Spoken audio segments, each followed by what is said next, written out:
Weddings are stressful. Too stressful. I just wanted to elope, but my wife refused. She wanted a huge, all-out, super expensive wedding, and even though I could afford it, that was literally my nightmare. I guess she and I were the opposite of each other, but the term opposites attract really did apply in this situation. I had never loved anyone the way I loved her. Anyways, I agreed to the extravagant big wedding on one condition: I got to pick the food. She didn't like that at all, but I stood my ground and told her that it was the only way that she would get what she wanted. Eventually, she agreed, and that started the journey of trying to find the perfect food for the big day.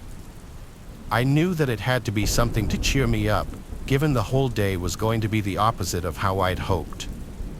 I went to multiple restaurants that served all different types of food, but choosing was proving to be a lot harder than I had planned.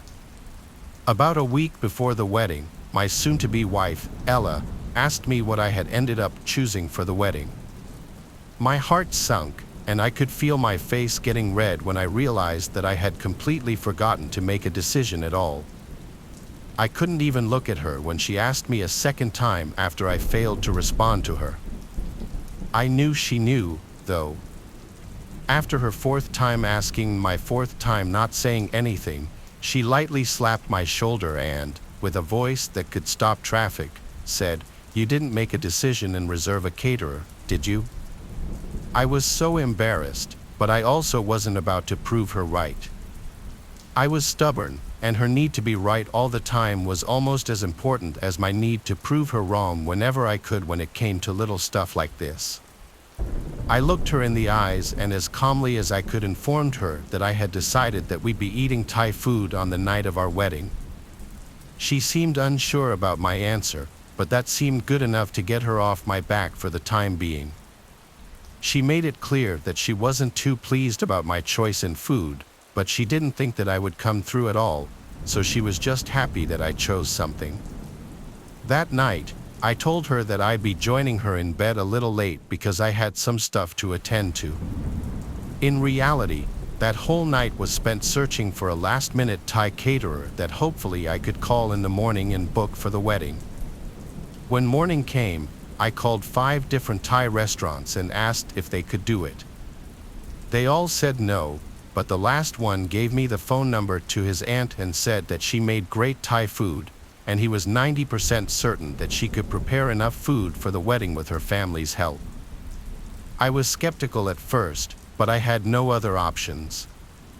There was no way I was going to tell Ella what was actually going on, so I called her. She told me she could do it, but it would cost around $10,000 for the short notice and the amount of food that she'd be making. It was a large wedding, and she told me that she'd have to get her brothers, sisters, and children on board with cooking to be able to finish it in time. After we hung up, I was actually pretty optimistic. The big day came, and I can't lie and say that I wasn't dreading it. I knew Ella would love it, but I also knew that I would hate it. But I was willing to do anything for her, even put up with the wedding and reception that were the opposite of what I would have wanted. The Thai food was dropped off at the reception venue early in the morning, and the wait staff was instructed on how to go about serving and reheating it. When I went to check on how everything worked out, it looked amazing. My wife even commented on how proud of me she was for coming through with what I had promised. It was time to eat, and everyone really enjoyed the food. It was worth the huge expense, and I felt pretty good about myself at that moment. But that feeling wouldn't last. After around 6 hours since the food had been served and toward the end of the reception, my wife came to me complaining of an upset stomach and told me that if I needed her, she'd be in the restroom. I figured it was a coincidence that my sister had come to me complaining of the same thing too, but I brushed it off. I could only brush it off for so long, though, until my own stomach began to hurt. I started to sweat, I became nauseous, and was desperate to find the bathroom. When I found it, I realized other people were having the same problem too. The line for the bathroom was at least 30 people long, and it just kept getting longer by the second. Even the porta potties outside had lines. That's when it began. I watched in horror as almost everyone who was attending the reception began to projectile vomit in every direction. These people were so sick and weren't even trying to aim away from each other. There were literally hundreds of us filling this venue, throwing up in every direction. It was covering the floors, the walls, the tables. The large room filled with the stench of the insides of people's stomachs. It was so bad, I remember my eyes began to water and my nose was even burning.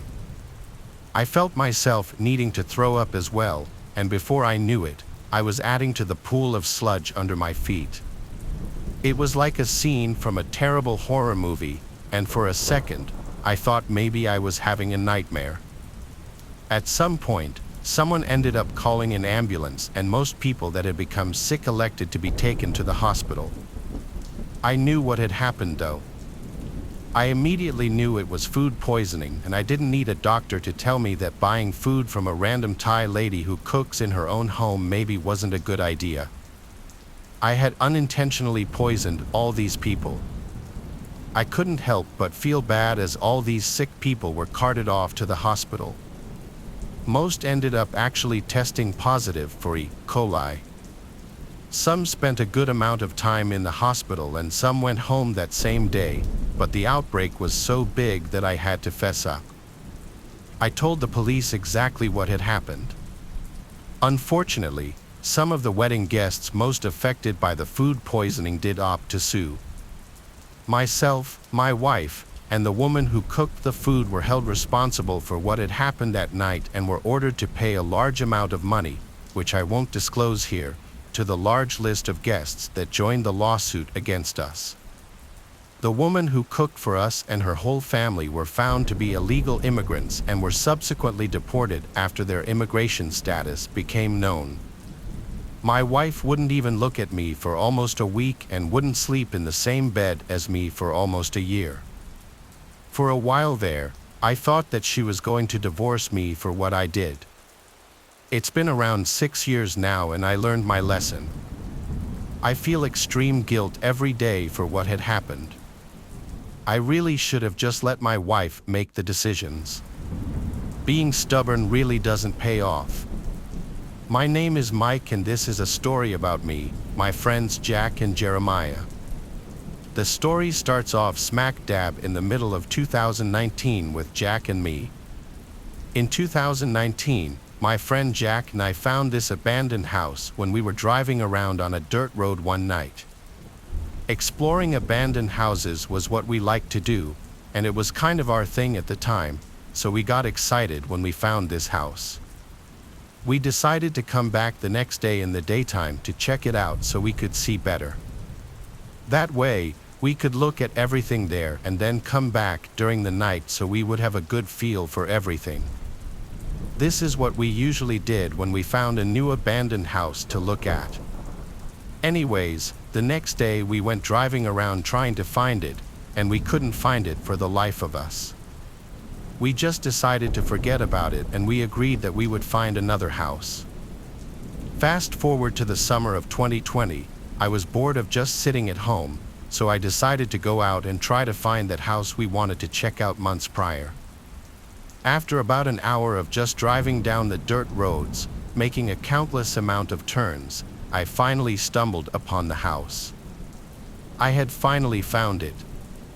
I texted my friend Jack right away about it so we could go back there later that day when he got off work. When we finally got there, our faces lit up with the same excitement that we had when we first found it. It was a decent-looking house for being abandoned. It just had a few broken windows and tall grass around the property. We went through the back door, and we had to go through some branches to get inside. When we finally made it in and we looked around the house, we were surprised it still looked nice in there. It was a basic 2-story house, and it had a finished basement. We mainly only checked out the first floor because we didn't want to be parked out there for too long just in case we got spotted by a cop or someone driving around that would snitch on us. There wasn't really much on the first floor except for maybe some broken glass scattered around and a few different items on the floor. And a nice chandelier in the living room area. After getting some pictures and looking at the place, we planned to come back around midnight with a couple of friends to make it more fun. Around 11:30, we picked up our friends and Jeremiah and headed back to the house. When we got inside, we did exactly what you would think a group of teenage boys would do. We were probably being loud and obnoxious, and we were definitely trying to scare each other. We were mostly just roughhousing and being crazy. We made our way upstairs and spent some time looking around the rooms. At this point, we had been there for over 30 minutes, and there really wasn't much to see in the house, so we decided it was time to leave. As we were deciding who should lead the way down the stairs first, we were joking around about how someone would be around the corner waiting for us or something, just dumb stuff. I decided to go first because I wasn't scared, but as I was going down slowly, we heard a loud crash on the main floor. We just stood there, all shocked, staring at each other. My first thought was that Jeremiah was behind this because he was known for doing stuff like this, but there was no way it could have been him though, because I quickly remembered that he was behind me and that simply just wouldn't make any sense. After a few seconds of standing still, I slowly made my way downstairs to the main floor. No one was there, and there was nothing on the floor that looked like it fell. I thought it would have been the chandelier, but it was still hanging from the ceiling.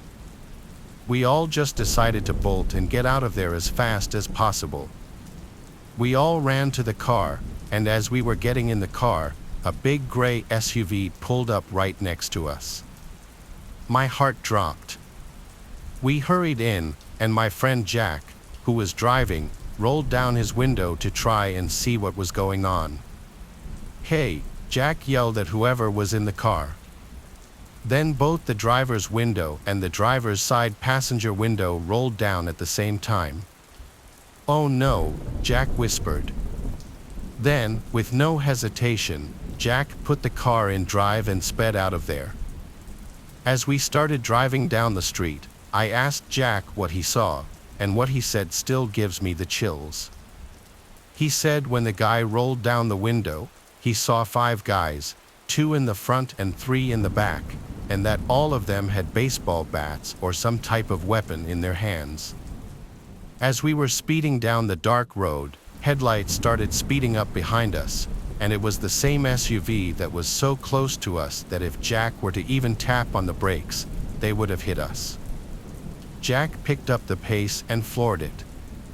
There was a highway up ahead of us. We merged onto it and were going nearly 100 miles per hour. After a couple of minutes of them following us, we saw them turn their car around. They started heading in the other direction. We turned off the highway, stopped the car, and regained our thoughts.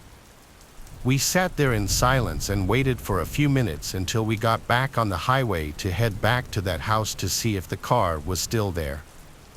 As we were parked across from the house, realizing that the car wasn't there that chased us, we started talking amongst ourselves about what just happened, and then Jeremiah's phone started to ring. It was his girlfriend, and what she said made us all look at each other in fear. "Did you guys go to that one abandoned house that one kid got killed at?" Me and Jack looked at each other with wide eyes, and then I looked back at Name and Jeremiah. To keep the phone call short, she said that the house used to be known as an abandoned party house for teens and that the owner of the property saw a party going on there one time because he had cameras set up that were hidden in the house. When the owner got there, he shot one of the kids at the party and killed him. Jeremiah asked her how she knew we were there, and she said she saw his location from his phone, and she said she knew where that house was because she said that she had been there before. They finished their conversation, and Jack took everybody home one by one. Later that night, when I was home sitting in my bed, there was a lot I was thinking about. What was that noise that we all heard in the house, and who were all those guys in that car, and why did they chase us? I can't get over thinking that if we would have stayed in that house for even just a minute longer, things would have gone a lot worse for us. It's been 2 years since then, and Jack and I still think about that night from time to time.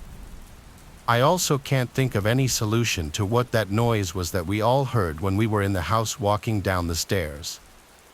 I don't know if it was something paranormal, but I haven't explored any abandoned homes since that night, nor do I ever plan on doing so again. And I were 19. At the risk of sounding pretentious, the two of us come from well-off North Jersey families and get to enjoy our summers down the Jersey Shore. My house is in Belmar, New Jersey, and his is in Lavallette. It was a random summer night during the week, and Alex was driving the two of us from my house in Belmar down to Lavallette, about an hour's drive. To be completely honest, I preferred hanging out at Alex's house not only because it was a little nicer but because the general vibe of Lavallette is more geared towards kids our age.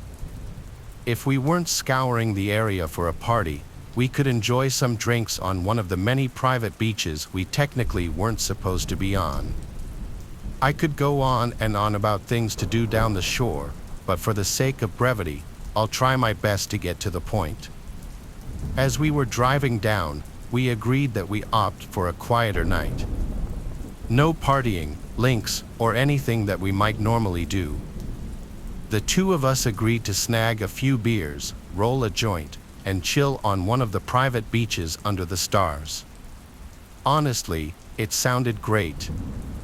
The two of us had been going pretty hard with some of our other friends. A break from partying was much needed. To anyone unfamiliar with the layout of Lavallette, there's a beach side and a bay side. Most of the beaches feature a really high dune and a steep drop-off as you approach the ocean. If you were to stand at the ocean's edge and look back, you'd see a pretty sizable hill of sand. After drinking a few drinks at Alex's place, we snagged some bikes from his garage and made our way toward the beach of our choice. For whatever reason, Alex insisted on journeying further than I'd ever been, which I didn't quite understand since all the beaches were basically the same. I really didn't mind a longer bike ride, though, so I just went with it. Eventually, Alex decided on a desolate-looking beach at the end of the road with no cars parked on it. Every house on the street had its lights off. I actually preferred this. This was back when weed was illegal in New Jersey, and we weren't too keen on getting caught. Plus, we did have some drinks with us despite the fact that we were only 19. We hid our bikes under some shrubs, then made our way toward the beach. The two of us lit our joint and smoked under the stars, the only sound being the light waves of the ocean and the accompanying wind. The beach stretched on endlessly in both directions, and the sand felt cool underneath our feet. The two of us got progressively drunker while we filled the air with laughter and conversation. Eventually, we just laid back in the sand, watching a sky full of stars in hopes of witnessing a shooting star. That's when we heard it. I heard it first. It was almost undetectable. The sound was like a metallic buzzing, sort of like the sound you'd hear in a massive gymnasium with large overhead lights. I really can't describe the sound any better. It was a faint metallic buzz that couldn't possibly be anything caused by at the beach. I sat up and stared at Alex, and I could tell the moment he started to hear it too. The two of us whipped our heads in every direction, looking into the darkness for the source of the drone. Strangely, it was difficult to pin down exactly where the sound was coming from. It was just too faint to tell. We were beginning to get freaked out, but were too terrified to move. We assumed that whatever was making that noise would go away and we wouldn't have to worry about it. There was literally no way we could be seen from our spot on that beach. It was way too dark, and the sound of the ocean definitely drowned out any sounds we had been making. I know it doesn't exactly sound scary, but I'd be lying if I said my heart wasn't pounding out of my chest. The drone continued on, and after another few minutes, Alex gestured for me to follow him. I nodded my head in agreement. Leaving was definitely the best option. Just like a scene from a movie, the exact second the two of us stood up, the droning went from a 1 to a 5. It took every ounce of self-control I had to resist the urge to yell in fear. It wasn't a gradual shift. The sound literally increased in a split second, and it was definitely coming from our right.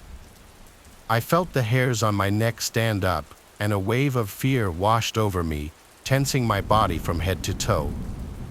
We stared into the darkness and still didn't see anything, but now the drone sounded so close to us that we instinctively started running toward the sand dune. I didn't even know what we were running from.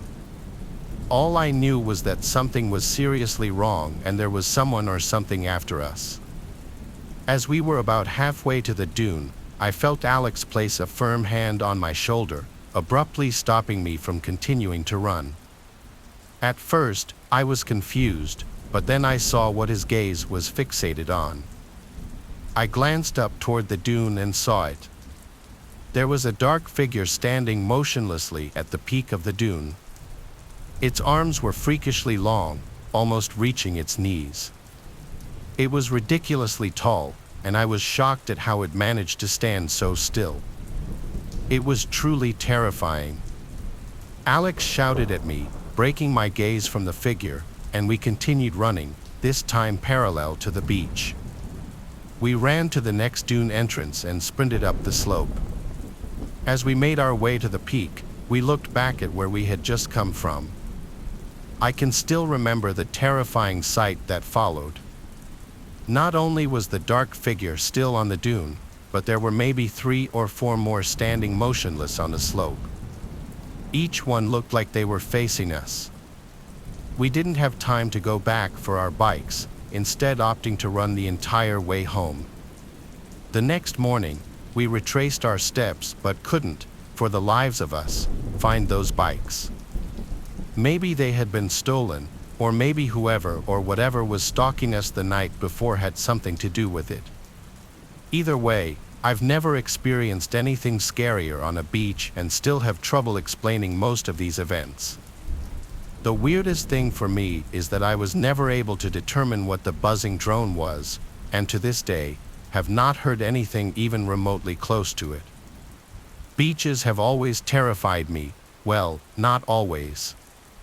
My fear is a direct result of what I'm about to tell you. As a kid, I used to love the shore. I remember spending many summers in eager anticipation of the weekend when my family and I would hang out at our beach house, or if I was lucky, they'd let me spend it at my friend Charles's beach house, which was even more fun.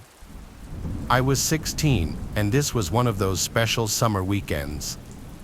When I joined Reddit a few years ago, I wasn't sure how I'd be treated. I was almost 50 and had no idea what younger people were into. As I suspected, I was treated with suspicion and disrespect in the beginning. In most Redditors' eyes, I was nothing more than a clueless boomer. Part of that may have been correct. I'd been busy raising a daughter and didn't have time to keep up with all the newest music and lingo. And now, I'm divorced, and my girl is married. I finally have the time, and despite a rocky first few months, the negative comments began to give way to honest curiosity. My age gave me the advantage. My life experience could help those in search of certain answers. I started frequenting forums where what I knew was welcomed. Since then, I've made a lot of friends on here, and many are even older than me. I noticed there's a lot of objects out there, while no longer in common use, most people know what they are. The 8-track cassette comes to mind, and you'd be hard-pressed to find anybody under 40 who ever actually used one. Yet, There is another group of objects that were once very popular and are now almost completely unknown to the younger generations. One example would be lawn darts or yard darts. They were just what they sound like, big darts that you would toss into the air and try to land in a big rain. As you can imagine, they were super dangerous. After a bunch of kids got skewered by them, they were pulled off the market. Another of these things just so happened to play a very big part in my life. I'll bring you back to 1984, the year that I turned 11, and life was great for a kid. G.I. Joe was on TV, Van Halen was the coolest band around, and I was spending the summer with my grandparents on their farm. My birthday was July 14th. That morning, my parents showed up with a present for me, and in the back of my dad's truck sat a brand new Honda 3-wheel ATV. I was peeing my pants with glee. Dad rolled it out and took the first drive around the farm. He came close to flipping it once or twice, but he figured that I'd be able to handle it since I was smaller. When my turn came, I took things slow. In no time, I had everything down and was tearing around the back pasture like a pro. The next day, I explored and discovered everything for miles in every direction.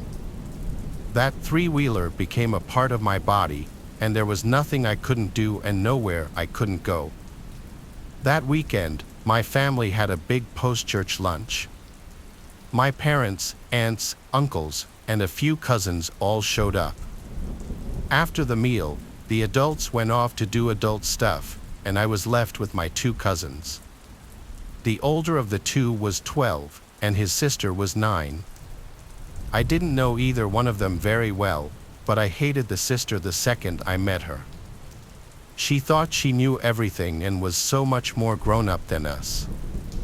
When they found out that I had the three-wheeler, the girl demanded that I let her ride it. I reluctantly agreed. I showed her how to work everything and warned her to be careful. She arrogantly proclaimed that she didn't need anyone's help. She gunned it and took off faster than I would have ever dared. Not even a minute went by before she crashed. All we could see was the three-wheeler flipped over on top of her. We waited for her to get up, but she didn't move, and I still remember when my male cousin screamed, "You killed my sister." He started wailing and crying for his parents, and I was terrified that she had broken my three-wheeler. I started crying myself. The adults ran out to see what was wrong. My male cousin pointed at the three-wheeler and described what had happened, and it all hit the fan after that. My aunt and uncle ran over to the wreck and pulled the ATV off. My uncle ran back up to the house and called 911. The ambulance showed up and took her away. I didn't consider that she could be severely injured. In my mind, she was alive, and that was good enough. Dad rolled the three-wheeler into the barn, and we went inside for the night. The next morning, we heard that she had broken her neck and was paralyzed, but the doctors expected her to regain full mobility.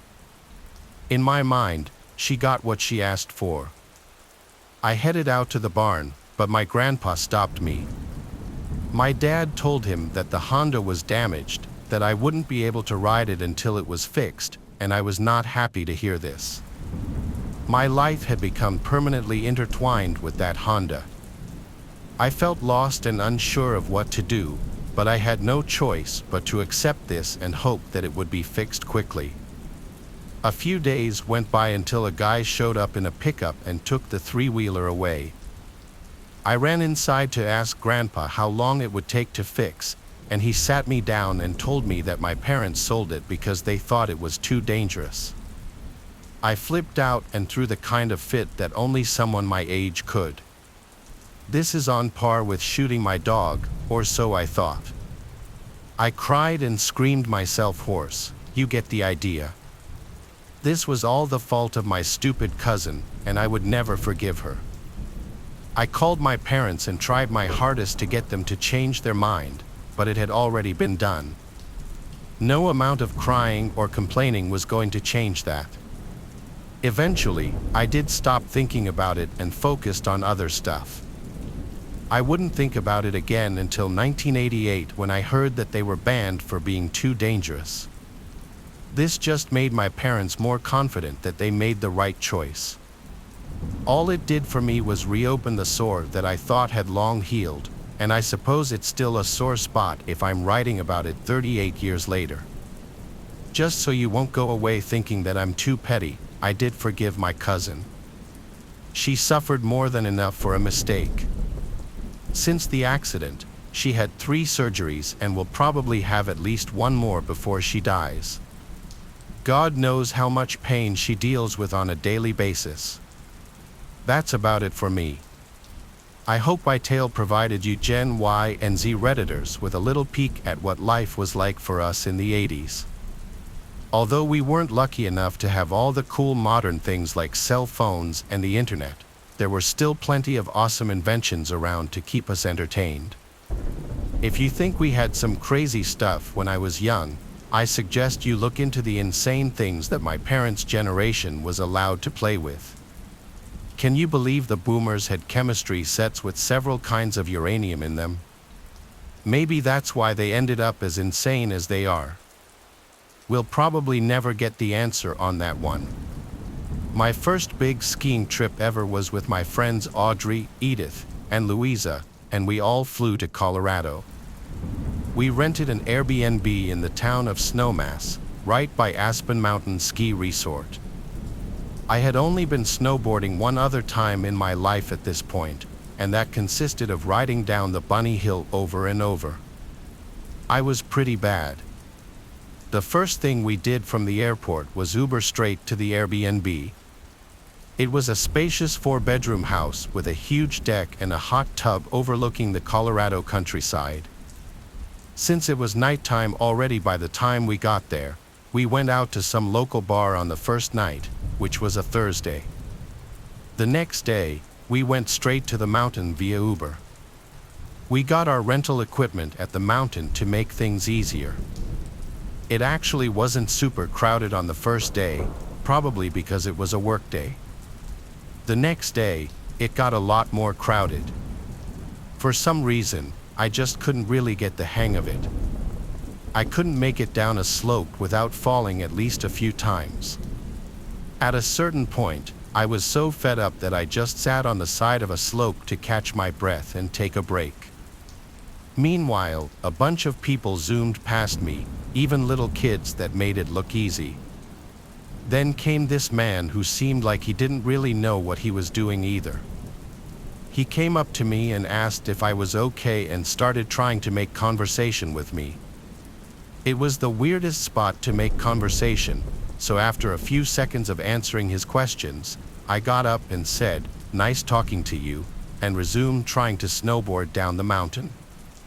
This mountain was a blue run, meaning it was a longer slope to get down and slightly more difficult than a green. I stopped again a little further down the mountain to take another break. I really wasn't having fun. To my dismay, I saw that guy from before approaching me again. He was inching closer to me with the same struggle I had been dealing with. He stopped right next to me, unstrapped from his snowboard, then sat a few feet from me. He started talking to me about how he's not used to so many pretty girls like me being here. This was super weird because I had on a ski mask and helmet. My face was practically covered. He asked who I was here with. I lied and said my boyfriend. He laughed and said he saw me come here with all girls. I looked at him and said, "Ew," really loud, and then got back on my snowboard and continued down the mountain. It's weird, but I snowboarded better than I ever had in that moment, perhaps because I had the proper motivation to just get down the mountain. When I got to the bottom, I immediately went to the lodge and sat at one of the tables, calling each of my friends. Edith was the first one to pick up. I explained what just happened and asked her to just come sit with me. A few minutes later, I saw her walking over to me. I had already texted our group chat, saying we should leave. It was already around 3 o'clock anyway, we'd been there a few hours. When Audrey and Louisa finished whatever run they were on, they met us back at the lodge. We returned our rental gear and then Ubered back to the Airbnb. We all showered and changed, then headed out to the village for dinner. We then went out to a few of the local bars afterward and got decently drunk. When we came back to the Airbnb, we all four went into the hot tub on the deck and drank more alcohol. After a while, we all eventually went to our rooms to go to sleep. I'm basically an insomniac, and I stayed up on my phone for over an hour, scrolling on Instagram. Even as I was still buzzed, I wasn't tired, and this was a very, very good thing that may have saved us. I heard footsteps out in the common area, either the living room or the kitchen. The Airbnb had wood floors throughout. Initially, I thought it was one of the girls going to the bathroom or getting water, but then I heard the doorknob to my door twisting. I sat up and was about to say one of their names, but I stopped myself because why would one of them be trying to come into my room? I instantly went to the group chat to text everyone and ask who that was. Nobody answered, they must have been asleep. I tiptoed to the door and put my ear up against it. I heard footsteps moving around. When it went quiet, I ever so quietly unlocked the door and twisted the doorknob. I pushed the door open as gently as I could and peeked into the living room. I looked from corner to corner until I saw a tall black silhouette walking from one door to the other. It was a man for sure. He was trying to get into one of our rooms. I wanted to scream out to my friends to warn them, but I stayed silent because I was too scared. I closed my door quietly and locked it. I prayed to God everyone had their doors locked. 4 girls in one Airbnb, though, of course, we did. I called 911 quietly and whispered the entire time into the phone. That's when I heard the light knocks on my bedroom door. I turned to the door and watched as the doorknob started to turn, but he couldn't open it.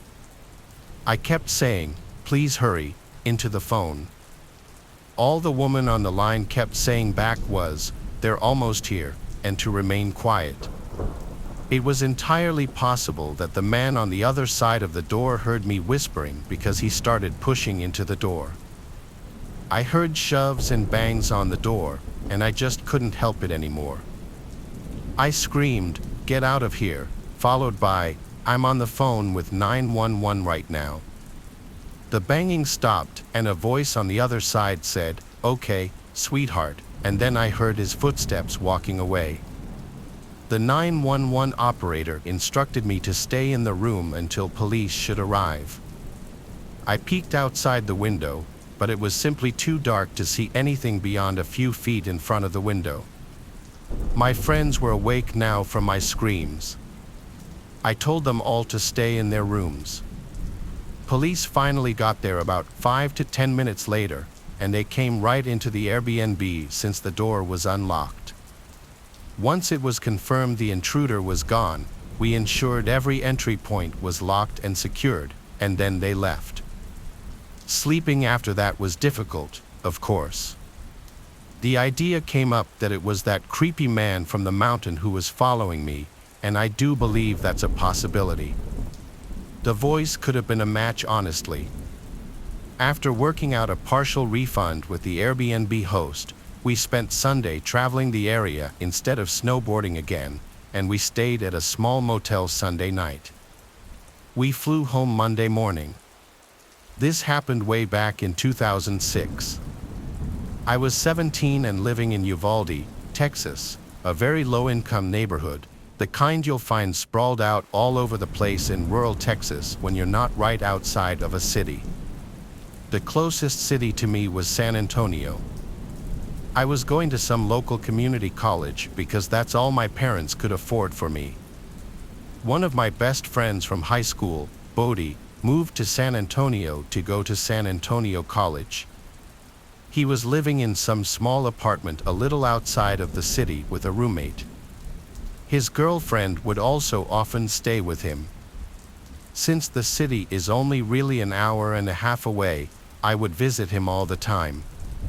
He invited me this one weekend to come crash for the night, so I took my trusty old 1995 Toyota pickup truck.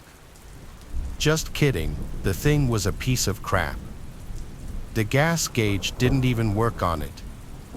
I'd have to always just keep track of when the last time I filled the tank up was, then reset the trip mileage. I took Route 90, which was a straight shot from Uvalde to San Antonio. I was on the road at like 2:40 p.m. on a Friday, and there was no traffic at all. I got to Bodie at a reasonable time. His girlfriend wouldn't be getting there until tomorrow, so tonight we were going to go out. We stopped at a liquor store and drank in his apartment for a while with his roommate. Then the three of us went to this dive bar that would kind of look the other way with fake IDs.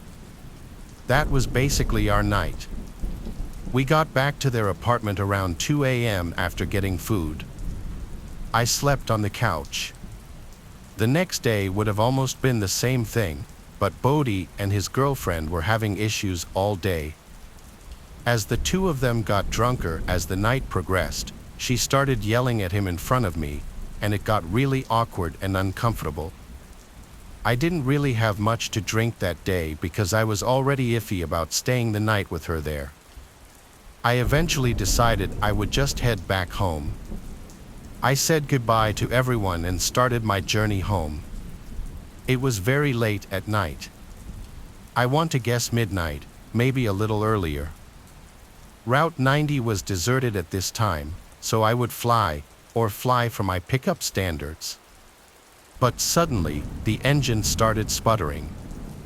I felt my heart completely drop as I realized I forgot to fill up the tank. I slowed down, but it was too late. The engine cut. I pulled to the side of the road and tried starting it a few times, but it did no good. I took out my cell phone, which was equally as shitty as my truck, and tried to get a signal. No shot. I couldn't even call for help. I had to just put my hazards on and hope a good Samaritan would pass.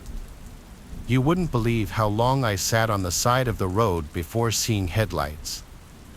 I waved my arms as the car approached, but it zoomed past me, ignoring me. This happened again after another 10 minutes or so.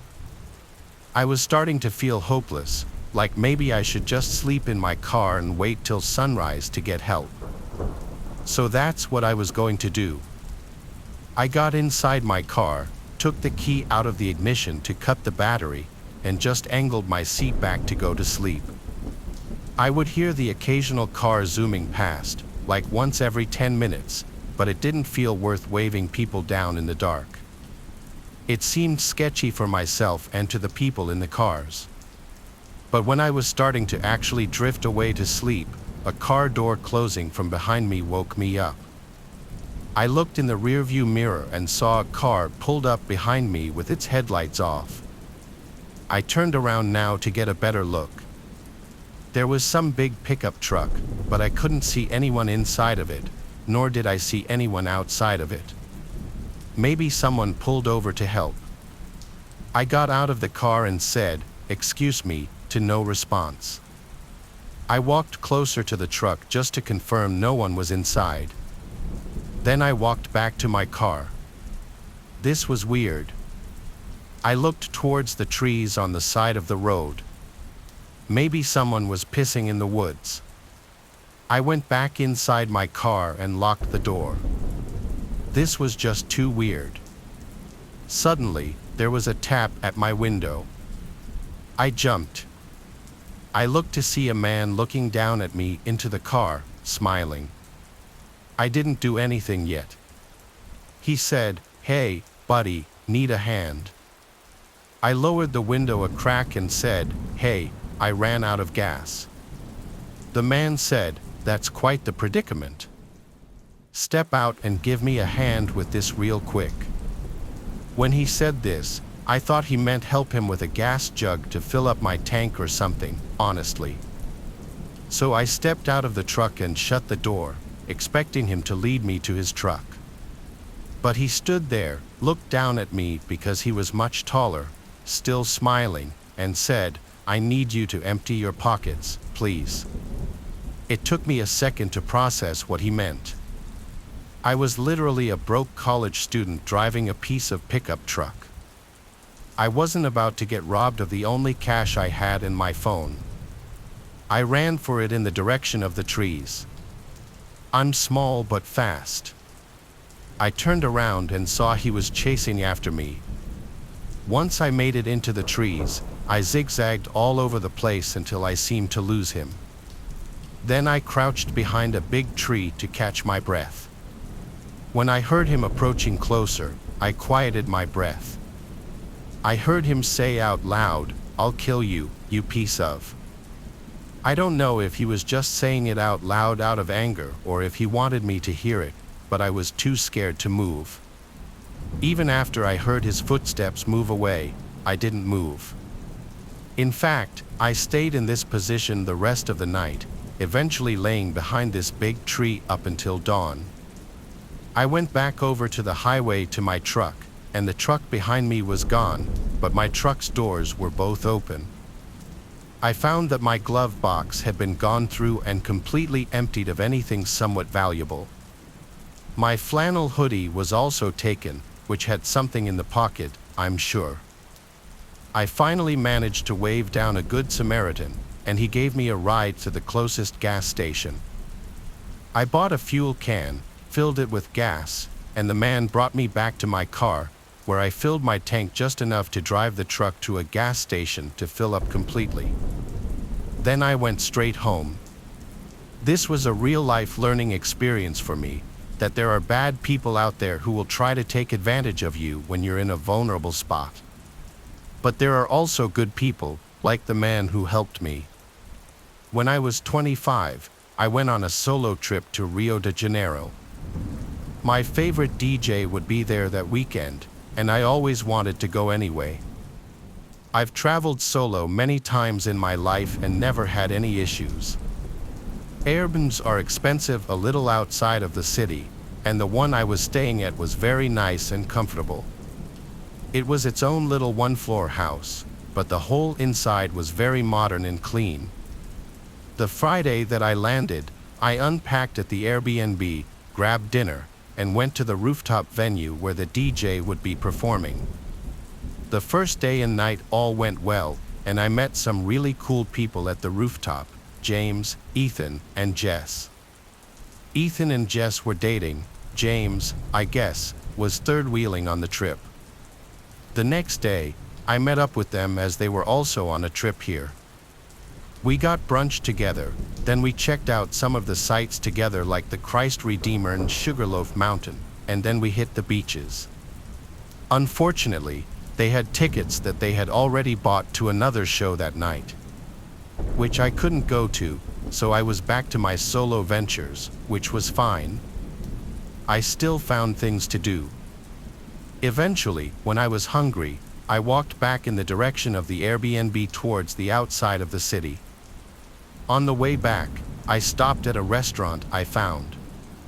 I can speak a little Portuguese, but I'm by no means fluent, so I tried to keep to places where people seemed to speak English while I was alone. The menu on the window had some English writing, so I went inside. This restaurant was kind of small and dark. A lot of the restaurants in the area were expensive, but this one seemed affordable, so I stayed. The dining space was very long and narrow.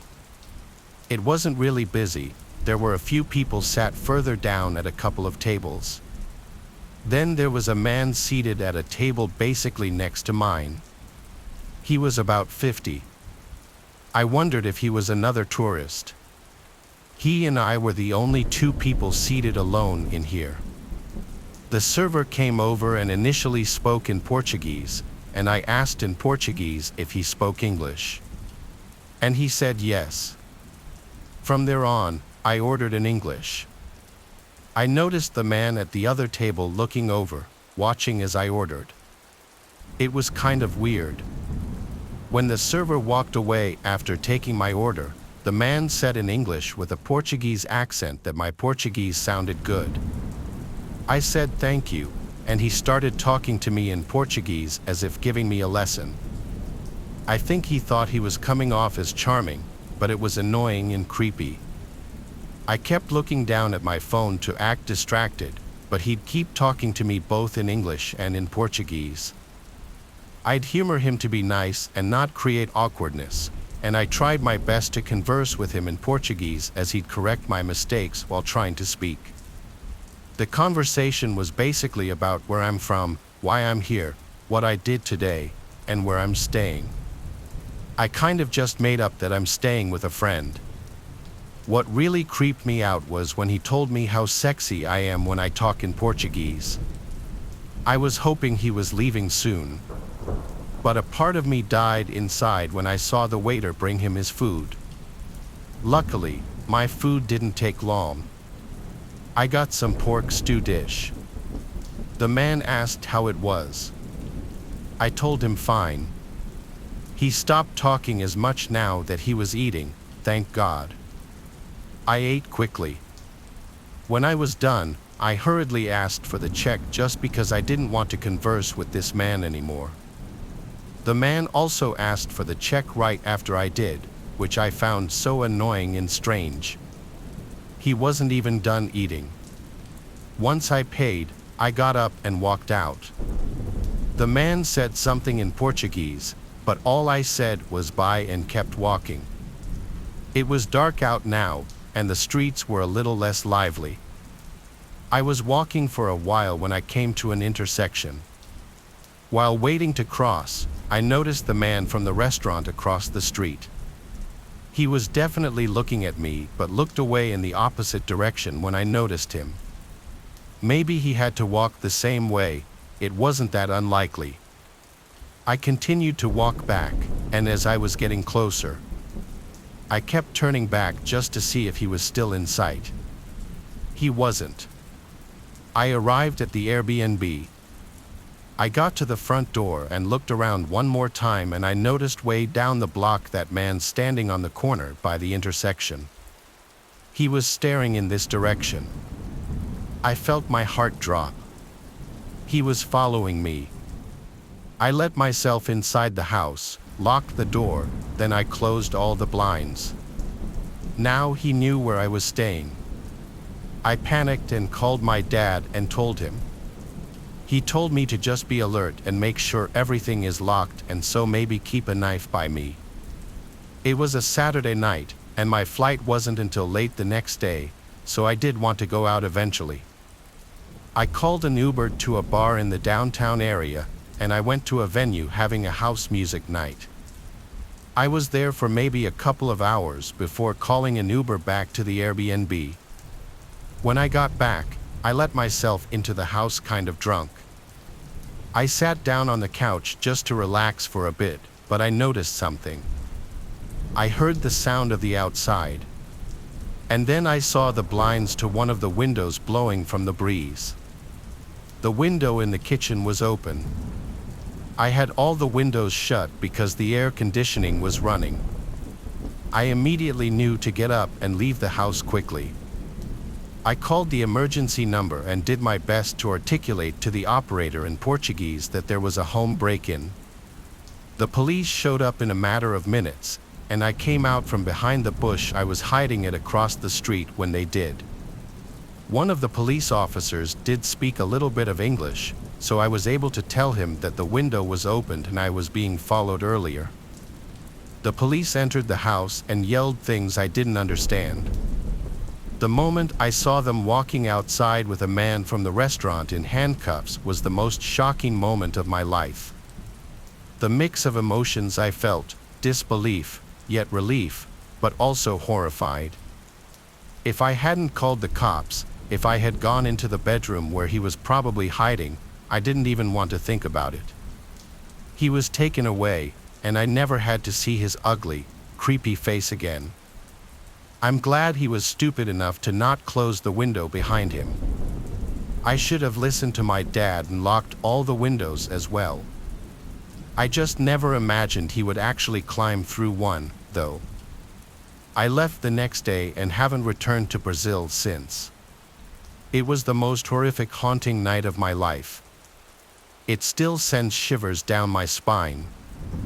I'm 28 years old, and my boyfriend Tom lives in a different state. We take turns visiting each other for the most part, but I usually end up visiting him more often because he has his own place, and I still live with my sister as a roommate. I was going up there for a week because it was winter break, and I had off because I'm a teacher, so I packed a lot. I was taking up there my crappy '09 Hyundai Sonata that I bought from my sister.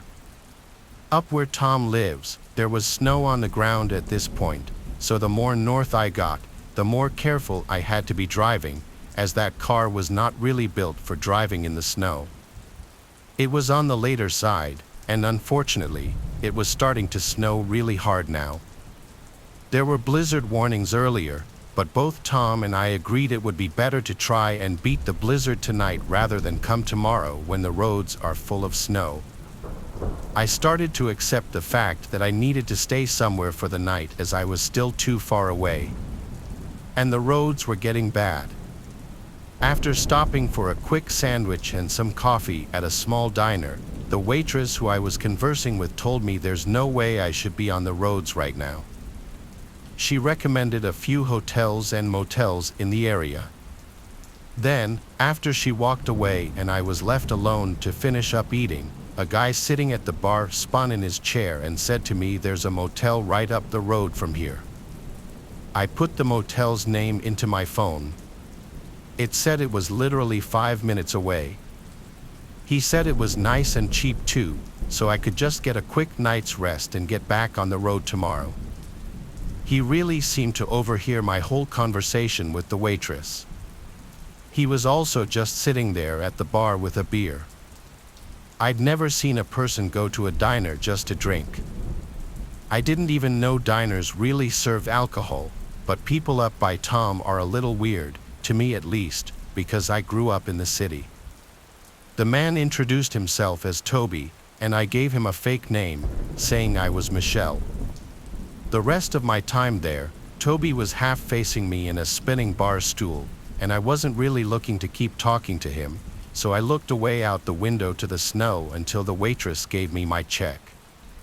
Then I said goodbye to them both as I left. In that half hour I spent in the diner, the snow accumulated at least an inch. I needed to get to that motel ASAP. I drove slow and was at the motel in a few minutes, maybe 10. There were a couple of cars in the lot. It looked like a cheap motel, which was all I needed. I didn't want to waste money anyway. I went to the front desk and asked for a room for a night. I think I paid around $50, and the man at the desk handed me a key to one of the downstairs rooms. I walked back outside to my car to get my stuff and bring it inside. It was a tiny little room with tacky wallpaper, a queen-sized bed, and a red carpet. It was fine for the night. I tried to FaceTime Tom, but there was no reception at all here. The motel had Wi-Fi, but the password was probably at the front desk. So I put my shoes back on and hurried outside through the cold snow to the front desk. On my way there, I noticed there was a new car in the parking lot. I saw someone sitting inside of it, but I didn't take the time to look at who it could have been because realistically, who does that? The man at the front desk emotionlessly pointed to the free Wi-Fi sign with the password, and I typed it in. It took a minute, but I was connected. I went back to my room in a hurry, locked the door, and FaceTimed Tom. Even with Wi-Fi, the connection was so shitty. I could see his face, but it would freeze frame for like 5 seconds, and his voice would cut as well. I was able to at least communicate with him that I was safe in the motel. We decided to just text instead because the FaceTime wasn't really working. We were texting back and forth for a few minutes, Then I heard something come from the bathroom. Yeah, I leaned forward and saw that the bathroom door was shut. Was it shut before? I didn't remember. I texted Tom that I heard something in the bathroom, and I started freaking out because I realized I ran to the front desk without locking the motel room door. He asked if the door locks by itself. I said I don't think so, but now I also don't remember if I left the door cracked open or not. He told me to get up and check the door to see if it locks by itself when it closes and to bring the key with me. I got up, put my shoes on, and saw that the door had a traditional twisting lock that moved with the knob from the inside or the key on the outside. I opened the door looking to confirm this, but I noticed instantly the extra set of footprints leading to my door. Footprints led from that car that I saw someone sitting into my door, and nobody was in that car anymore. I felt like screaming, but instead, I closed the door to my room and ran to the front desk. I cried to the man that there's an intruder in my room. The front desk worker was not some huge jack dude, so I don't think he was wanting to go confronting someone. He told me to wait in here, and he called someone. I thought he was calling the police, but instead, he started speaking in some other language. I think he was calling a friend or associate. He hung up and told me again to just sit tight in here with him. I was standing in a position where I could see out the glass down to my room, and I let out a shriek when I saw the door to my room open and that man Toby from the diner walking to his car.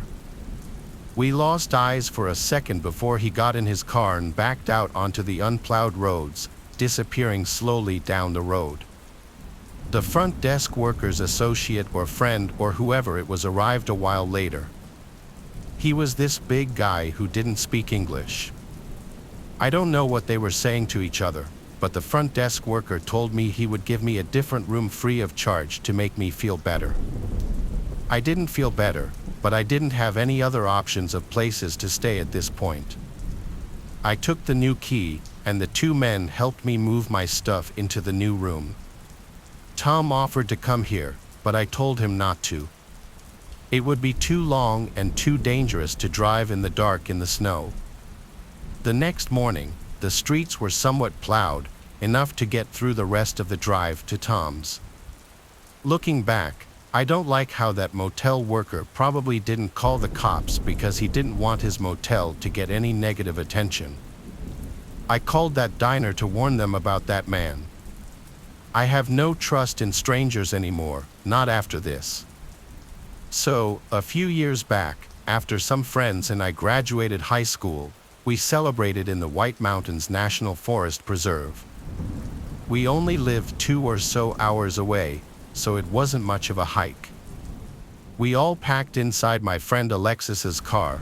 Also with us was my friend Rob, his girlfriend Stephanie, and our friend Kelly. Alexis's car was a Hyundai Accent, so a very small vehicle. We didn't pack much. We were headed to this Airbnb in Carroll, New Hampshire, at the height of the summer. It was a gorgeous drive. Once we got to the house, it was just as depicted in the photos, only the pictures didn't include the shambling-looking shed next to the house. It seemed like it had seen better years. I probably could have knocked it down myself. Alexis joked around that maybe some old crazy guy lived in there, and that's why the place was so cheap, but we all laughed it off and unpacked our things. I'll be honest, I was really into Alexis, and I think she was into me on account of her saying we should share a bed. More so because the third bedroom had 2 doors leading to the outside and had a perfect view of that old shed, so she didn't want to sleep there, and she wouldn't let me. We both put our things in the living room and made the pull-out couch our bed. Not much happened the first night. A little later, we all sat in the hot tub in the garage/rec room. Alexis sat next to me, and we faced the woods while Rob and his girlfriend were opposite of us. Rob's girlfriend couldn't step completely into the water on account of the stitches she just got. Stephanie and I were always good friends and carried on with stories and joked about high school, sipping on our potentially illegally acquired booze. Kelly, on the other hand, was changing in not with us. Rob kicked my leg from under the water and winked, seeing how close Alexis was getting to me, but that wasn't too much of a deal. We tried to plan out our next day and talked about hiking to Mount Washington and the Flume Gorge. After a good soak, I eased into bed with Alexis, and we watched Rick and Morty for a while until the clock struck 2 a.m. We sat outside stargazing. The view was supposed to be amazing, and a bit later, Kelly tagged along with us. What happened next was hard to explain. In front of the house was this huge deck that we were sitting on. It was pitch black, and no cars were around. More or less, we were in the middle of nowhere. No one really understands true silence until you're away from cars or planes, for that matter. The sky was brightly lit, purple-blue, full of stars. Kelly hushed me one time, just a few feet away from the porch. She heard some crunching as if something was approaching the deck. There was definitely something walking out there. I waved it off as a raccoon or fox until the steps sounded heavy, and I looked at Alexis. The fear began to set in as I noticed her gaze was looking towards the old shed where the footsteps had begun. Quickly, I ushered the girls into the cabin and locked all the doors. I tried to explain to them that it was still possibly an animal, especially if animals had taken over that old shed. Easily, both of them calmed down. Kelly walked back into her room, and I again laid down beside Alexis. The next morning, I woke up to Rob and his girlfriend cooking breakfast in the kitchen, which was just across the room from Alexis and me. We had a big day planned out, and we did quite a lot of hiking, with most of us forgetting what had transpired last night, other than Alexis. When we came back from hiking, Alexis suggested exploring the old shed that was beside the house. Now that it was daylight, nothing that bad could happen, right? I'll be honest, I didn't want to, but I didn't want Alexis to think I was a wuss. We opened the screen door, investigating the first room. There was an old rickety rocking chair. It seemed it might break if I tried to sit in it. The next door had one of those brass doorknobs, but it was rusted and dented. I looked at Alexis before grabbing the door, and she groaned as she opened it. There wasn't much to the room. The floor was dirt, there were dirt-caked windows, and some trash on the floor. Alexis made a point that it smelled of cigarette smoke. It may have been the designated smoking spot in the Airbnb. We both shrugged it off and joined the others out back. Rob was starting a fire, and some typical conversation was going on. Rob poked fun at Alexis and me during the sunset, and I turned off the floodlight out back to make the ambience of our fire nicer. Some chuckles and stories were passed around, Rob and I boasting about our feats and whatnot. Then, there grew a silence. That same crunching from last night was heard behind us, just against the tree line, except it was faster and headed in our direction. Just like that, there was a flash of green light lighting up the entirety of the backyard for just a moment. Whatever was running towards us halted, but my thoughts were ruptured by Stephanie's screams as she bolted towards the house. Behind us, a blood-curdling cry or yelp was heard, a deafening sound that at first we thought was a siren. I instantly stood up, yelling for everyone to get inside. Stephanie must have seen whatever it was that made that cry. In my bolt, I accidentally knocked over Kelly, who hadn't gathered the entire scene yet. I turned around to help her up. Rob was already halfway to the house. I ran to help Alexis gather our food items. The last thing we wanted, if it was a bear, was for them to stay any longer. After that, I rushed Alexis to the back door where Rob was waiting for us with some kind of bear spray. I already, at this point, had my Bowie knife out. I commanded him to go in, but he yelled at me to go in because he's got the range. The two of us saw this black mess walking along the outskirts of our fire. We didn't stay long enough to find out what it was. After meeting the girls in the living room, we called the police immediately. The officer reported to the house and looked all around with his flashlight. Finding nothing, he clarified to us that the flash was due to lightning striking a nearby power line or transformer. As for the thing, he said it was likely a Fisher cat or something, but Stephanie said that she saw a man hunched over with a cloak or blanket hung over him. Least to say, we didn't stay the next night. The sheer paranoia of someone or something stalking us in the woods was reason enough, to say the least. We haven't returned to the mountains since. Who knows what's crawling around in those woods? Throughout my life, I would go through phases of different hobbies. I'd pick something that interests me, obsess over it for a year or so, and then find something new to keep myself entertained. During the summer of 2022, I was big into fishing. About an hour's drive away is a shore house my family has owned for decades that's on the water with a lagoon and a small Boston whaler. My friends and I would take frequent trips there to fish and just chill. It was the following October, after summer, when my two friends, Asher and Victor, decided to hit the shore house for a weekend to try to catch some striper, as they're abundant during the fall months. Asher was an avid fisherman, which was a big reason why I got into the whole fishing craze in the first place. Unfortunately, during this time, our boat was out of the water due to maintenance, so we'd have to fish off the beach and piers. This was no problem, though, as Asher had all the necessary rods and gear to do so. We got together on a Friday afternoon and I drove us all down. When we got there, we fished during the day off of different piers along the inlet. Night rolled by, and only one of us had caught a fish, which was Asher, of course.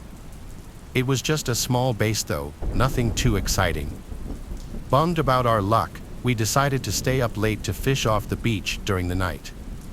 Asher said he knew a good beach spot about 20 minutes away, which took us down a desolate road with woods on both sides. It opened up into a small gravel parking area, or at least what seemed like one. Asher said since we'd have to walk a little ways to the spot, we should take everything we need now so we wouldn't have to go back to the car to get anything. We planned on staying up to catch the sunrise, so we packed accordingly. We walked about 5 minutes down this path, which opened up into a massive beach.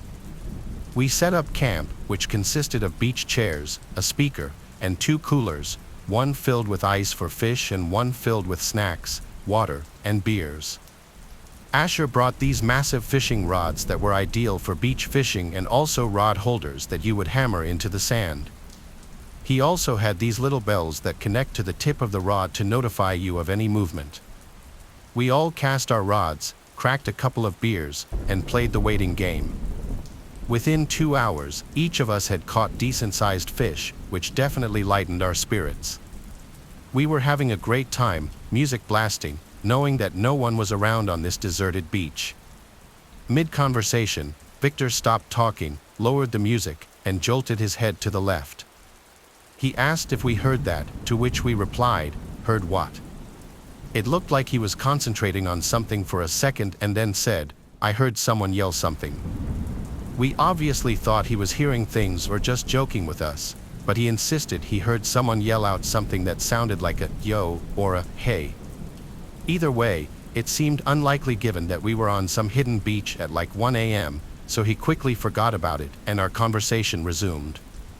It definitely made us more aware, though. A couple of minutes later, right after I cast in a fresh hook, I noticed something out of the corner of my eye. There was something on the beach in the distance, but I couldn't see what exactly. The others noticed it too. As it got closer, we realized what it was, a person walking towards us. We grew silent and turned off the music. He came up to us. It was a middle-aged white man, maybe 40 or 50. He was wearing a dark blue jacket with a hat and hood up. The way he walked up to us was really sketchy, and he had this intimidating look on his face. We said, "What's up?" kind of awkwardly. He just eyed us down for like 10 seconds and then said in a low voice, "What are you boys up to?" It was pretty apparent what we were up to. Asher said, "We're fishing," and he let out some grunt of acknowledgement and nodded his head. He didn't say a word after that and just stood there, looking at us, then at the rods, and then at the water. We shot each other looks, thinking he was going to try and rob us. There was no way he could have taken on the three of us, though. The bell on one of our rods broke the silence, notifying us that we had potentially hooked a fish. I said, "We got one," kind of directed at everyone, but mostly at that weird guy in hopes that I would get some response out of him like a normal person. I walked over to the rods and reeled in a small striper. When I went back to unhook the fish, that man had turned around and left. We watched as his dark silhouette faded away into the night. We made sure that we had all of our belongings, then sat and just talked about how odd that encounter was. He left without harming us, though, so we concluded that he was just some weird man who was now, thankfully, out of our business. We kept the music off just to be cautious and cracked a few more beers as our conversation transitioned to different topics. At one point, while staring into the horizon, I thought I heard something in the distance. It took me a second to realize what it was, but when I did, my heart dropped. It was a car alarm. I knew it was mine. It was the only car in that lot, and there were no houses out there for probably miles. We started panicking and decided to run back to the car, leaving all of our stuff behind. It took us a couple of minutes to get there, and when we did, I was completely distraught. My tires had been slashed, and my driver's side window had been shattered. I got on my phone with the police immediately and told them my location and situation. The operator asked if I knew who may have done it, and we said some sketchy guy came up to us as we were fishing. She asked if I knew where he went, and I said no. Just as I said this, we heard rustling in the woods around us. My heart rose into my throat. I felt trapped. We frantically ran like 200 yards down the road and hid in the trees. I told the operator this, and she said to stay hidden and keep quiet. Within 10 minutes, we saw 2 cop cars speed up with their lights on. We ran back to the car and saw 3 officers searching the area. Multiple things had been stolen, including my wallet, some cash that was in the glove box, and the remainder of Asher's fishing gear. They found a large knife lying on the ground nearby, which they took for fingerprints and evidence. I told them the whole story, with my adrenaline still pumping. They said we were smart to run away and hide, as it's very likely this man meant us harm. Those words made me appreciate my life so much more. The officers made us feel safe and were nice enough to help us pack up the equipment and carry it back. They took down our information and gave us a ride back to the house. We stayed up all night reflecting on what had just happened. That morning, Victor got us a ride up north, and I picked up my car from the shop a few days later. To this day, this is by far the most frightening experience I've ever had. What was supposed to be a normal fishing trip became a terrifying ordeal that cost me hundreds of dollars worth of damages. I never got a call back from the police, meaning that guy is probably still out there. Needless to say, I gave up fishing as a hobby and haven't touched it since. This ongoing issue started about a month ago, but let me provide some context first. I'm 25 years old and I live with my parents.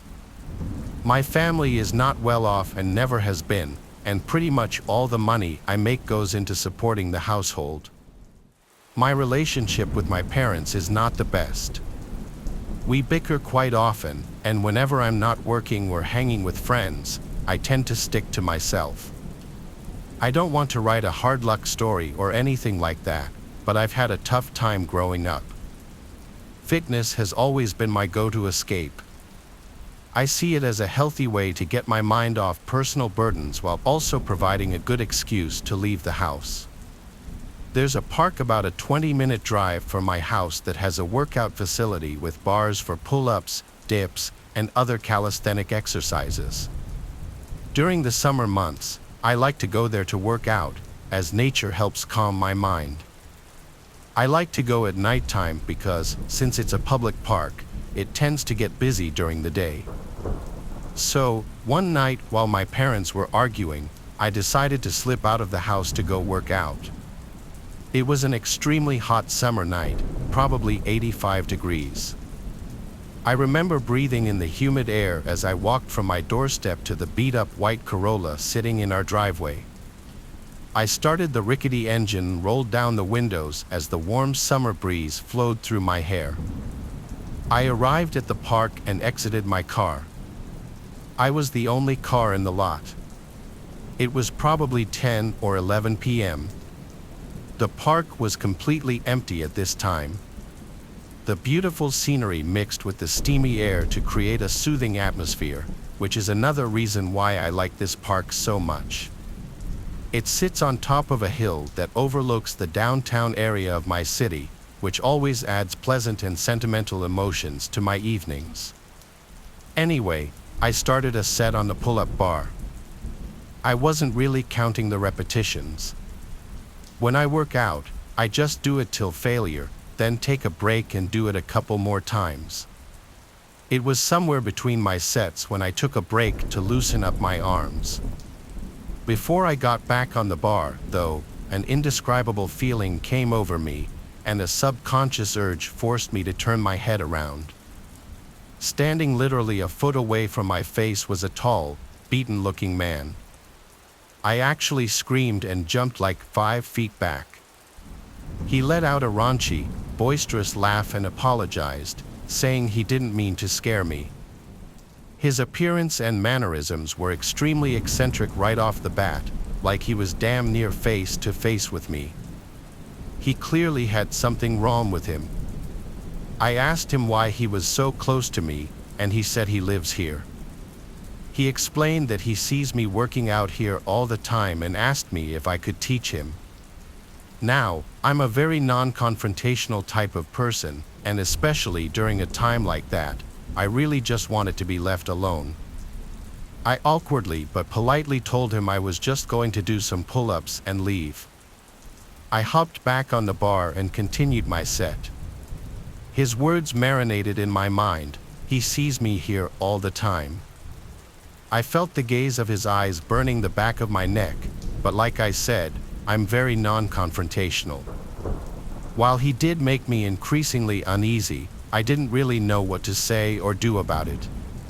But then something really weird happened. Right as I was about to finish my set, I heard him mutter my full name. My blood instantly turned cold as I jumped off the bar and slowly backed away. I said a shaky, "What?" He didn't respond and instead just stared at me with this crazed, wide-eyed smile. I thought I might have been hearing things, that's how bizarre it was. I started to get an awful feeling in my gut, like something bad was about to happen. Without another word, I decided to quickly walk back to my car and leave. I felt that man staring at me while I retreated, and thankfully he didn't follow me. Before I left the park, though, I took one last look and saw him hanging from the bar, attempting to do a pull-up. I watched as he grabbed the bar, tried to pull himself up, and then failed and tried again in the exact position I was previously in. I swiftly left the park without looking back. The entire ride back, I questioned myself. Did he really say my name? Was I hallucinating? I tried to forget about it, and eventually, I did. I woke up early the next day to get to work. I work construction and have to wake up very early before my parents, so I was the first one to notice the unmarked envelope sitting at my front door. It was addressed to me. I picked it up and figured I'd read whatever was inside whenever I had the chance. It was another sweltering hot summer day, and I took my lunch break early to cool down. I sat in my car while eating my pre-made sandwich and decided to open the envelope. I didn't really know what to expect, but never in a million years did I think I'd find 10 printed photos of me. They were all unknowingly taken. One was of me in my car, one was of me at work, one was of me exercising at the park. I instantly remembered that creepy man from the night before and started to feel uncontrollably nauseous. I stared in disbelief as I flipped through the rest of them.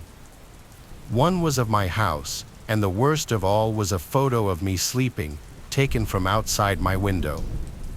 I nearly choked on my food as tears rolled down my cheeks. I felt unsafe. I told my boss a serious issue popped up, and I left work right away. He wasn't happy with me, but I didn't care. I took a picture of the photos and drove directly to the police station. I gave the police the photos and explained my encounter at the park. I described the man to them, and they said they would look into it. I told my parents about it too, and for the first time in a long time, I actually got some sympathy out of them. More things started happening, though. A couple of nights later, at like 3 a.m., I awoke to knocks at the door.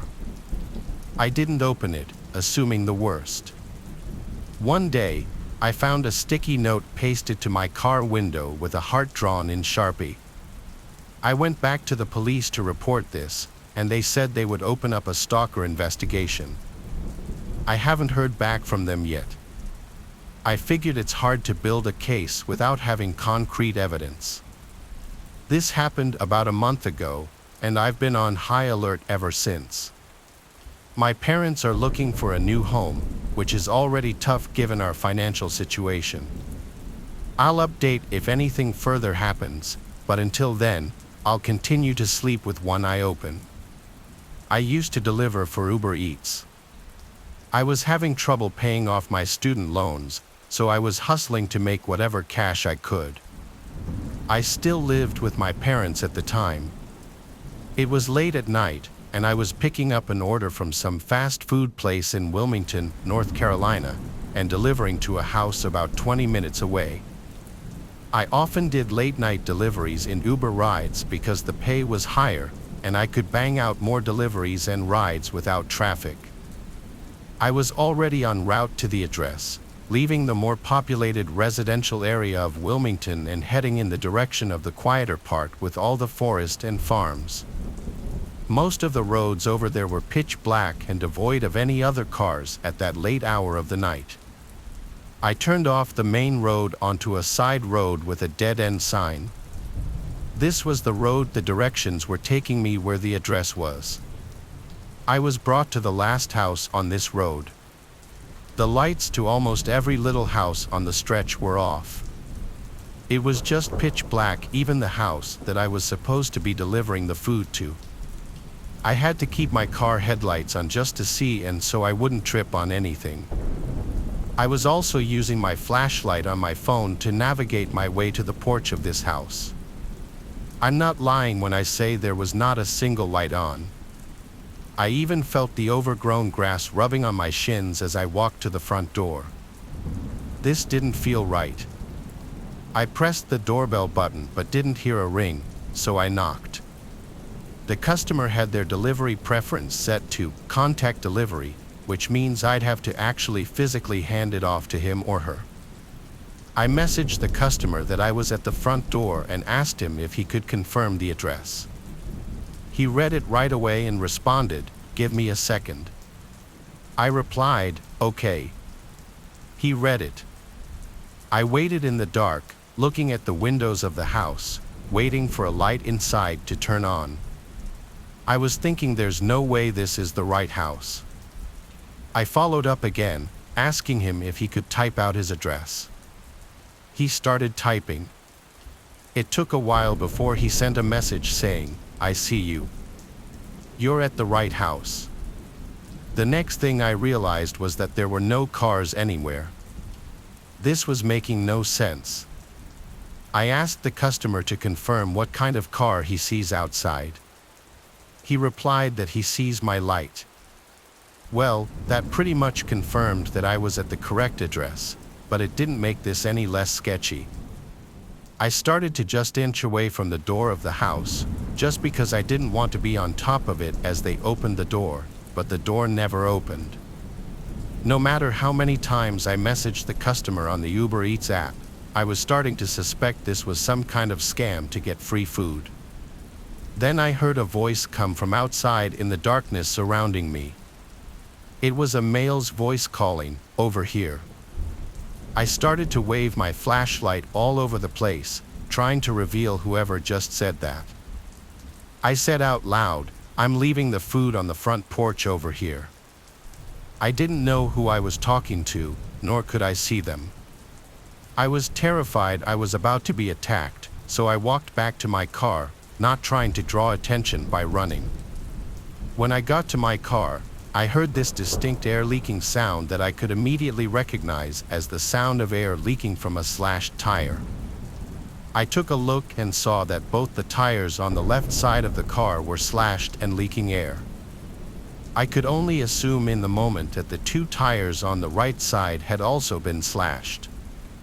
I got into the car and locked the doors.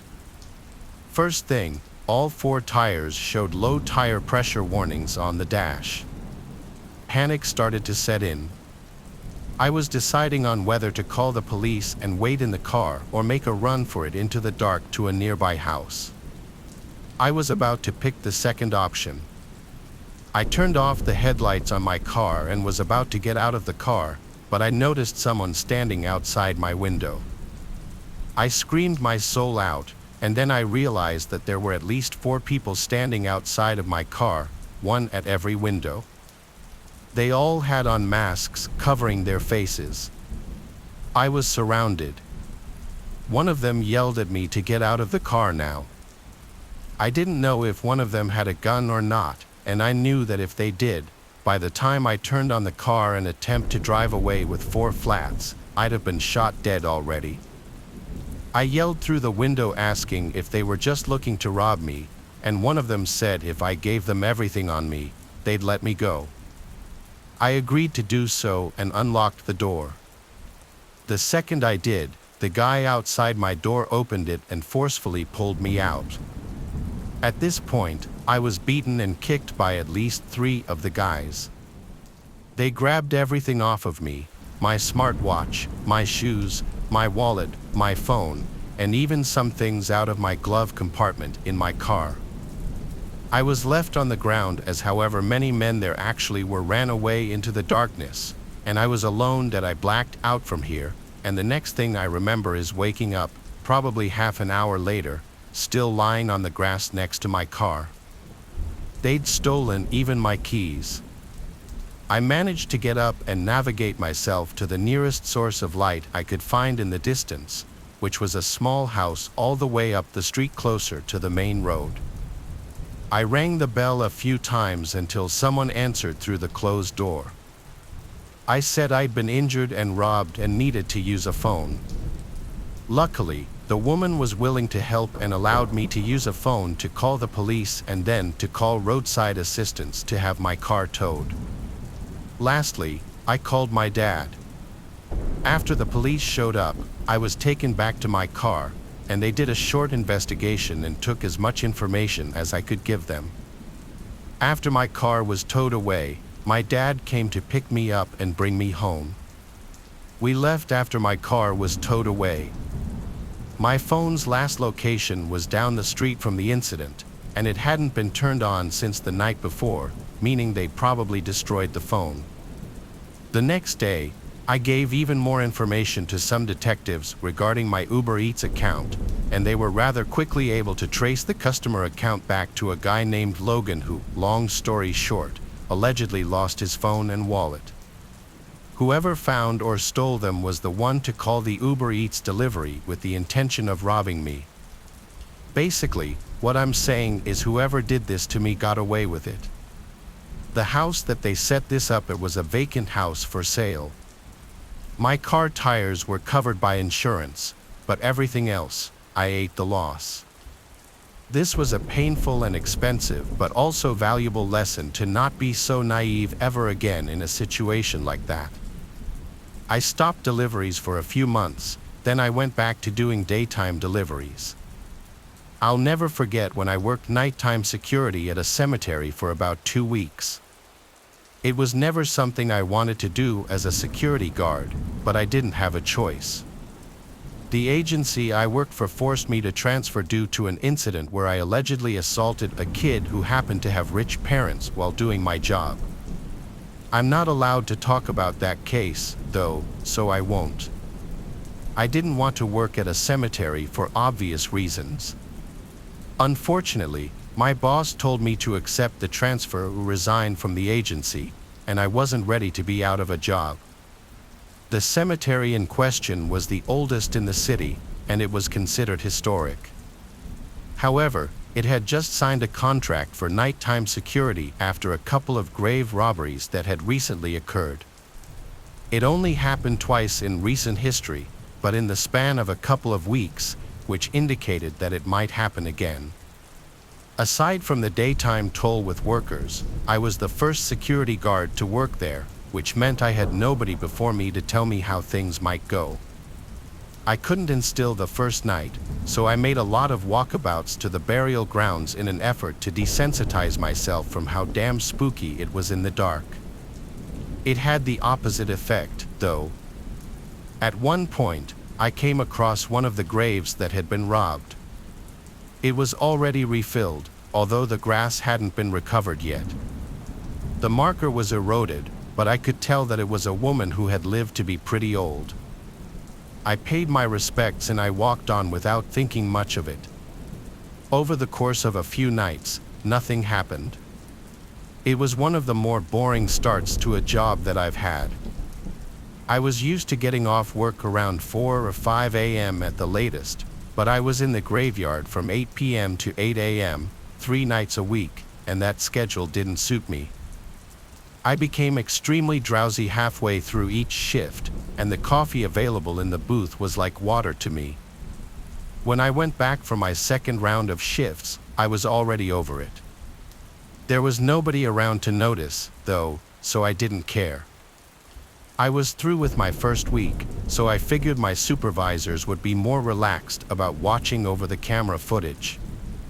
Instead of trying to force myself to stay awake when I was exhausted and nothing was happening, I let myself sleep when I felt like it. I didn't think the grave robbers would actually come back and try their luck for a third time once they knew I was there, and it's not like I had a problem stealing company time from the agency that screwed me over. However, there was one party who had a problem with me sleeping on the job. The last night I worked there, I was exhausted from the previous shifts and it didn't take too long for me to start dozing off in my chair. I actually fell into a deep enough sleep to start dreaming. I don't remember how the dream started, but I know that at some point it suddenly became a nightmare. I'd laid down thinking I was about to get a massage or something, only to feel immense pain in my stomach. I screamed and opened my eyes to see an elderly woman standing above me with a shovel, plunging it into my abdomen and digging out my insides. I couldn't move, and all I could do was watch her eviscerate me. It was the most vivid dream that I've ever had. Luckily, I was able to force myself awake. I opened my eyes with a start. Then, right there on the other side of the booth window, I saw that same decrepit old woman staring right at me. I jumped back and fell off the chair, losing sight of her for a second. When I got to my feet, she was gone, but I was thoroughly shaken. I was terrified by the thought of going out there, but I knew it was my job to go looking for anyone who attempted to trespass. To be honest, I didn't feel any safer being a sitting duck in the toll booth. I stepped outside into the cold under a full moon and turned on my flashlight, throwing the beam in every direction. At first, I didn't see anyone, but then my heart skipped a beat when I saw a figure standing near the back of the property by the trees. I shouted at them, but they didn't respond. I had to look away for a second as I heard rustling in the bushes behind me, but it was thankfully just a possum that I startled into running off. That was logical and reassuring, although there was still that mysterious figure standing by the woods. But, of course, when I looked back, she was gone. I couldn't understand how such a frail old woman was covering so much ground, but I marched over to where I last saw her without thinking about it. I had to walk across the entire graveyard to get to the back of the property. Along the way, it seemed like every single creature in the woods was going insane. I heard flocks of birds suddenly take flight from all the trees at once. An owl let out one of those awful screeches that they make. Even a pack of coyotes started to go haywire in the distance. I felt like all the forces in nature were warning me not to keep going, but in my gut, I was worried that if I stopped walking, something else would happen. So I pressed on until I finally got to the edge of the graveyard. I looked around with a flashlight and called out to the person I saw, but I didn't see or hear anyone. Then, as quickly as it all had started, all the noises in the woods stopped. Every single animal fell silent, even the bugs went quiet. I muttered to myself in confusion and started to turn around. But that's when I noticed I was standing right on top of one of the graves that had been robbed, the one of the old woman that I'd seen the week before. As soon as I realized this, I felt stiff hands wrap around my throat and my feet were kicked out from under me. I couldn't see who was doing this to me, but they were strong as hell. They bashed my face into the recently replaced dirt probably a dozen times until it started to feel like I was about to pass out from lack of oxygen. Then, at the last second, it stopped. I felt the rough touch of the hand simply disappear. I quickly got to my feet in a panic, but I couldn't see anyone in the area. It was like I'd imagined the whole thing, but there was no way that I could have. It felt as real as anything else. Whatever it was had me chilled to the bone. I didn't finish my shift that night. I ran to my car with my tail between my legs and quit the job on the spot. This event has haunted me ever since. I've pieced together what it meant over the years. The spirit of the old woman who was robbed didn't take kindly to me slacking on the job, and she took matters into her own hands to make sure it never happened again. I've never been a superstitious person, but sometimes things happen in life that make you reevaluate your assumptions. Even now, when I'm at work and I feel myself getting the urge to slack off, I see that woman out of the corner of my eye for a split second, reminding me of the lesson she taught me. I'm what you would call a serial bridesmaid. Like the saying, always the bridesmaid, never the bride, that's basically my life. I guess I'm the woman that attends a lot of other people's weddings but never has one of her own. Anyways, when my friend originally asked me to be one of her bridesmaids, I happily agreed. Her wedding would be about 10 months from when she asked, and I wasn't too happy about the way I looked. I made it my mission to lose weight before the wedding so I could feel good in my dress. I don't think my friend actually took me seriously though, because even though I told her to wait, she ordered my dress in a larger size.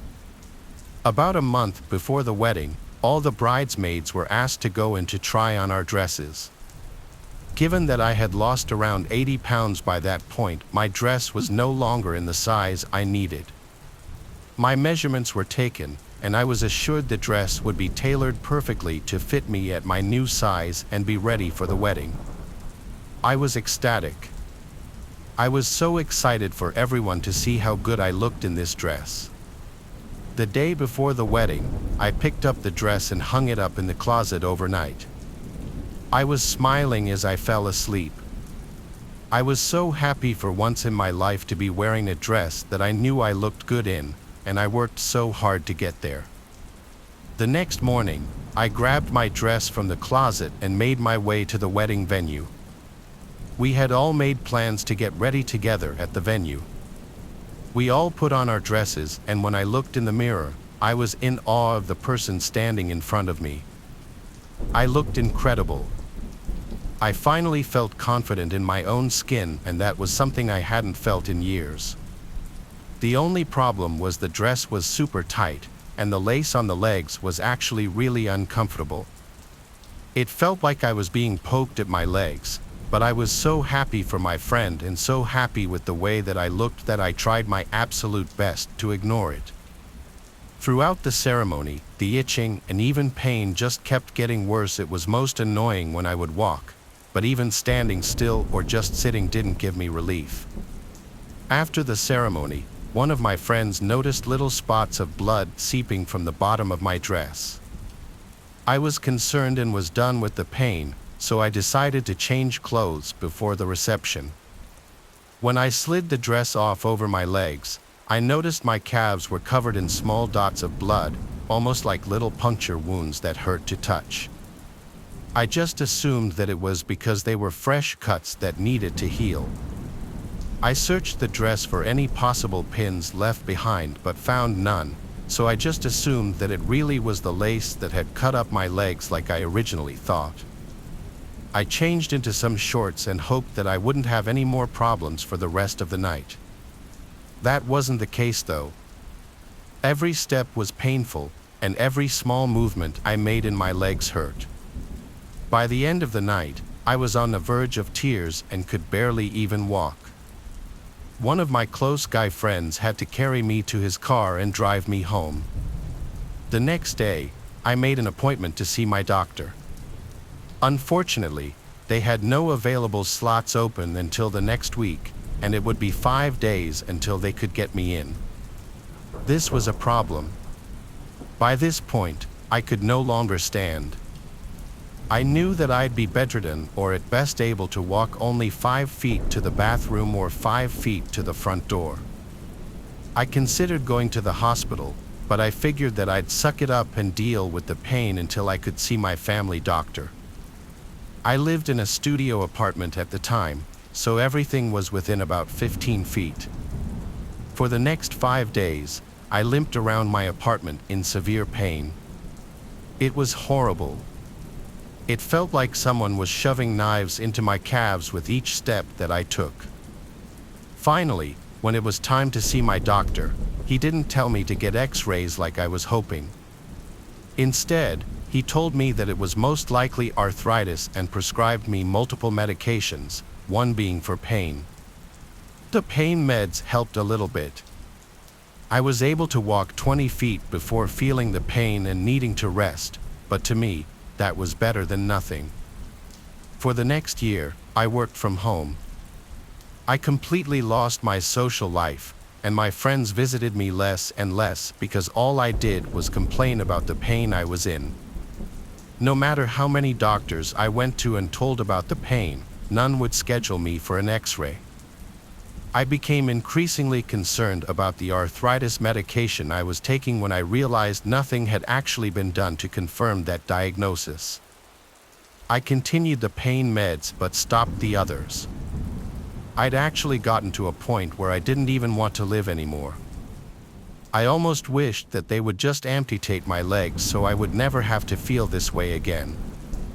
I missed the life I used to live and the friends I used to have. For a year, I hadn't felt like myself, and I was done letting doctors tell me what was happening to me wasn't serious. I made an appointment to see another doctor, probably the 20th that year, and I made a deal with myself that I would demand that he send me for some type of diagnostics or x-rays. I didn't really know, but he did just that.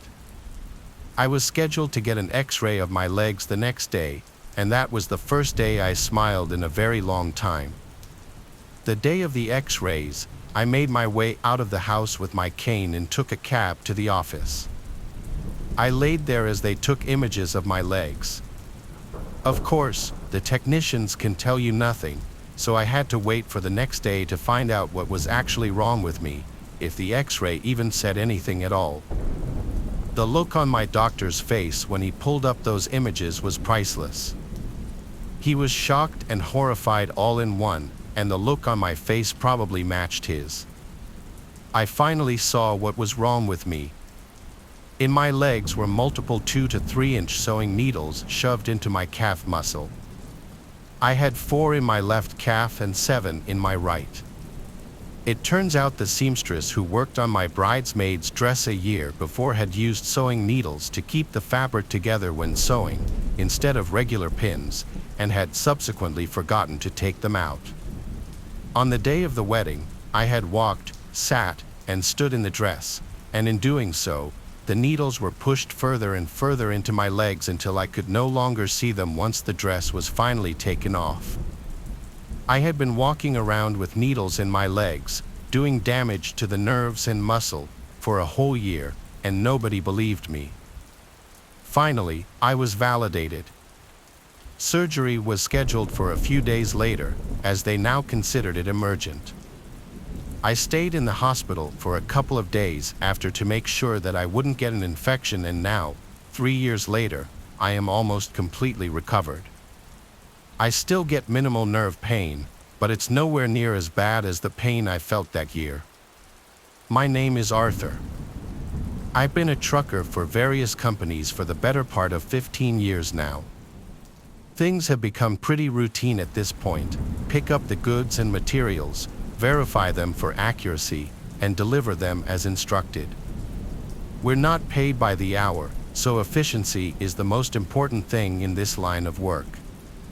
For someone like me who's been doing this forever, I like to think I can outwork all these young guns that are snapping these jobs up. This isn't always great, though. Usually, I push myself to the absolute limit when it comes to functioning on barely any sleep.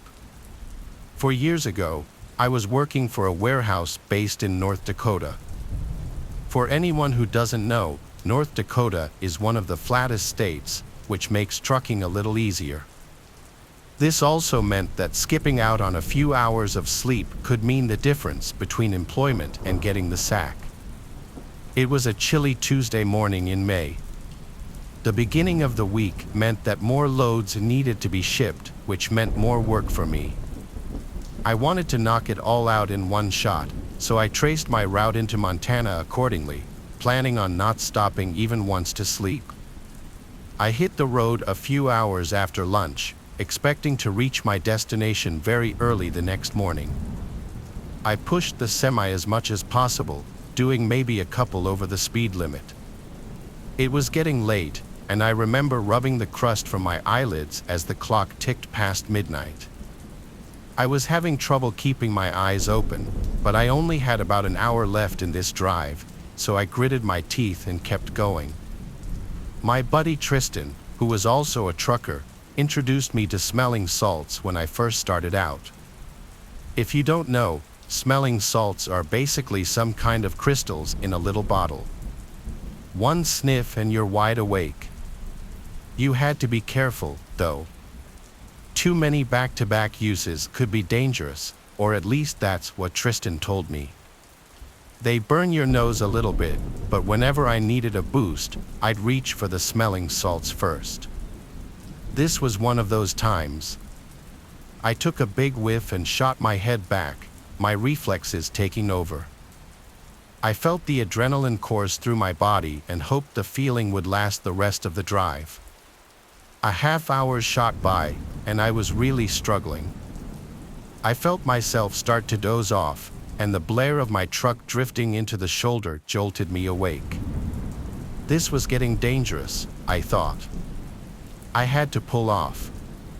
I was all alone on the highway, but there was nowhere to pull off. There were just woods on either side of me. I slowed the truck down, searching desperately for somewhere to pull over. At this low speed, my headlights pierced through the darkness, and I was able to see a lot more. As I looked around, I saw something that confused me. There was a purple dress lying in the middle of the road.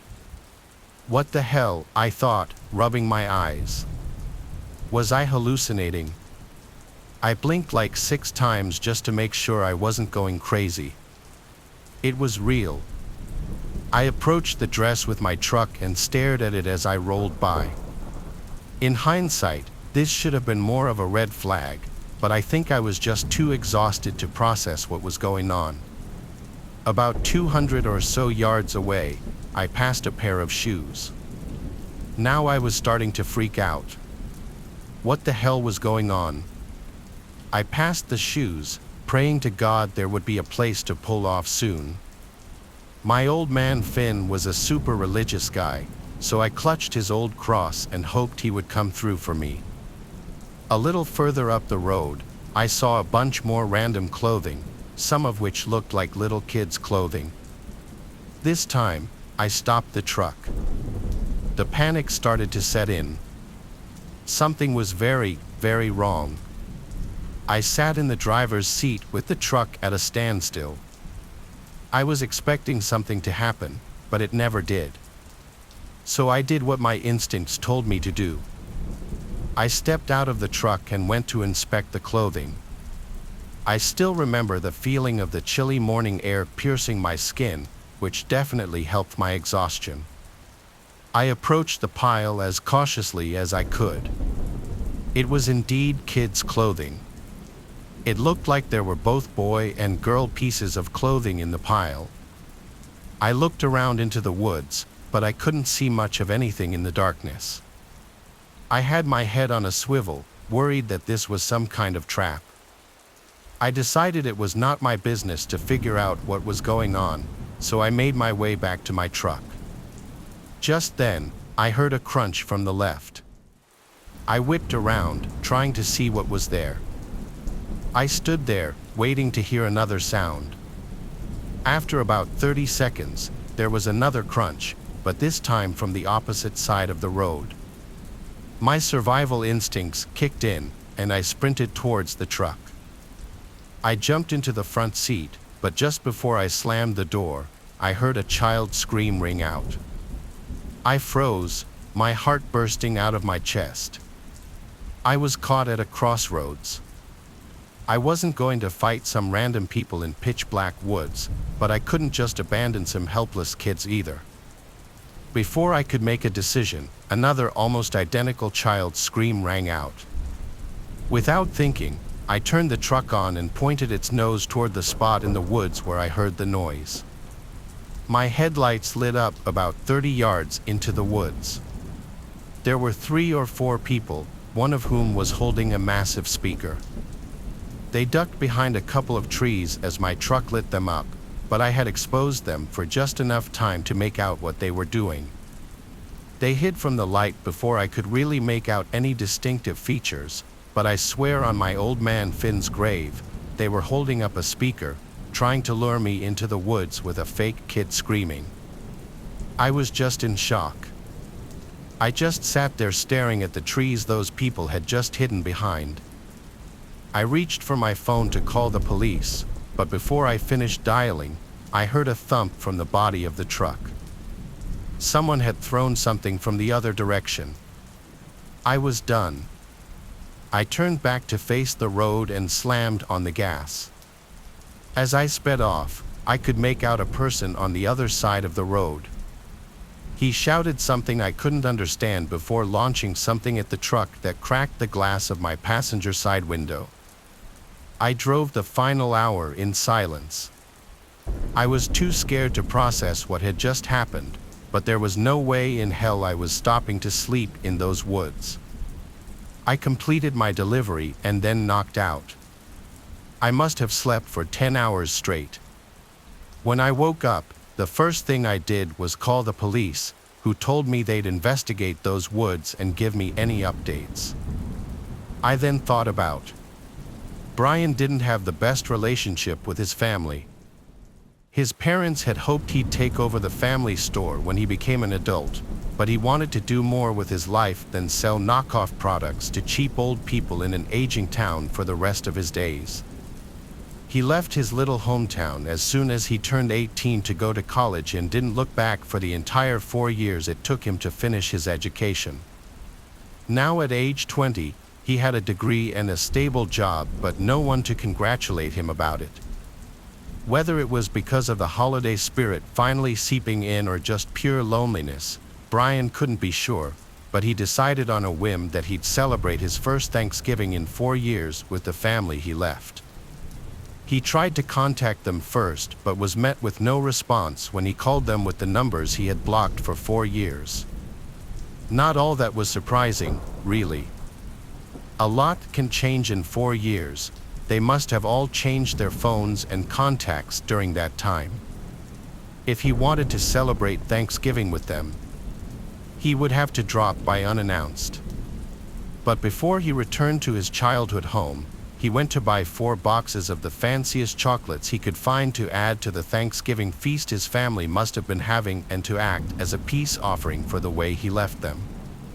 Brian's mind raced towards a million different outcomes during the long drive back to his old hometown, accompanied only by the cheesy Thanksgiving-themed songs on his radio. Would his parents be happy to see him again, or would they be pissed off that he dared to show his face again? What about his little brother Jim or his older sister Annie? For better or worse, he reached his destination before he could decide to back down. Standing in front of that door felt like staring into the abyss, waiting for it to blink back. A growing sense of dread kept him from knocking on the door and summoning his estranged parents back into his life.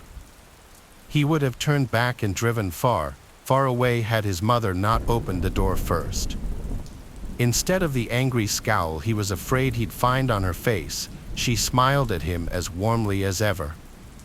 Not knowing what to say, he blurted out the first thing that came to mind, "Hey, Mom. Welcome home, dear." There was no malice or resentment in her voice, not even a little bit. She sounded like she was just welcoming him home the way she always did after he had a long day at school. She led him into his childhood home, and Brian followed her while fighting the tears welling up in his eyes. The dining table was already set, a massive turkey at the center of the table surrounded by mashed potatoes, cornbread, cranberry sauce, and half a dozen other traditional Thanksgiving dishes. His father, younger brother, and older sister were already seated at the table with clean plates. They were all smiling calmly as if they'd expected him to return. There was even an empty 5th seat already set up at the table with the necessary plate and utensils for a feast. Jim ran up to him and hugged him tight. Jim had been 7 when Brian left, so he should have been 11 now, and yet his little brother didn't look a single day older than he did the day he left. "Welcome back home, Pete. Took you long enough.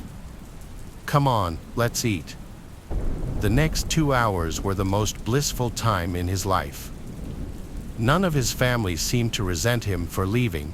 They just brushed off the whole 4 years he spent avoiding them in favor of idle talk that made all the tension he felt before melt away. After stuffing their faces with turkey and mashed potatoes, the newly reunited family put some food on plates to eat in front of the living room television. Brian sat on the single sofa seat with a turkey leg and a wing on his plate while the rest of the family laid back on the long couch. Back when he was little, before internet streaming became a thing, he'd spent countless hours in front of that same television watching whatever came on with his family. Now he was finally doing it again, though he couldn't help but feel like something was off.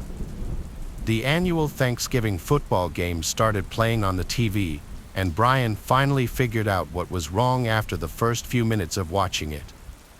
"Hey, Dad." "Yeah, son. Isn't this the same football game that was playing 2 years ago? I could have sworn I've seen this before." "Nonsense, it's live right now. You must be imagining things." I guess." Brian was certain that he'd seen the game before, but didn't want to press the matter any further for fear of upsetting his father. It was a miracle they weren't angry with him when he suddenly showed up unannounced, and he didn't feel like pushing his luck too much. The grandfather clock that stood in the living room chimed with each passing hour. Brian could feel himself becoming more and more uneasy as time went on. The football game on the TV played out the exact same way he remembered it from 2 years ago. About halfway into the game, Brian caught a worrying scent in the air that nobody else seemed to notice. "Hey, Mom." "Yes. Dear. Did you turn the stove off?" I think I smell a gas leak." "Oh, don't worry about it. I've checked. It's probably just your imagination, or maybe your brother had too many beans again." "Mom." Everyone laughed the whole thing off. Brian joined in the laughter, but only because he didn't want to bring the mood down for everyone. Somewhere near midnight, the TV switched to a news story about an incident that happened in their town. The reporters spoke from their newsroom about a family of 4 dying in their home due to a gas leak. Though he didn't reveal their names or the location of the home, it felt like some sort of omen, but his family didn't seem to pay too much attention to it. Brian was about to ask his mother to double-check the gas again when the grandfather clock struck midnight with a deafening chime. The moment it did, all the lights in the house went out.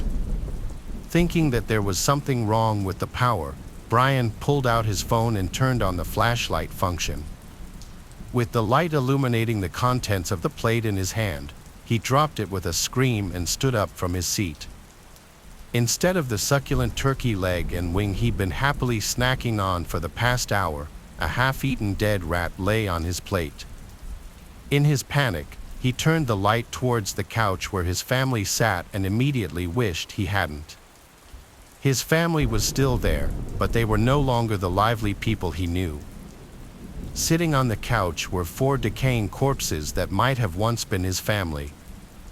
The empty black eye sockets stared into his soul as their putrefied lips curled into sinister grins that revealed their rotting yellow teeth and the maggots wriggling in their gums. Brian's mother, or what was left of her, uttered the last words he would ever hear with a foul breath that smelled like death itself. "We've been waiting for you for so long." I regrettably used to work at a hotel in our town. Our town had gotten hit by a hurricane a few months back, and a lot of houses were badly damaged, so many people vacated the place. The hotel is about a 15-minute walk from my house.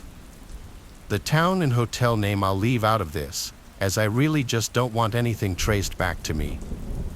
The hotel was a very standard bed and breakfast type place, you know, where they serve wet scrambled eggs, frozen sausages, and assorted cereals. The hotel had a busy month after the hurricane, as some people were out of their houses due to damages. But after a while, things quieted down, if anything, quieter than before the hurricane. I always worked nights from 6 p.m. to 2 a.m. Then someone would relieve me at 2 a.m., and they'd work till 10 o'clock or 11 a.m. I could always see how many people were checked into the hotel, and at the time, it was only maybe 9 rooms, which wasn't a lot at all. I could go the whole night sometimes without seeing anyone. There was a back break room for employees with a coffee machine, fridge, table, and a couple of sofa-type chairs. The employee bathroom was also back there. At night, I spent most of my time back there. There was a bell at the front desk that people would ring if they needed anything. I was in the back when I heard a deep voice from the lobby saying, "Hello," repeatedly. I got up and went through the door leading to behind the counter and saw a man on the other side of the glass. There was a glass barrier with an opening underneath about 10 inches high. He said he needed towels. I grabbed him a couple of extra towels and slid them under the glass for him. He grabbed them rather aggressively, shot me this weird look, then walked to the room's hallway. I stayed in the lobby, now sitting in the rolling chair by the monitors, and I just watched that man on the camera walk down the hallway. He was looking around weirdly, then he started rubbing the towels on his face. I said out loud, "What in the world?" Then he got in the elevator, so I went back to the break room. It was maybe 10 minutes later when I heard a voice again from the lobby. It was the same voice. I walked back out, and that man was standing on the other side again. He said very loudly, "My key card is broken." I asked what his room number was. He said it was something random, like 2C something with a letter in it. Our hotel rooms strictly had numbers, no letters, so I knew this man was lying. I told him, "Sir, our rooms don't have letters. Are you sure you're staying here?" His reaction was not something I was expecting, nor was it something I wish I ever had to be a victim to. He threw the towels on the floor, started smiling, and slightly tilting his head as he got closer to the glass.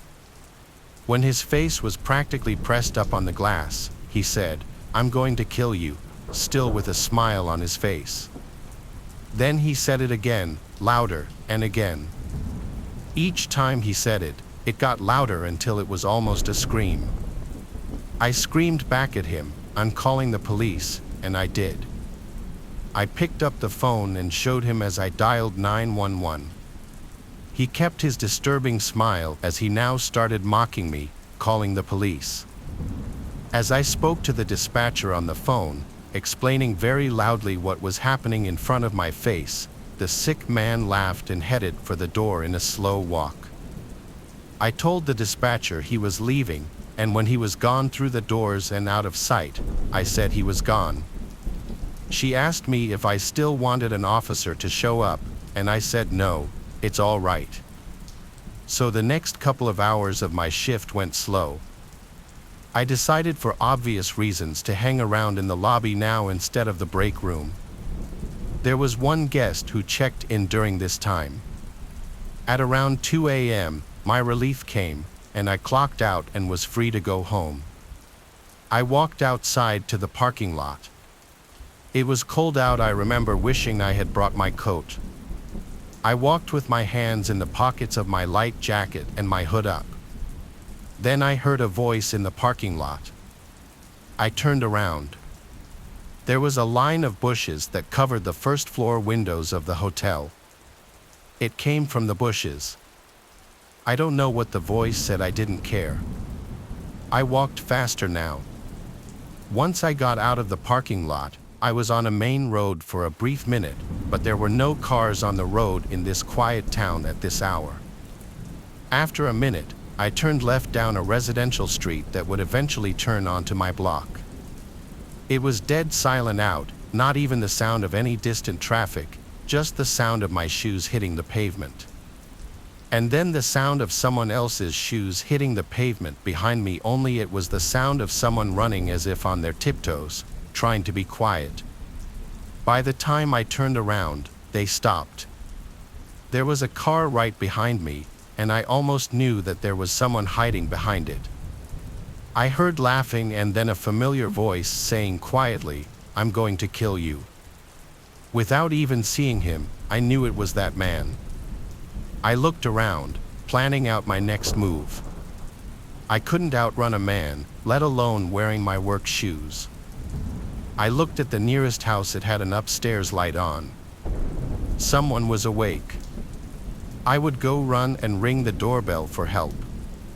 I looked back at the car, and I saw him, that man, peeking his eyes out from behind the car as he inched around it to the front. When he got to the hood, the rest of his face and upper body were exposed, and I could see his disgusting, crazy smile again. I ran for the house, screaming, "Help me." I made it to the front door and rang the bell at least 3 times. That's when the man grabbed me and started choking me, whispering in my ear, "Die." In that moment, I thought my life was flashing before my eyes. Then an angel in the form of a man opened the front door to the house and screamed, "Hey," at the man choking me. The man's grip was released from my neck, and I fell to the floor. I never turned to watch the man run away, but the man from the house helped me up and brought me inside. He gave me water and called the police for me, and I explained the whole story to the police. They collected the CCTV footage of the man from the hotel and put feelers out to track him. I was called into the police station when they did a lineup of people who looked similar to the man on the CCTV footage, and I was asked to point out which man I thought was him. I looked at all 5 of them for like 5 minutes, and I ultimately said it wasn't any of them. I don't know if the pressure and nerves got to me, but in the moment, I truly didn't recognize him to be in that lineup. I hope to this day I didn't make a mistake and let that man roam free. About 3 months ago, I moved into an apartment with 2 other women so I could attend college. There's a list of things that make the building we live in not that great. For example, most apartment rooms face the corridor where people from the same floor as you will constantly walk left and right to get in or out of the building. So if you keep your windows open, anyone pacing outside can see into your room. But considering I spend most of my time at college, and the girls I live with and most of the neighbors are really nice, the things on that list don't really bother me that much. A few nights ago, while getting ready to go to bed, I could hear music playing from somewhere, mostly pop songs from the 2000s. Since we live in a student-friendly city full of frat houses and the like, I thought nothing of it. There were probably a bunch of parties going on, and the sound was coming from one of them. Or maybe it was just some drunk friends listening to it on the street. I got into bed and let a random video play on my phone so I could fall asleep, as I often do. But as I was starting to doze off, I started to hear drilling noises. At first, I thought I was just sleepy and hearing things, or maybe it was coming from my phone. But I paused the video and listened closely. There was definitely someone using a drill somewhere nearby. I got up and walked around the apartment, feeling confused. It was around 10:30 p.m., so there was no way that someone could be working still. The sound was louder at my bedroom window, so I opened it to check and quickly realized that it was coming from the neighboring apartment, the one that's closest to my window. At that moment, I realized that music was also coming from there. No one lives in that specific apartment, so my confusion only grew. But then I figured maybe someone had planned to rent it, talked it over with the landlord, and he ordered for something in it to be fixed. Still, the fact that they were doing it so late into a Thursday felt really strange. I went back to trying to sleep, but they wouldn't stop making noise. I was texting a friend and eventually started complaining about it, sending him audios and even a video directed at the window that all the noise was coming from. He said I should call the police because there was no way it was legal for someone to be doing this, especially in a building full of apartments. I decided against it since I just wanted to get some rest, and it was already past midnight by then. I forced myself to sleep through the drilling sounds, but a little past 1 o'clock in the morning, I woke up again, this time to hammering. Feeling stressed, but not enough to take action just yet, I tried to sleep once more, only to wake up again. This time, I didn't even check what time it was. I was totally fed up, so I just put on a robe and made my way to confront whoever it was. The window to the apartment was open, so I decided to talk to those people from there. The window was located above the stairs, though, so I would have to go down a few steps to get into view, and I'd look even shorter being seen from there. But that was the last thing on my mind. As soon as I got to the window, I felt most of the courage leave me. In that room, there were 4 men who all seemed to be around their 30s or 40s, and they all stopped whatever they were doing to look at me. Now only the song coming from the radio could be heard, and somehow it felt chilling to have all those other noises stop so abruptly. Even though that's everything I wanted just seconds earlier, I definitely didn't want to be the one thing these 4 men were focused on. Another thing that bothered me, but I didn't think about until the next day, was those men's peculiar choice of music. It just felt creepy to realize that middle-aged men were listening to stuff that teenagers or even preteens would be listening to. Anyway, none of them looked shocked to see me. They just had puzzled looks. Remembering why I was there in the first place, I said, "Excuse me, it's pretty late and most people here have work early in the morning. If it's not too much to ask, can you guys do this some other time?" Now, mind you, I'm a pretty short and puny 19-year-old who didn't even think to put on something other than a robe. So when two of those 40-something-year-old men came to the window and towered over me, looking up and down at my body almost like predators, I froze up and felt the hairs on the back of my neck stand up. They were both sweaty and had their mouths agape, and one of them had a hammer that looked quite heavy in his hand. They started smiling in a sick, twisted way, and I felt a sudden urge to throw up. Extremely unsettled, I started slowly making my way back to my apartment, not taking my eyes off the men, feeling like they might try to grab me. When I got to the last step of the stairs and close enough to the window, as soon as I was out of their view, I dashed to my front door, got inside, and locked it. One of the girls who lives with me was out of town that night, and I presumed the other one was asleep since she hadn't seen my text on our group chat asking them if anyone had moved into that apartment. I got back into my room and didn't hear any tools again. In reality, even the radio seemed to have been turned off. I wasn't really sure how to feel about that because now I wasn't angry, just disgusted and creeped out. I know I should have called the cops by then, but I was just too stressed to deal with that any longer. Checking the time, it was about 2:15 now. I got into bed again, tricking myself into thinking I wasn't scared, just craving some sleep. Eventually, I passed out. I woke up in the middle of the night again. This time it was around 3 o'clock, and I could hear no sounds coming from the apartment. Everything was quiet, and that quickly started to bother me. It was too quiet. I had to have heard or felt something in order to wake up. The silence was making me uneasy, and I had a feeling that someone might have been on the other side of my closed window. I tried not to think about it, but I couldn't get a peaceful sleep after that. The next morning, as I was going out, I went past the same window and noticed that it was closed. It was as if this previous night had never even happened. But I asked the girl who was home with me if she heard anything.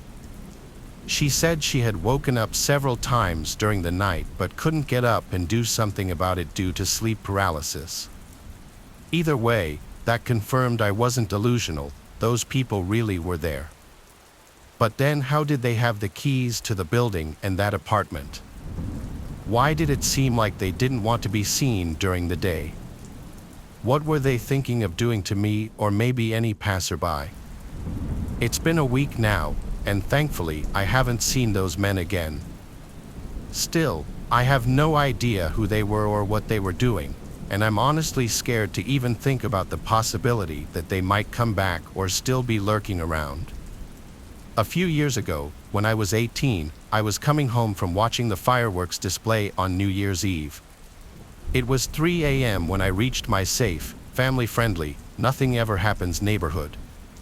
I'm from Sydney, Australia, and live in a posher and wealthier area. My friends wanted to call a taxi because we didn't want to wake our poor parents at this hour to drive us back home, but because of my stubbornness and insistence, we ended up taking the very long walk home. My friend Kieran was complaining most of the time. I guess I can't blame him. Bevis was just silent and compliant, and I was cheerful. When we reached almost my street, we split ways. The guys went on their very long walk home, which was way longer than mine, and I continued on mine. When I passed a little cake shop, I noticed a guy across the street. I only looked at him briefly, but something in the way he quickly looked up at me, almost with interest, caught my attention. I hurried on anyway because I'm usually paranoid about things, and 99% of the time, it's just me being paranoid. I turned onto my street, which was much darker than I had anticipated. This was about 3:15 a.m., mind you. As I passed the bowling club, I kept looking behind me just to make sure. It was getting quite cold and dark, so I started feeling creeped out, but there was no one behind me, no one anywhere as far as I could see. I was halfway down my street where the road dips down when I noticed something on the path in front of me. I couldn't tell what it was, and at the last minute, I stepped off the path onto the road to avoid it because it looked like it might be a dead animal. As I stepped onto the road, I turned slightly and saw that there was someone behind me. They weren't too close, but they weren't too far away either, and I remember my heart leaping into my throat because I hadn't seen them before, and for them to have gotten that close in that short space of time, something about it didn't sit well with me. When I told people about this later, they said that I should have been quite suspicious then. It was 3 a.m. in the morning, and you're quietly walking behind a girl, not even bothering to keep a safe distance. Like, if you're really innocent, you would take measures to emphasize that, right? I couldn't see who it was, nor could I tell if it was male or female because it was just a black figure to me. It was a very brief glimpse. I was scared, though, so I whipped out my phone and started to call Kieran. I kept calling him, but silly Vodafone couldn't connect to him. So I tried to call Bevis, but he wouldn't pick up. I kept this up at least 5 times, getting increasingly anxious but daring not to look behind me to see if he was still there. I'm glad I didn't actually. I think I would have really freaked out if I had confirmed it. By that time, I'd reached my driveway, and I hurried up it thinking I was safe. But as I was halfway up, I looked over my shoulder again, just really quickly, and I saw the figure there again. The way I explain this next bit is going to be hard because I was really confused and muddled. On one hand, it may have looked like he was merely passing my driveway, but on the other hand, I am much more certain that it looked like he was just about to step onto the driveway as if to walk up. At that precise moment that I thought that, it occurred to me that he might be my brother Hubert because no one else would bother walking up my driveway. Even if some guy was following me, it never occurred to me that he would really go to the lengths of going up my driveway as well. I thought I was completely safe because I had the advantage of having my house close by when he started following me. However, something about the build of this figure didn't seem like Hubert to me, so I hurried on anyway. My beautiful, wonderful, amazing mother had stayed up to wait for me, and I'm so glad because she opened the door for me as soon as I knocked. I hate to imagine what would have happened if I'd had to wait for a while. I went inside, but I left the second door open and the outside light on because I thought Hubert might be coming in any second now. But Mom was like, "You can turn them off. Your brother came back 2 hours ago." I did get a little bit creeped out, but I just dismissed the thought because we are so quick to always think we're safe. I closed the door, shut off the light, and went to get a drink of water, and Mom went to bed. I went to my room to grab my clothes and then went to the bathroom to take a shower. I switched off the living room lights. This is sort of funny now that I think about it. Before I took a shower, I replied back to a message from Kieran, who was asking if I was home safe yet.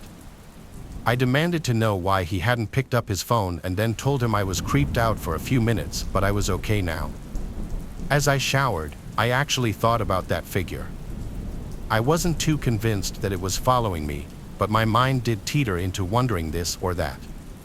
In any case, I remember thinking that it was okay because I was safe now. Near the end of my shower, I heard something at the window. It didn't sound like the usual creaking or bumping of an old house. The way I described it to other people was like the sound of someone resting their hands against the window to steady themselves. It sounded really unnatural. I know because it caught my attention straight away, and I immediately jumped to the possibility that there might be someone outside. I know that only a really strange sound would make me do what I did next, which was to turn off the water and crouch under the window, hiding and waiting. I waited for quite some time, too scared to move for a few minutes, but there was nothing. So I gingerly crawled out, still too scared to stand up properly, and I switched off the bathroom lights. But then it was impossible for me to dry myself and dress myself, so I turned on the heater light, which is much smaller and dimmer. As I did that, I noticed that there was a very small blue light there that certainly didn't belong there. The way I can describe it now, it was almost like a keypad of a phone lit up. I was scared, but I switched off the heater light as well and backed into the corner, my towel wrapped around me, and I waited. It seemed like a long time that I waited, too scared to unlock the door and move because I knew it would make a lot of noise. As I waited in the pitch darkness, several blue lights came on outside the window. A few became very bright, and they were moving, trying to shine through the window. Now that I think about it, it had to be a phone, but I'm not sure because there were a few lights. But that did it for me because I practically bolted for my mom. I unlocked the door and went into my parents' room, trembling like a leaf and gibbering that there was someone outside the bathroom window. I was clearly very upset, so Mom ushered me around, trying to find a safe room for me to change into. Dad apparently heard the footsteps hurrying back down the driveway, and I'm glad he did because the situation feels so surreal to me now that I'm not even sure if it really happened. Maybe I imagined it all, but this is confirmation that it wasn't just my imagination. I was so shaky, and I slid into bed and couldn't sleep until morning. Even when it was morning, I was terrified, especially when I heard Dad leave the house and go into the backyard. That was the lesson I learned. I'm never walking home again that night. I'm even a bit worried during the daytime now. We never did find out who it was. People wonder if it was the same person I passed earlier, but for some reason, I didn't think so. My brother doesn't think so either. I used to work at a Walmart. The Walmart I worked at was open 24 hours. Back then, due to my kid's school schedule, I would work overnight shifts so that I would be available to drop him off and pick him up. I would do a 10 p.m. to 7 a.m. shift every night. During the day, I'd sleep, take care of my son, and work my second job. Some days I was exhausted. A lot during this time in my life. It wasn't a great time. I had to do what I could to cover rent though. This Walmart was one of the bigger ones. It was a supercenter, not just a grocery store, so it had everything.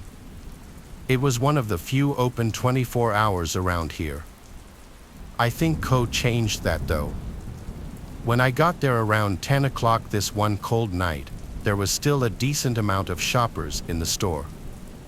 A lot of people would come in for some late-night shopping. As the hours would pass, it would of course quiet down tremendously. The late hours of the night would attract a lot of weirder characters, weirder than the usual ones during the day. Into the AM hours of the night, there was only one person working the front of the store, and he or she would be at the self-checkout registers. There were no regular registers open this late. There would also be a couple of stock workers on the floor, which was what I did then. There would be a couple warehouse workers in the back who I really didn't ever interact with. They did their own thing, and then there's just the night manager on duty. I was in the cereal aisle doing my usual stock work. I noticed a customer walk past the aisle, then seconds later he stepped back into view at the end of the aisle, stopped, and looked down at me. When I looked back at him, he started looking at the cereal. The guy had curly hair. I couldn't gauge his ethnicity, honestly. He had a black backpack on that looked like it was stuffed to the brim with God knows what. He awkwardly lingered in the cereal aisle for a minute, apparently looking at the granola bars. Then he came a little closer to me and asked me where the bread is. I pointed him in the right direction. He said thanks and slowly walked away out of the aisle. I watched him walk away, and he had a very noticeable waddle in his walk. When he was out of sight, he was out of mind, though. The problem was that he wasn't out of sight for long. I was in the cereal aisle for quite some time, and I started noticing that every few minutes that guy would slowly pass by the aisle, looking down in this direction. He wasn't holding anything. He didn't get any bread. He just had on his big, sketchy backpack. I started working faster just so I could finish this aisle and move away from him. When I was done, I brought the empty U-boat platform back to the warehouse, where I grabbed another U-boat full of boxes ready to stock. I purposely picked an aisle far away from the cereal aisle. I was now in the chips aisle. This is also about 45 minutes after initial contact with that guy, so there should have been no way he was still here. But I was wrong. He found me. I was rotating the newer bags of chips behind the older ones on the shelf. And then I looked to my right, and that guy was at the end of the aisle, creeping again. He still had nothing in his hands. This man had been creeping around the store for almost an hour. He then finally approached me, as I was dreading he would. I tried to look away until he started to speak.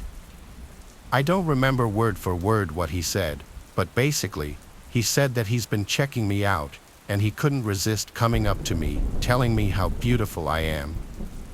I responded as politely as I could. I did a fake little laugh and said no thank you, that's very sweet. He didn't stop there, though. He asked a bunch of personal questions, like where I'm from. I gave fake answers to everything. This guy absolutely reeked, and his breath was awful. I was genuinely repulsed. He asked for my number, and I said I'm seeing someone. He said there's nothing wrong with us just being friends. To get him to leave me alone, I gave him a fake number. I then told him I really can't be talking to anyone while I'm working. He made some creepy comment before walking away, thinking he was all swag, that he got my number. When in reality, he was genuinely creepy, and I gave him a fake number. I thought that would be the end of it. Hours went by, and time felt like it was going in reverse. I wanted to go home. Then the only other stock worker on the job at that hour suddenly walkie-talkied to me, saying there's some creepy-looking guy asking for me. I said, "Oh no," and then told her to tell him I left. I then basically made a beeline for the employee lounge, where I planned on hiding for a while. I made it to the lounge and then sat in one of the seats. Then the double doors opened, and in came that guy. He looked at me, and he looked angry. He yelled, "You gave me a fake number."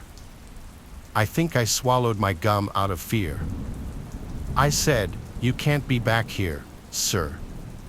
He then took off his backpack and plopped it on the table next to mine. He started unzipping it as he looked at me. That's when it was time for me to go. I got up and ran past him without thinking. He tried to grab my arm, but he failed as I ran through the store. I looked back and saw he was running after me. I ran to the front of the store and outside to my car. It was the only thing I could think to do in the moment. Alternatively, I could have tried finding the male warehouse workers in the back or even the manager, but that was no guarantee. I got to my car and saw the man leave the Walmart, looking for me. He was slow. He must have been on something. He saw my car, but it was too late. I was already driving away. I called the night manager and let him know what just went down and that I'm not comfortable staying there tonight. I also warned him of the man with a backpack full of unknown contents. My manager told me I can't leave the place short-staffed. He said he'd call the police to make sure the man doesn't come back, and he told me I need to come back. I was adamant about not returning that night, though. He eventually got the message and said he'd review the camera footage, but that I need to come back tomorrow night. And I did. He allegedly notified the police the next day of the man and gave the police department the surveillance footage. I met a lot of characters working that job, but this guy was by far the scariest. I don't know what he was reaching for in his backpack. I don't want to either. After returning from a night to celebrate the arrival of the new year, my husband and I returned to our apartment complex to turn in for the night. We both had a couple of drinks, but neither of us were intoxicated. As much as we enjoy partying with friends, when it comes down to it, we are really just homebuddies. We lived in the corner penthouse suite of our complex. Although this was never confirmed, it was suspected the owners wanted to convert this apartment complex into condos. The rent certainly was not cheap, and access was limited to this floor. Upon entering the building, there is a walk-up to secure doors, and every now and then there would be a doorman to greet you as you entered or exited. There were also multiple security cameras placed throughout and around the building. It was an especially cold evening, and when we returned, there was no doorman present. It was late, at least 2:30 a.m. The foyer was empty, and one of the lights flickered softly. My husband and I entered the elevator and pressed the button to the top floor. The elevator ride was smooth, and as we ascended, I could feel myself becoming more relaxed, excited to finally be home and able to rest. My feet were killing me from wearing heels all night in the bitter cold. The bell chimed, signaling we had reached our floor. The door slid open, and we turned the corner to the left. Like I said, our suite was the corner suite at the end of the hall. However, something caught our eye. A woman, or what at least looked like a woman, was meandering through the hallway. Her hair was dark and scattered, it looked to be matted and covered her face. She wore a black lace dress that was torn and looked to be in bad shape.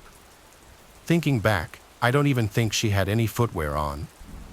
We assumed she was intoxicated and was having difficulty finding her suite. Although on closer inspection, she didn't look familiar. We knew all of our neighbors, as, like I said, access was limited on this floor. I looked at my husband, who stood still as well. I could see he was contemplating the same thoughts. I asked him, should we ask if she needs help? He looked at me and said, just wait, maybe she's just drunk and having a hard time finding her suite. The woman just continued to slowly slide herself along the walls of the hallway, stopping at each door and peering through the exterior peepholes. Admittedly, this was creepy, but it just added to the theory that she was a drunk woman looking for her friends. She was humming, or what I believe was humming. The sound was something between a growl and a hum. We stood there in utter disbelief and awe. However, there was a veil of tension and uneasiness that lingered.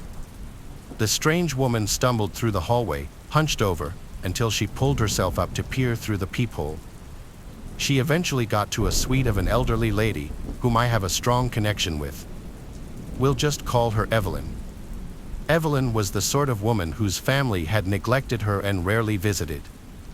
She would bring my husband and me baked goods from time to time. I would bring her leftovers and assist her with groceries and medication. Frequently, Evelyn's smoke alarm would constantly go off. I would have to rush over and pull out the smoldering toast from her toaster and fan her smoke alarm until it stopped beeping. At times, a nuisance, but it would always turn into tea time. Nevertheless, I cared about Evelyn. So when I saw this strange woman peer into her peephole, I reacted. I blurted out, "Excuse me, are you all right?" I could feel myself lose confidence as I asked. The strange woman seemed to shudder for a moment and hunched over to the floor. She looked like she was about to puke or was frightened by my voice. My husband and I stepped closer, but the woman then let out a series of soft and menacing laughs, just barely audible.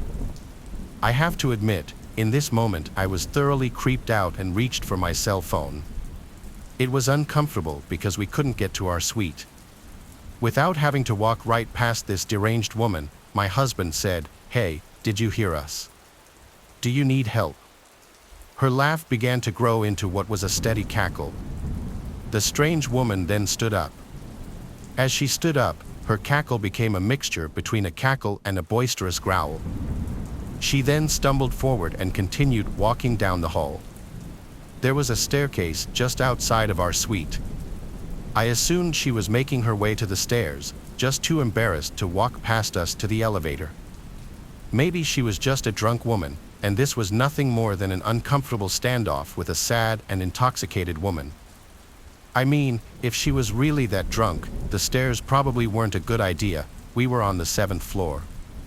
Nevertheless, I just didn't feel like it was worth the risk to engage with this woman. I just wanted to enter my suite and dive into bed. It was late, and my feet still hurt. As we took a few steps forward, the woman stopped, almost with laser precision. She stood up completely straight, looked right at our door, and then began to pound on our door, screaming bloody murder. I could feel myself becoming swallowed with fear. I reached for my cell phone and began to dial 911. The woman kept pounding on our door and screaming. To be honest, I'm surprised none of our neighbors came out to see what was happening. Part of me thinks they were too afraid themselves and were probably peering out of their peepholes. Afraid of what our neighbors would think, my husband said, "Hey, what are you doing? Stop that." And just like that, the strange woman stopped, fell to the ground, and began crawling quickly towards us. She looked up for a brief second. All I could see were her dark eyes. Her mouth seemed to be stained black, and she was growling again, but this time it was as if there was something in her throat that she was choking on. Frozen with fear, my husband and I just watched until she flashed us a menacing hiss, the kind you would hear in a movie but never imagined in real life. Terrified, I whipped off my shoes, and my husband and I ran towards the staircase on the other side of the building. We didn't want to risk waiting for the elevator and have her catching up. We went down 2 flights of stairs and stopped to listen if she was making her way down the stairs, but it was almost impossible to hear as my heart was pounding so hard. I thought to myself, what the hell was going on? We waited there for 10 minutes or so until eventually, we had the courage to head up the stairs and back to our suite. The woman was gone, and so we entered our suite. I was just relieved to finally be safe in my home. My husband sent a text to our landlord, and he replied that we would hear from him in the morning. I was so unbelievably exhausted but found it incredibly difficult to sleep. The sound of that woman's growling and cackling rang in my ears. I hardly slept. The next day, when my husband went to speak to the landlord, he asked him to check the security cameras. Although nothing turned up, the landlord said the cameras glitched due to the frigid temperatures last night. To this day, I still don't know what to think. That woman most certainly had problems. The question is, was she dangerous? We moved about a year later, but every New Year's Eve, I still think about that night. It was New Year's Eve of 2020, and all of us were ready for this horrible year to be over. Foreign off this chick that was a little unstable to say the least. She'd probably kill me if she heard what I was about to say using her real name, so for my own sake, I'm going to refer to her as Jane. To make a long backstory short, she came from a messed up family, and her dad was sort of at the center of a lot of her problems.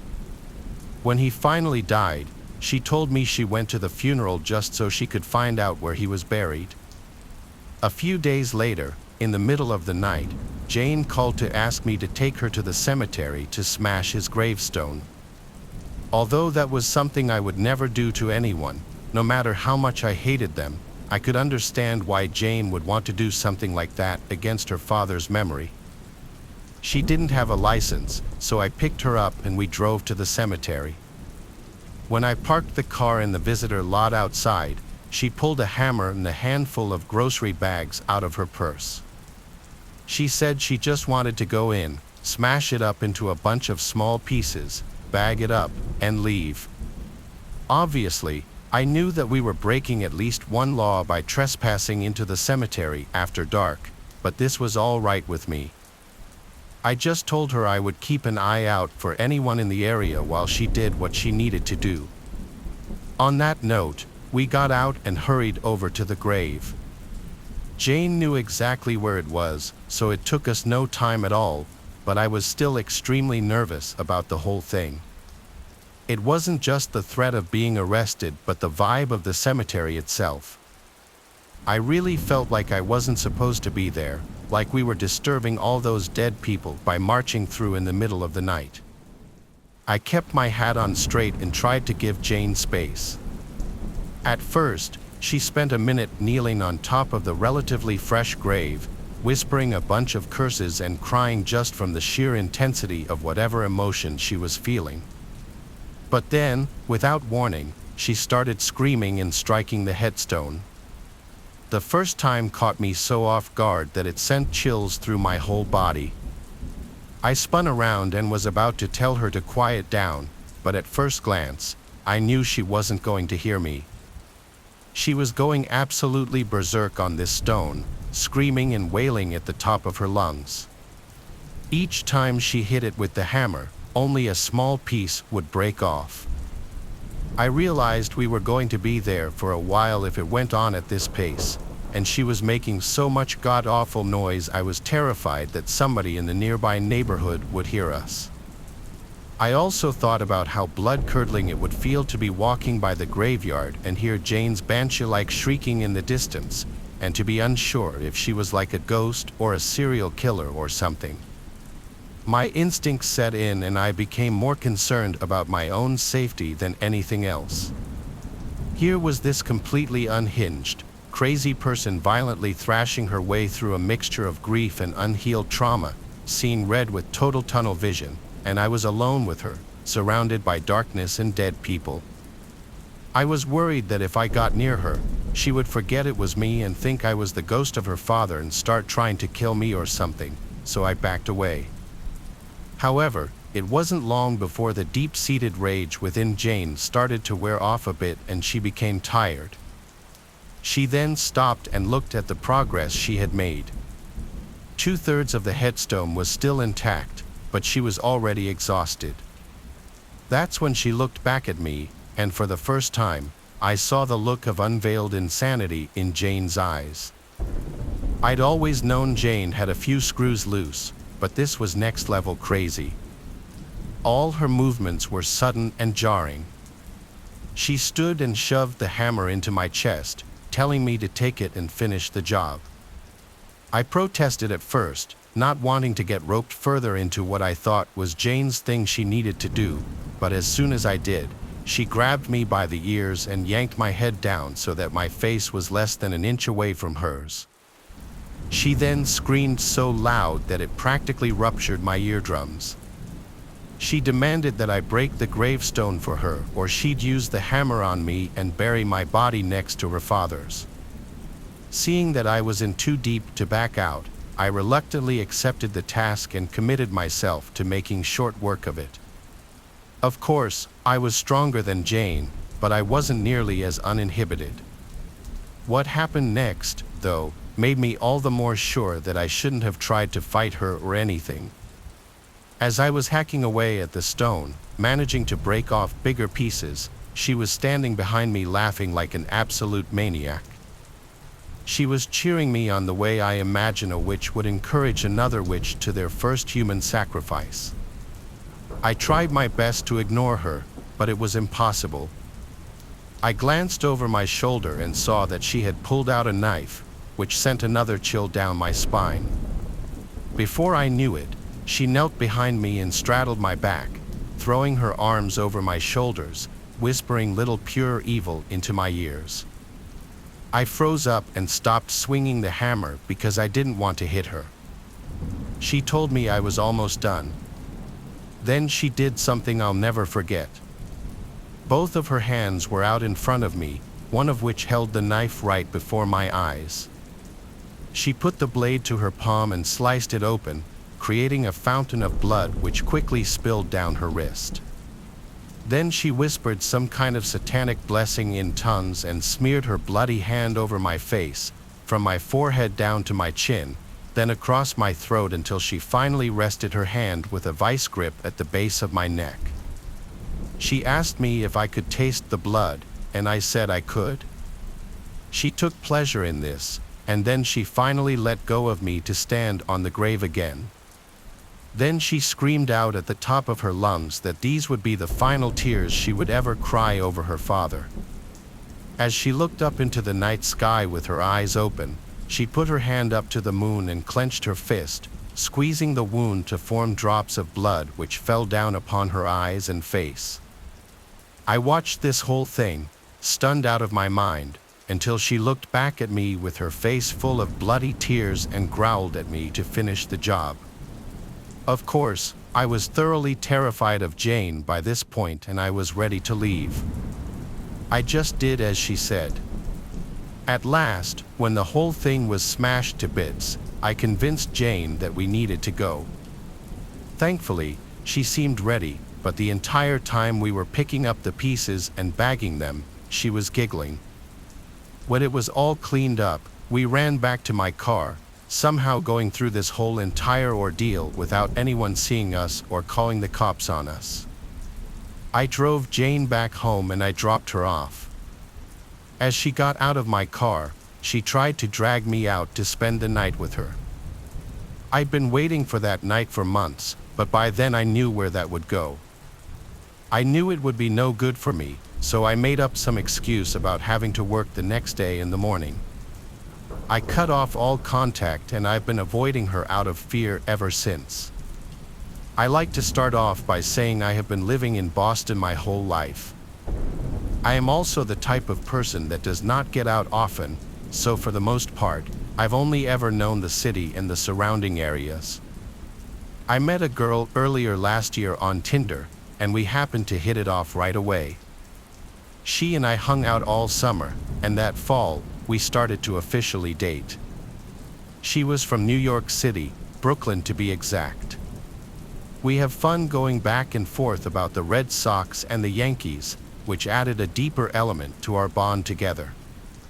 Everything in the relationship was going great so far, so with New Year's coming up, we decided we wanted to spend it together.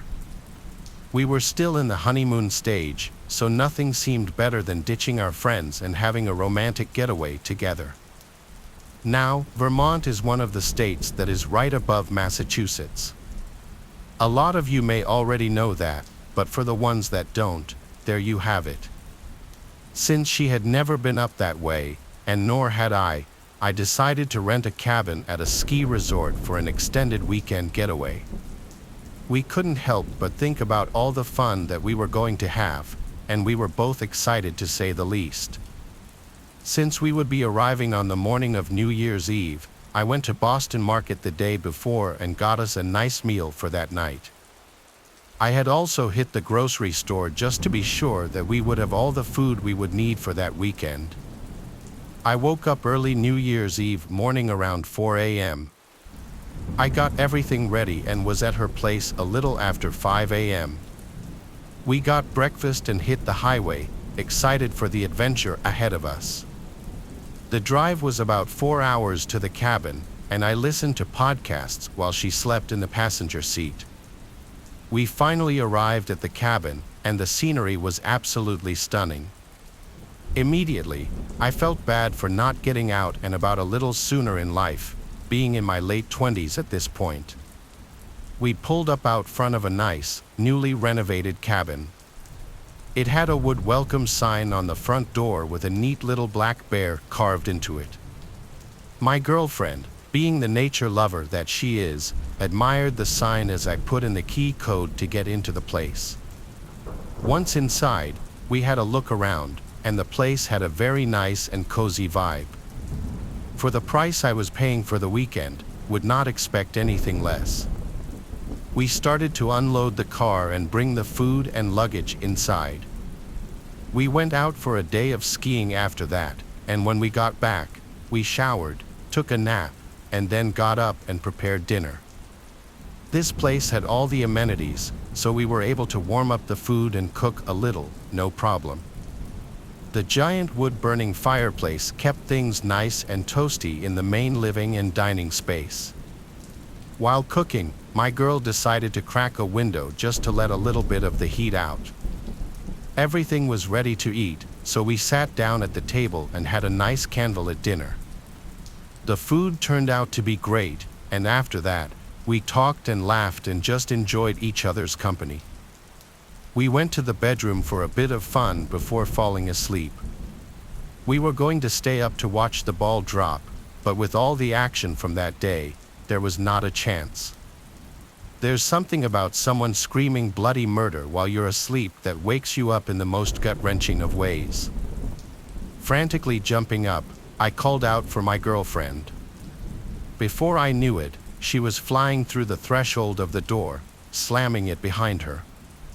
She looked me dead in the eyes and said, "There's a bear currently breaking into our cabin."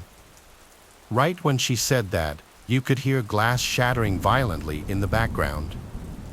I went to the door and pressed my ear to it. I could hear snow coming from the outside.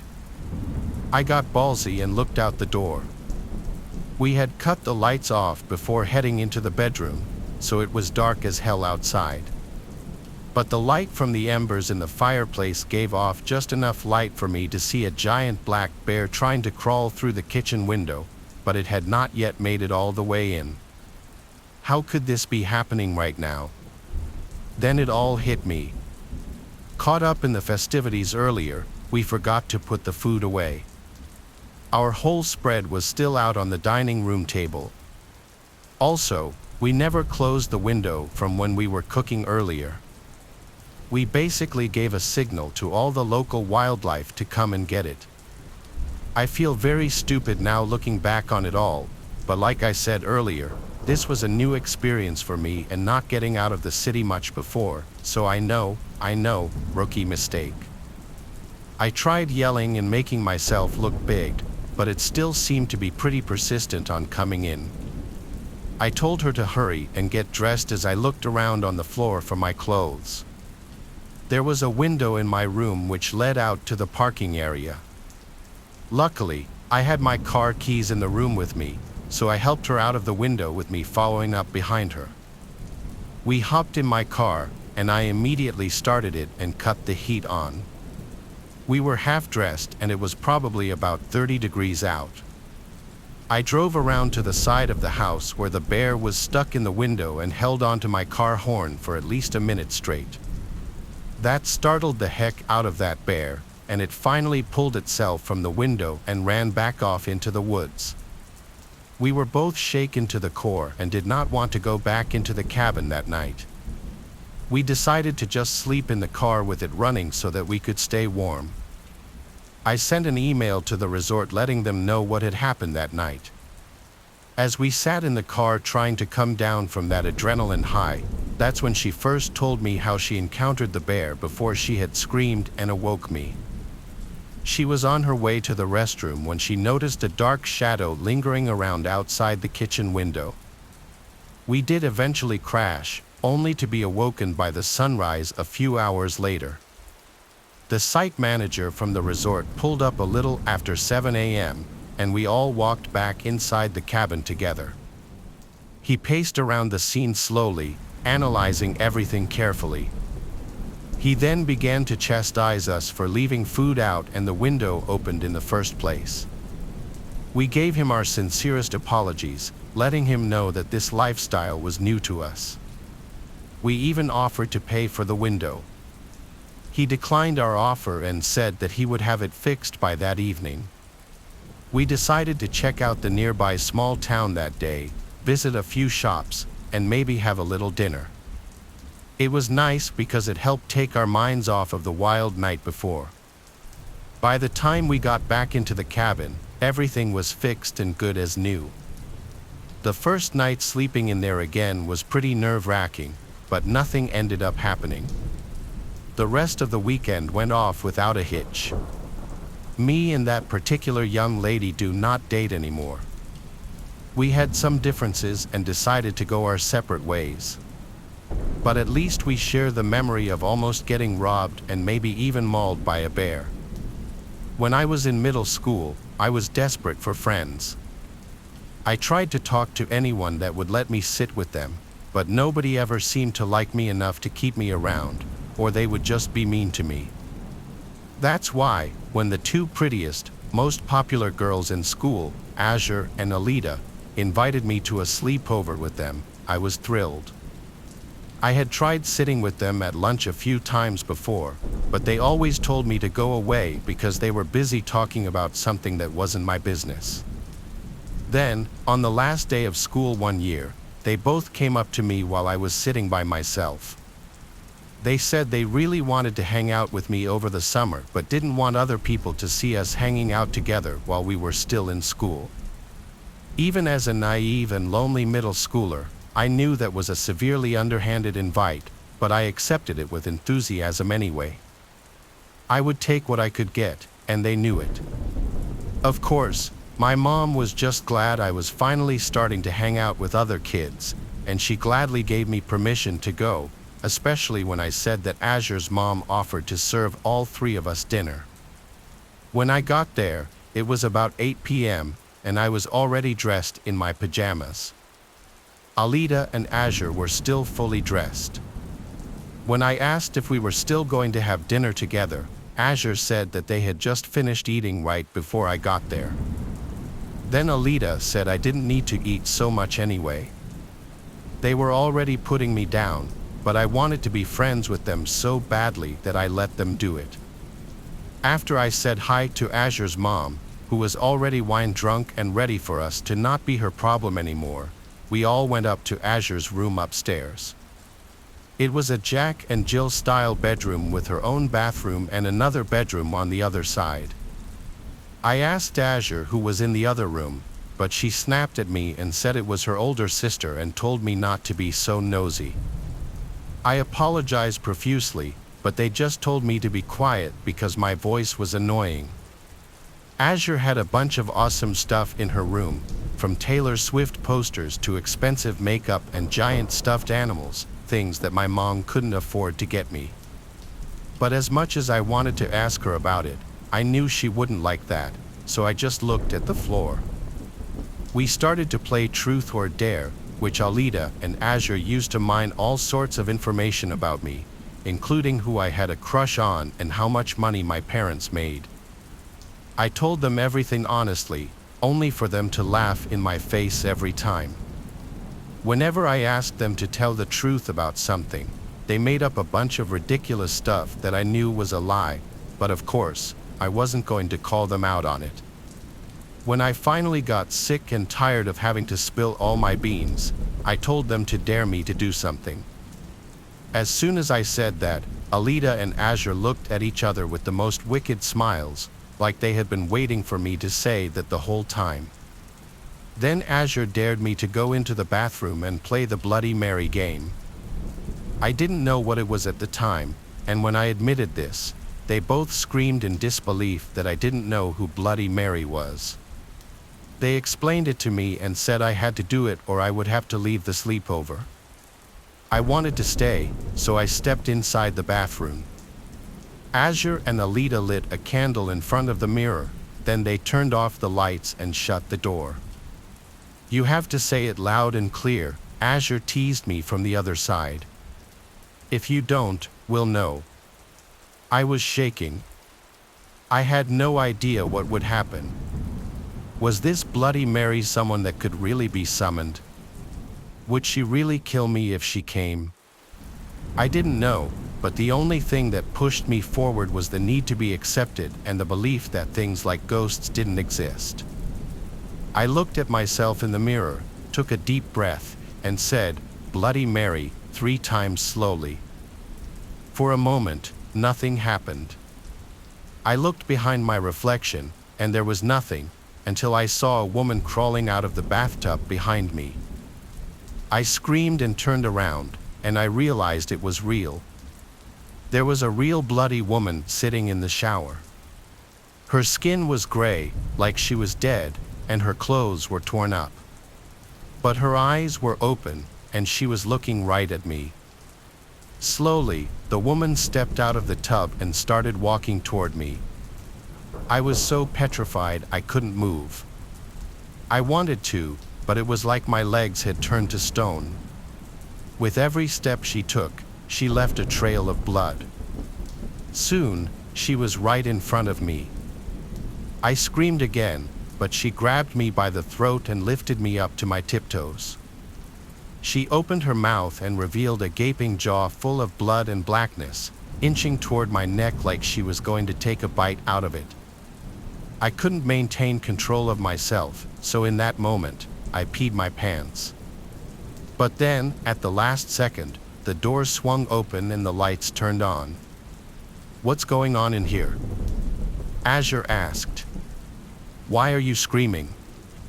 I could barely get a word out through my stuttering teeth, but I managed what I could. "Bloody Mary was here," I said. "She was right in front of me. I saw her, and it was real. She grabbed me and everything, and she tried to kill me."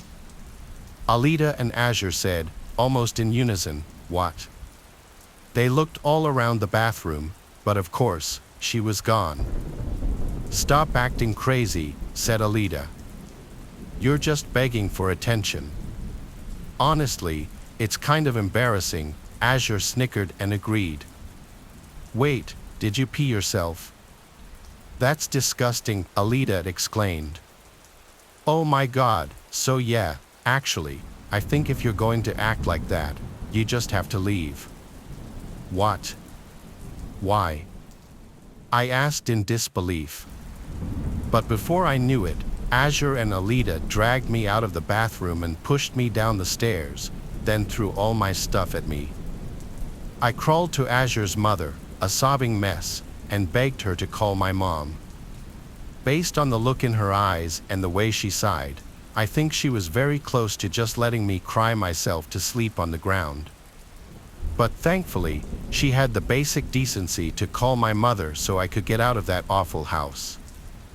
I never fully explained to my mother what happened, except for the fact that they were so mean that I cried. I hid the bruises from being pushed down the steps, and I wore turtlenecks for the next few weeks to hide the bruises on my neck. That was how my summer vacation began that year. Needless to say, I never left the house again until school was back in session. As for Bloody Mary, Azure and Alida's gaslighting was so effective on me that I honestly believed she existed for over 2 years after that. Until one day, I told this story to my first real friend in high school, and they explained to me the obvious truth that it was just Azure's older sister in a convincing costume. It was late October when I woke up to one of my best friends, Alex, hitting me up, asking if I was down to come to his house later.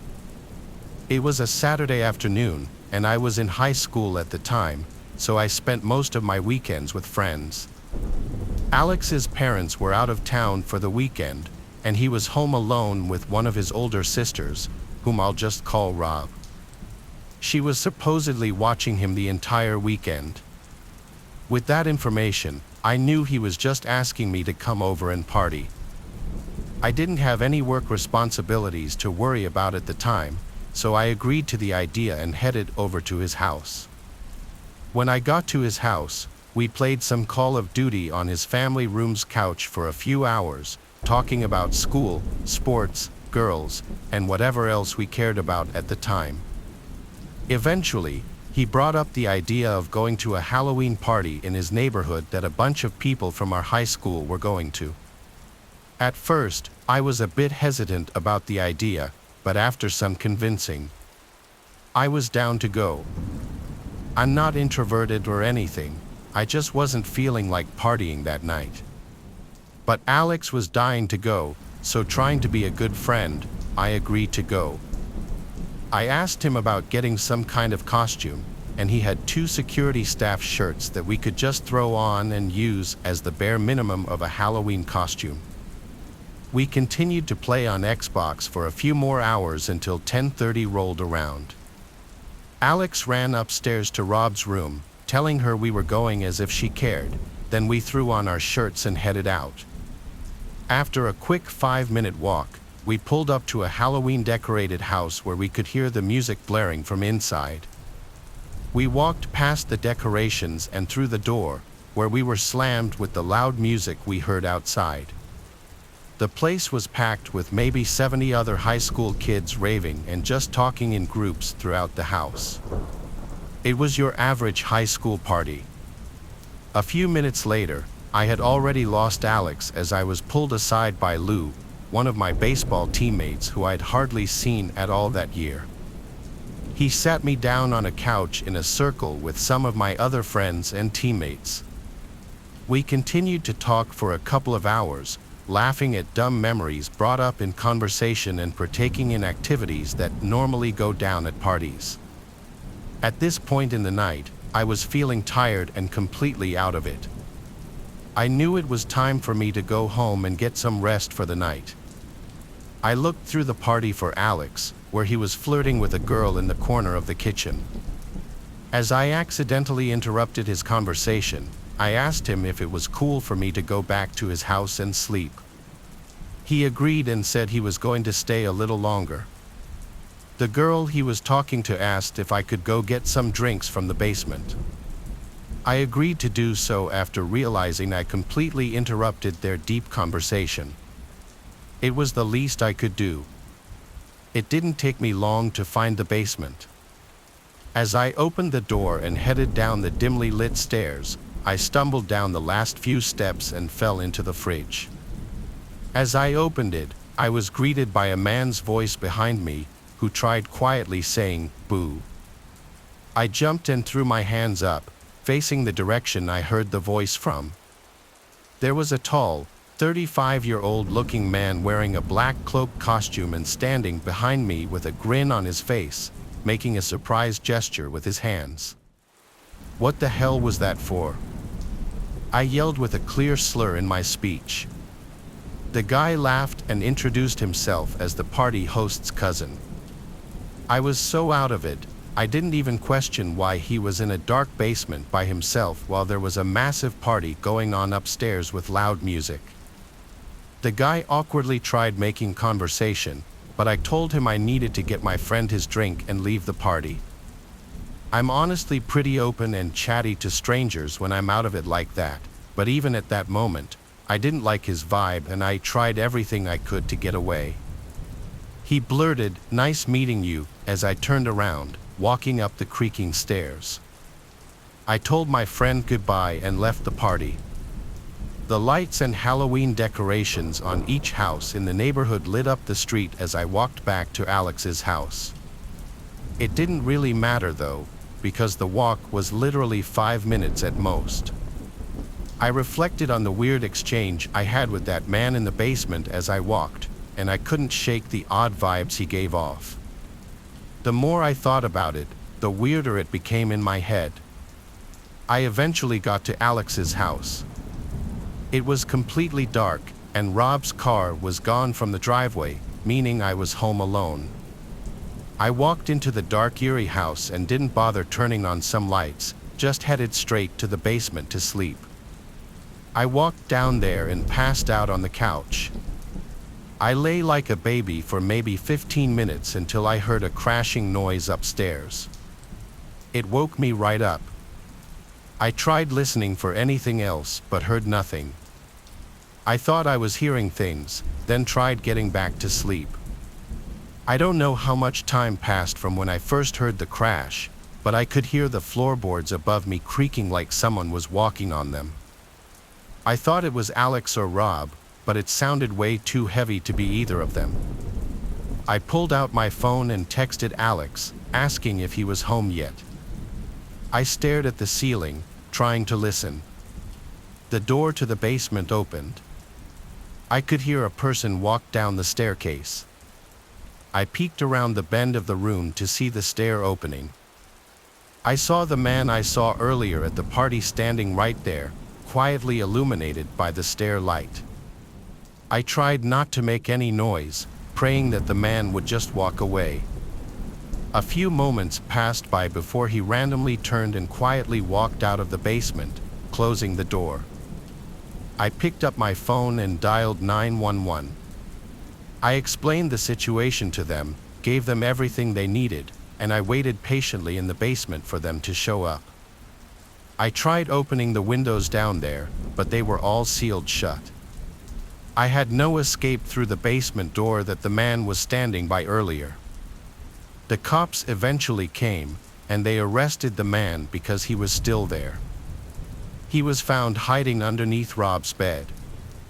She had gotten home and was getting ready for bed and was moments from getting into the bed when she heard the cops knocking on the front door downstairs. I have no idea what his intention was, but clearly he followed me home. The whole encounter has really confused me, and I'm just glad things played out the way they did. Oddly enough, the cops were able to review neighboring houses' cameras, and they saw the man following me home. But then he lost me after taking the corner into the cul-de-sac. He ended up lurking on Rob, watching her get out of her car and walk into the house. Then he snuck around to the backyard and broke in through the back door. Always be alert of your surroundings. This story takes place when I was 8 years old. I'm now almost 25. I was at my great-grandfather's house in Idaho during Christmas break, visiting family and whatnot. This was also the first year my mom's boyfriend came with us because my parents had divorced the summer before. My grandpa used to live in a small Indian reservation town which has about 1,000 people. My grandpa's house was a small 2-story house that had a lot of field and forest. It was a beautiful house and property, and I miss it dearly. Anyway, about a day after we got there, my aunt, uncle, and cousins who lived in the same town as us came and surprised us by driving 10 hours to visit with us as well, after telling us they weren't going to be able to because of work. It was fun because at the time, my cousins and I were close. One night, my uncle, my step-aunt, and my cousin who lived just next door to my grandpa came over and visited with everybody. The grown-ups started talking grown-up talk, so me and my cousins Titus, who was 9, Hunter, who was 12, and Rachel, who was 10, decided to go downstairs to the basement and play our monster game. The way this game was played is where Titus and Hunter were monsters and they hid down in the basement with the lights completely off, and then Rachel and I would have to find them. They would make noises so we could kind of have easy access to find them but not fully. Then, if we got near them, they would make monster noises and chase Rachel and me, and we had to go back to the top of the stairs, which was our safe zone. I know it was a kind of stupid game thinking about it now, but at the time, it was pretty scary but really fun. Anyway, Titus and Hunter went downstairs to hide, and they told us to wait 2 minutes before going down to start finding them. Rachel and I waited upstairs for 2 minutes, and then we went downstairs to find Titus and Hunter. Rachel went down first, and we started looking for them. We just did our normal thing for this game. It was completely pitch black downstairs. The only light down there was the pellet stove and the moon shining through the window. Although we knew it was just our cousins hiding, it was still pretty scary just because it was pitch black and completely silent. About 5 minutes later, Titus and Hunter jumped out and scared us, and then they chased us. We went back upstairs and decided to play another round.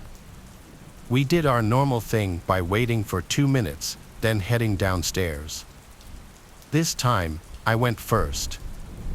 As we went downstairs, we heard Hunter or Titus hit the wall, which made me jump. We continued walking down when I noticed a figure standing outside the window. I stopped walking and put my hand out to stop Rachel. She got a little irritated and said, "Come on, why are you stopping?" I didn't say anything but pointed towards the window, showing her the figure. Rachel noticed the figure, then she whispered, "Titus, Hunter, we need you to stop the game. There's someone standing outside." Surprisingly, Titus responded to us. I figured he would have wanted to continue the game and not say anything. He said, "You guys are lying, you're just scared." I was starting to get upset because they wouldn't believe us. "Guys, seriously, look at the window above the TV." Then we saw Titus and Hunter emerge from underneath the ping-pong table my grandpa had for us, and they looked up. Hunter just laughed a little and said, "It's probably Uncle John just outside smoking." I knew it wasn't my Uncle John because he always smoked outside on the front porch right by the front door. I then told Hunter that Titus said, very annoyed, "Then it's probably Grandpa just checking out the house because you know him. He's always checking to see if the house has any problems. If you guys are worried about it, then go upstairs and check." I then went upstairs to check, but I pretended that I was just looking for something. I went into the living room and everyone I knew that was there was all in the living room. It wasn't my Uncle John nor my grandpa or anybody. Everyone was sitting in the living room. My stomach dropped. There was definitely someone out there. I didn't want to tell the adults because I was worried they wouldn't believe me. I went back downstairs, shaking, and told them, "Guys, everyone's in the living room. No one is missing. There is someone out there."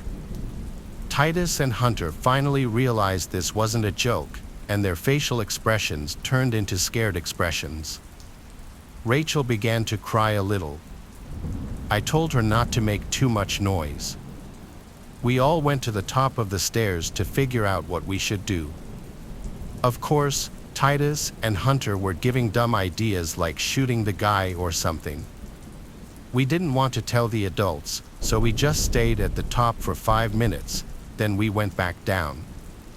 When we were back down, the figure was gone. We assumed that the figure just left and went their way. We decided we didn't want to play the game anymore, so we would just play ping pong instead. We turned the light on in the basement, and when it came on, we noticed the window was cracked open. I thought to myself, was the window cracked open this whole time? I looked towards the furniture and my heart suddenly dropped. There was a man in his mid-40s sitting in one of the sofa chairs, staring at us. We were so scared that we just stood there frozen. The guy began smiling all creepy-like at us. He then began to stand, and then I yelled, "Run!" We ran up the stairs and slammed the door to the basement. Then we ran into the living room, crying to our family that there was a man downstairs. One of my uncles, who's a cop, went and grabbed one of my grandpa's guns and headed downstairs. My uncle came back up after a few minutes and said there was no one down there, so we assumed he climbed back out the window and ran. The adults believed us when we said there was someone down there because outside there were footprints in the snow, and they led to my grandpa's driveway. Nothing was stolen downstairs, so that was good. We were all so scared that we just sat with our moms and hugged them that night. When we went to bed, I was still afraid, so I slept in bed with my mom. My cousins and I haven't played that game since. My grandpa was pretty upset because he thought his windows couldn't be opened from the outside, but he was glad that my cousins and I weren't harmed. My grandfather passed away in October of 2017, and I miss that guy dearly. But ever since that incident, I have always been afraid of going into any basement by myself, even as I've gotten older. Although I haven't been back to my grandpa's in almost a year, I still am scared of that basement or any basement to this day. I had been living with my husband and daughter in a little apartment downtown for many years when it happened. It all happened one year during the 4th of July. My husband and I had been married for many years at that point, and our daughter was in middle school. My husband was a good bit older than I was, and he had begun to need a cane to walk around most of the time. We didn't let the age gap bother us, though. My husband and I loved cooking out, and we especially enjoyed the fireworks. Our neighborhood always put on a big show, and we had a great view from our balcony. We had decorated the apartment with flags and other patriotic stuff, and we were all having a great time. Just before evening, I was in the kitchen cooking dinner so that we could all eat on the balcony while we watched the fireworks. My husband and daughter headed out to the balcony early while I got everything prepared. I had the food ready a little before the show was supposed to start, so we all sat outside and ate while we awaited the fireworks. Just as they started, my husband said that he had to go to the bathroom. He headed inside when my daughter and I watched the show begin. "Hurry up, dear, you're going to miss it. Don't worry, the real fireworks will happen in the bed later tonight." He then laughed and said he would be back in a flash. A few minutes later, I heard loud noises coming from inside. I didn't know what it could be, so I got up to check. I opened the sliding door and went inside, and that's when I saw the most horrifying thing ever. There was a masked man wearing dark clothing standing in my living room. Oh my God, who the hell are you?" I was scared out of my mind. I had no idea who the man was or how he had gotten inside. That's when my husband suddenly came charging out of nowhere. He gestured me to stay back and then started yelling at the man. "What do you think you're doing? Get the hell out of here before I call the cops. You think I'm scared of you, old man? Shut your mouth before I shut it for you." The masked man and my husband kept yelling back and forth at each other, but neither of them moved. Meanwhile, I continued to freak out. I felt frozen in place. I knew that I should call the cops or grab my daughter, but I couldn't make a decision. All I could do was watch my husband and the man continue to argue. "Get out of here, I'm not going to tell you again. Shut your mouth, you piece of shit, or I'll blast real fireworks at you." That's when the masked man suddenly charged at my husband and grabbed him by the collar, slamming him to the ground. "Oh God, somebody help us, help." I watched in horror as the man picked my husband up and threw him across the room like a rag doll. Then he picked up my husband's metal cane and started to threaten me with it. "You want to end up like him, huh? I'll bash your skull in." My daughter came running in at that moment. I instinctively grabbed her hand and ran to the washroom as the man chased after us. I was able to pull my daughter in and slam the door and lock it behind us in the nick of time. One more second and the intruder would have gotten a hold of us. He started banging on the door and yelling at us as my daughter and I cowered inside. "Open this door, I'll kill you, you hear me?" He then started whacking at the door with the cane. He hit it over and over again like some kind of lunatic. With every swing, the doors shook more and more, and it seemed like he was going to break it down. I wanted to call the police, but I didn't think that they would get there in time. I immediately called my husband's brother instead. He lived very close by and I knew we needed help immediately. There was no way that my husband would last very long with the intruder since he was on the older side and the crazy man had a cane. As I called his brother, I heard loud tussling coming from the other side of the door. I begged him to hurry up. "Please, you have to help us, he's going to kill him." I thought I had made the right decision, but to our demise, my brother-in-law's car was being repaired. He had no way of getting to us in time. I knew then that it was too late. "Just stay in the washroom, I'm coming as fast as I can. I'll take an Uber." He hung up the phone and I immediately started calling the cops, but just at that moment, I heard my husband screaming mixed with the sound of fireworks. It was absolute pandemonium. I wanted to try and help him, but I was too afraid to open the door and run the risk of my daughter getting hurt. I was completely helpless. I told the cops where we were and they said they were on their way. There was no way that they could get there fast enough. The tussling sounds continued and I heard my husband scream a few more times. Then after several intense minutes, the loud noises stopped. The cops and my brother-in-law eventually arrived, but when they got there, the suspect was already gone. My husband was found laying on the floor, still conscious but barely responsive. His face was bloody and bruised. They took him to the hospital right away, but there wasn't much they could do by that point. He died later on from blunt force trauma. The masked man was never found. Ever since that day, my daughter and I have been traumatized by the 4th of July. We don't even celebrate it anymore. It's just too painful. All it does is remind us of that horrible night. This story was inspired by a horrific 4th of July incident regarding a 64-year-old man who was taken out inside his Lincoln Heights apartment while confronting an intruder during a hot prow burglary. It happened just before 9:30 p.m. at the apartment. At the scene, responding officers found the victim, later identified as Jose Mania, 33, inside suffering from blunt force trauma. Mania was pronounced dead at the scene, according to the LAPD. Mania was outside watching fireworks with his wife when the suspect entered the apartment. At some point, the victim went inside and encountered the suspect. Neighbors told police they heard an argument between the two people.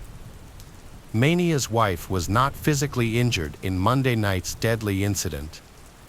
The victim's grief-stricken wife told reporters that the suspect entered the home while she was serving food. She went into the bathroom and locked the door and could even hear the pair fighting through the door. Oscar Mania, the victim's younger brother, said when he got the frantic call that his brother had been attacked, he felt helpless because his car was not working, preventing him from rushing to his brother's aid. It was unclear if the male suspect stole anything from the apartment, but the victim's wife said she saw the suspect leaving with a bag. The suspect is described as a man wearing a mask in dark clothing and remains at large. The investigation remains ongoing. Ever since I was a little kid, all the older men in my family would take me fishing every opportunity they got. It was like some family ritual. I, being the youngest, meant that I was next in line to become an expert like all of them claimed to be. The ones who took it the most seriously were my dad and his brother Eugene. Our houses were decked out like the ones you've probably seen on fishing shows. I won't go into detail, but if you took a step into my house, you'd instantly be able to tell my parents spend more time on the water than on the land. This is actually his story, not mine. My dad's a pretty hard guy to scare, but let me tell you, whenever he tells the story, it's like he's a different person. He doesn't like talking about it, but every so often at a family gathering or a special occasion, one of my relatives will ask him to tell it, and he will. My dad's name is Gwyn. He was fishing with my uncle Eugene and their close friends Clytus, Dylan, and Lagan. They had set out early before the sun had even broken the horizon, heading to a remote spot they had all agreed was prime fishing territory. This place was a couple of hours boat ride from the nearest marina, tucked away in a secluded cove-type area that few bothered to explore. It was known among them for its abundant bass and the occasional pike. The day started like any other fishing trip, with the boat cutting smoothly through the mist rising off the water, everyone sharing stories and jokes over the hum of the engine. They anchored the boat in a familiar cove surrounded by dense forest. Lagan was the first to crack open a beer, even though it was so early in the morning. My dad tells me all the time that Lagan is his wild friend, the one who tends to drink a little more than he should. They fished for hours, the only sounds being the occasional splash of a lure hitting the water and their own laughter, and the occasional crunch of empty beer cans that they were drinking like water. As the day wore on, they had their fair share of catches, each one sparking a small celebration. As dusk approached, the light began to wane. A dense fog rolled in from the water. My dad describes it as the boat literally being swallowed by fog. Clytus, who was the most experienced fisherman of the group, kept saying that he had never seen fog so thick. That's how unnatural it was. Dylan, the jester of the group, was almost as drunk as Lagan, both of whom were seemingly unfazed by the fog that had ensnared them. It was starting to get dark. They had originally thought that they could just wait out the fog, but it didn't seem to be going anywhere. My dad and Clytus agreed that Eugene should just try to drive the boat out of the cove and into the open ocean, where the fog probably wouldn't be as dense. Eugene agreed, but even though he was typically the most cautious, he only narrowly avoided colliding with the shore. He refused to risk further damage to his prized boat. They reluctantly came to terms with the fact that they'd probably have to spend the night on the boat. My dad made the point that they'd need to tell their families about the situation, and of course, they had drifted into an area of the cove that had no signal. My dad needed to handle some business at work, so neglecting the problem was not an option. He offered to go ashore in search of a signal, and Clytus and Dylan said they'd join him. Eugene would stay back to guard the boat and an increasingly inebriated Lagan. My dad, Dylan, and Clytus made their way over to the shore and jumped out of the boat, only getting slightly wet. My dad made a point of snagging the emergency flares in the boat, just in case they got lost and needed to signal Eugene to come find them. The three of them made their way into the pitch-black woods, lit only by the shine of their phone flashlights. My dad and his friends have all done their fair share of camping, so it wasn't like a forest scared them too much. They began trekking uphill, hoping that higher ground would give them a better chance of finding a signal. My dad always made a point of emphasizing how dark yet eerily foggy the forest was. You could practically feel yourself slicing through the fog just as they were adjusting to the dense atmosphere. A series of strange clicking noises began to permeate the silence, first emerging from directly in front of them before encircling them completely. These sounds were unlike any forest sounds they were familiar with. It was rhythmic yet erratic, as if someone was tapping out a code meant only for the woods themselves. The distinctiveness of the noise made one thing clear: it was human-made. The realization that they weren't alone hit them like a freight train. Clytus, the most seasoned of the trio when it came to outdoor survival, whispered urgently for them to turn off their flashlights. "Don't give away our position," he hissed, with a note of genuine concern in his voice. As the lights switched off, the darkness became thicker than the fog. The clicking noises stopped abruptly, replaced by a silence that seemed to weigh on their chests. Time lost meaning as they stood there, frozen, unsure of their next move. I'm sure they were all thinking the same thing. The idea that they might have stumbled upon some kind of clandestine gathering or a woods cult was terrifying. Then, as suddenly as it had stopped, the silence was broken by rustling noises, this time much closer. Then silence again. And then a guttural scream echoed through the trees, a sound so primal and full of anguish that it rooted them to the spot. Before they could process what was happening, rapid stomping noises thundered through the woods towards them. The three men took off back the way they had come, acting on fear and pure instinct. My dad fired the flare gun behind them. The flare cut through the fog, lighting the woods up for a moment. The woods were as clear as day, and the sight that met their eyes was nothing short of horrifying. Illuminated by the flare's red glow was a pack of more than 10 individuals dressed in what could only be described as tribal attire. Some of them brandished wooden spears, but the light from the flare only lasted a split second. Dylan screamed and almost stumbled, but Clytus quickly grabbed his arm to keep him upright. My dad describes this part as the most overwhelming feeling of pure terror he has ever experienced. The forest seemed to fight against them as they fled, ducking under branches and jumping over roots. By some miracle, they emerged from the tree line, panting and disoriented but alive. They screamed at Eugene to start the engine, the urgency in their voices leaving no room for question. Eugene complied immediately, and the boat lurched forward just as their pursuers reached the shoreline. In the chaos, my dad fired the last flare into the air back towards the shore.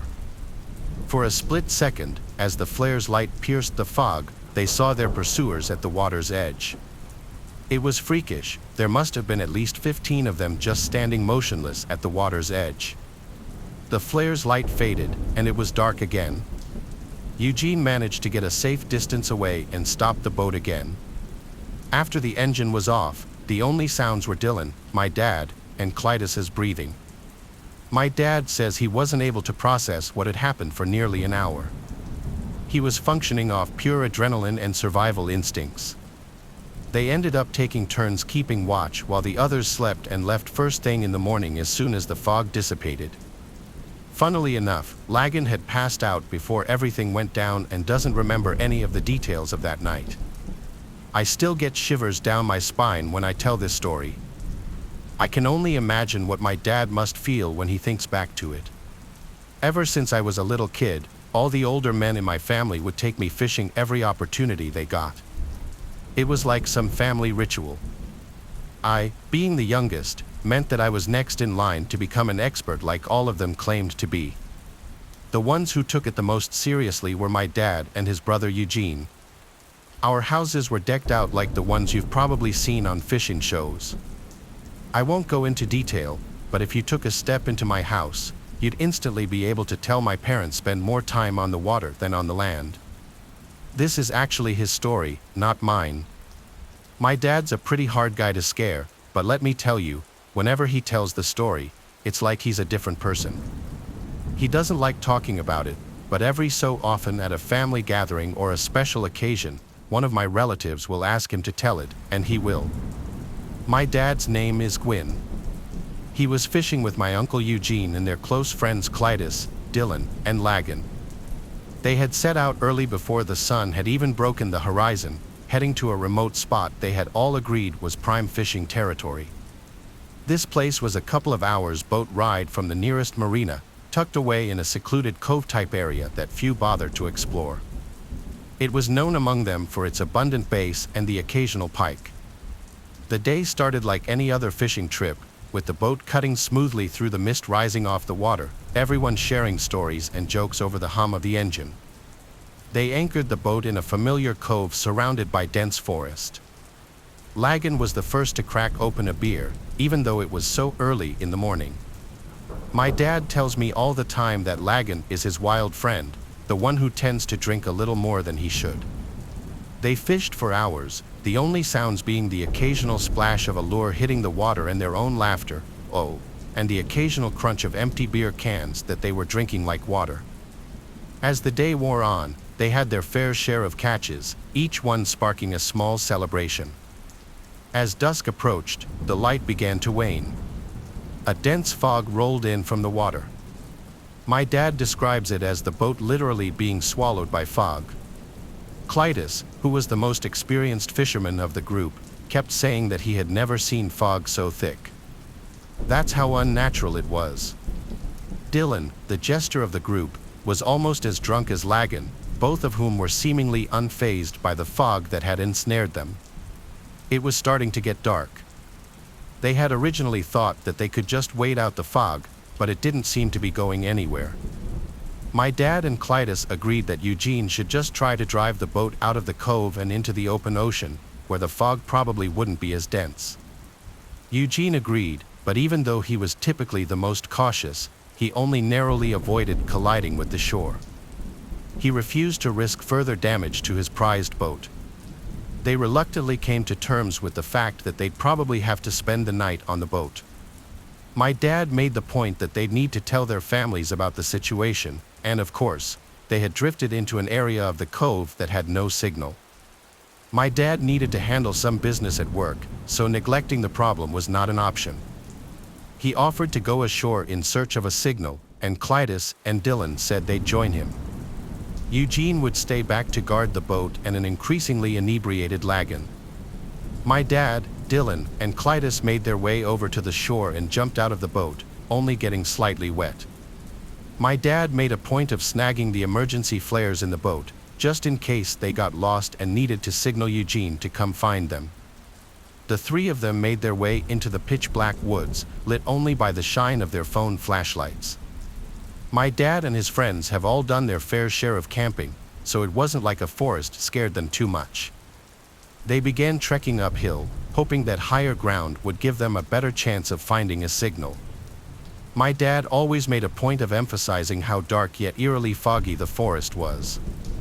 You could practically feel yourself slicing through the fog just as they were adjusting to the dense atmosphere. A series of strange clicking noises began to permeate the silence, first emerging from directly in front of them before encircling them completely. These sounds were unlike any forest sounds they were familiar with. It was rhythmic yet erratic, as if someone was tapping out a code meant only for the woods themselves. The distinctiveness of the noise made one thing clear: it was human-made. The realization that they weren't alone hit them like a freight train. Clytus, the most seasoned of the trio when it came to outdoor survival, whispered urgently for them to turn off their flashlights. "Don't give away our position," he hissed, with a note of genuine concern in his voice. As the lights switched off, the darkness became thicker than the fog. The clicking noises stopped abruptly, replaced by a silence that seemed to weigh on their chests. Time lost meaning as they stood there, frozen, unsure of their next move. I'm sure they were all thinking the same thing. The idea that they might have stumbled upon some kind of clandestine gathering or a woods cult was terrifying. Then, as suddenly as it had stopped, The silence was broken by rustling noises, this time much closer. Then silence again.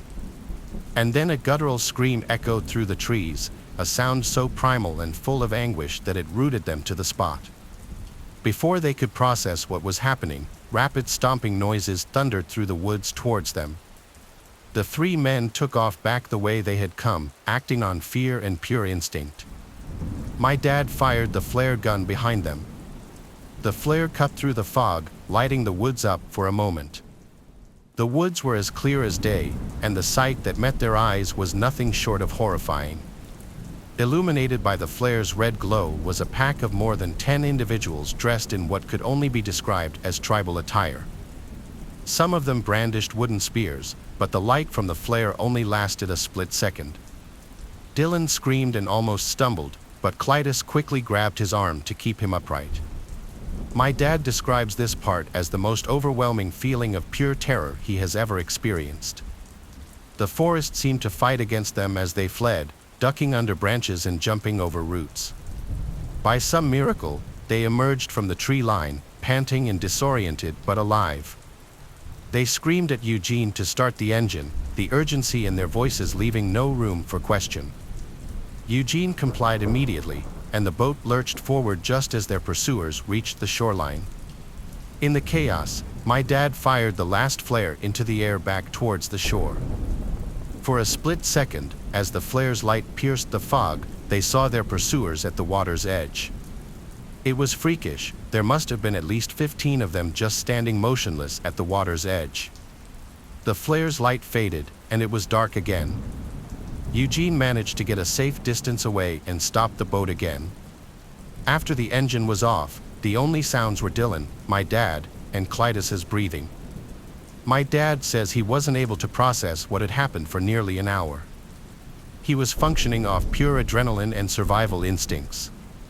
They ended up taking turns keeping watch while the others slept and left first thing in the morning as soon as the fog dissipated. Funnily enough, Lagan had passed out before everything went down and doesn't remember any of the details of that night. I still get shivers down my spine when I tell this story.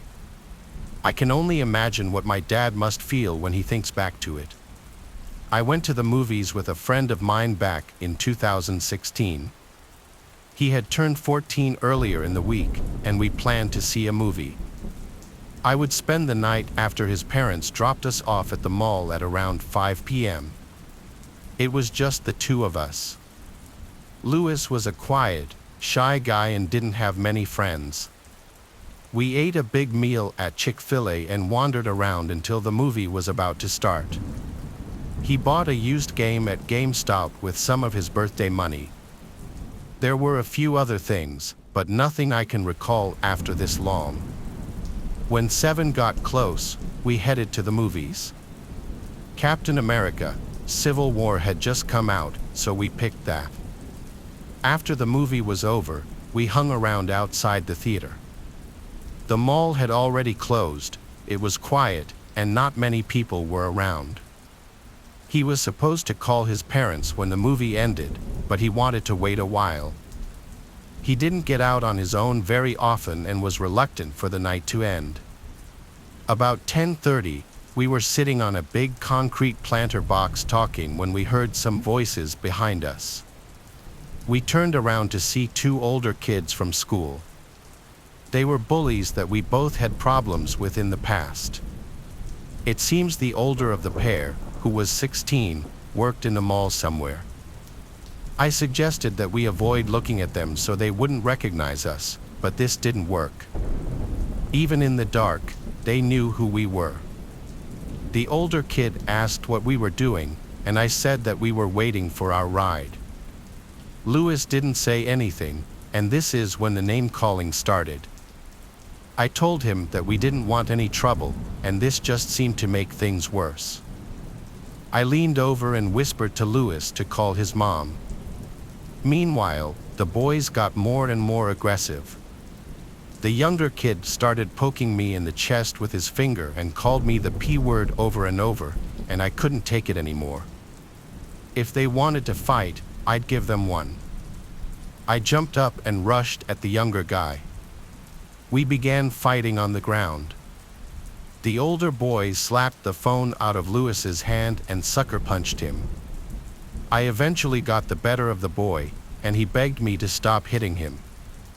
I noticed Lewis was now on the ground, getting kicked.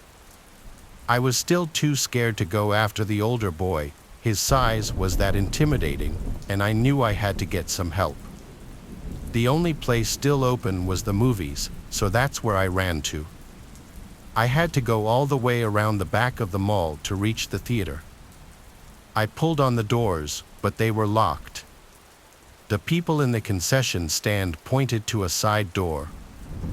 I ran around to the one and asked the girl in the box office to help, and she called the security guard, and I told him what was happening. We both ran back to the front of the mall where the fight was taking place. When I came around the corner, the first thing I saw was the 16-year-old stomping on Lewis's head while the younger boy kicked him in the stomach. The security guard yelled out to them to stop. When they saw him, they ran off to a nearby car and sped away. I thought Lewis was dead at first. Blood was coming out of his nose and ears. But I could see him breathing. The guard called 911, and an ambulance arrived a few minutes later. I stayed behind to speak to the police. I also called Lewis's parents to let them know what had happened. They were freaked, as you would expect. I talked to the police and then rode with them to the hospital. Lewis's parents were already there when we arrived, and what I encountered made an already scary situation into a terrifying nightmare. Lewis's head was now swollen up like a watermelon and black and blue with bruising. No one had expected him to live out the night, and he was rushed off to surgery. His condition remained urgent for over a week, and during this time, the boys involved were arrested and given bail. Lewis survived despite all expectations, and his condition gradually improved. More than 2 months later, he finally was deemed well enough to go home. He wasn't totally healed yet, but his age made the process a little quicker. All this time, while Lewis fought to regain a small shred of normality in his life. The two a-holes who did that to him were still going to school and playing football like nothing happened. Most of the kids at school played along, and the teachers only seemed to care about winning football games. I got so fed up that I moved to a homeschool program until I turned 16. At 16, I got my GED. To this day, I wouldn't spit on a single person from that school if they were on fire. I wish them all a long and painful death, and I'm sorry, but that's just how I feel.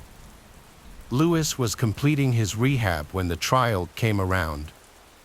The district attorney decided to prosecute the older boy as an adult, and he was initially charged with attempted murder, but that was quickly dropped down to a Class A misdemeanor assault, which is ridiculous considering the extent of damage he inflicted on Lewis.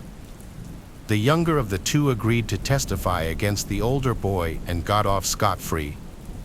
Nonetheless, I was assured the 16-year-old would be given at least a year in prison, but when it came down to it, the judge let him off with a fine and 5 years of probation. His lawyer tried to assert that Lewis used a racial slur towards his client, an idea completely impossible if you knew my friend Lewis. The DA thinks this may have played a part in the sentencing, and the result was a disgusting miscarriage of justice, in my opinion. Everyone was furious, especially me and Lewis's dad. There was a very real fear that he might go after the young man, and he talked about killing him more than once, but he was eventually convinced that it would do more damage to his family. That said, he's still very angry about how things went. As I write this, I'm attending a local community college and hope to transfer to university in the next year or so. Lewis, on the other hand, is unemployed and still living with his parents. I'd like to blame the attack, but Lewis was never an outgoing guy. He struggles with some small memory issues, but nothing too bad. Although his life will never be the same, I've never heard him complain. I don't care how long he lives as long as he's happy, and if he chooses to spend the rest of his life living with his folks, I'll support his decision. He's earned the right to decide.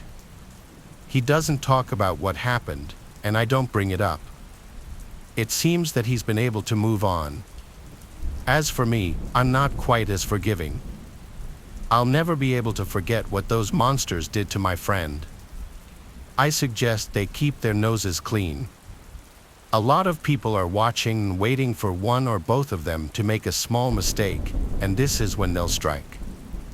No amount of money or popularity will be able to save them this time. It was Memorial Day weekend of 2021. The world was recovering from COVID, and everyone was looking to celebrate. That included my friends and me. Our friend George has a really nice big boat. Well, his dad has a big nice boat, but George gets to use it. The lucky bastard was born into a lot of money. We do reap some benefits from being friends with him, though. Out in the bay was a big boat meetup planned for Memorial Day, so our core group, Grant, Hale, and I, all met up at George's house on the water, and we took the boat out from there to meet up with George's other boat friends. There were a bunch of boats tied together in a shallow part of the bay, and everyone was hopping from boat to boat and walking around in the water with drinks in hand.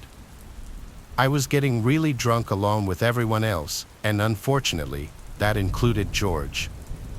No one really realized until it was too late that he had way too much to drink and was not okay to drive the boat back home.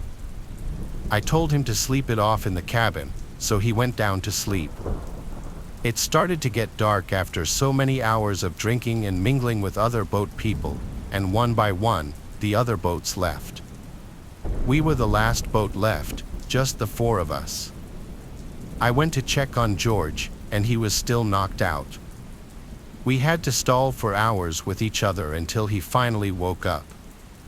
He did seem more sober now, so he started to slowly drive the boat back in the direction of his canal. On the way, we noticed the lights of another boat seemingly following us. George started freaking out, thinking it was the Bay Police.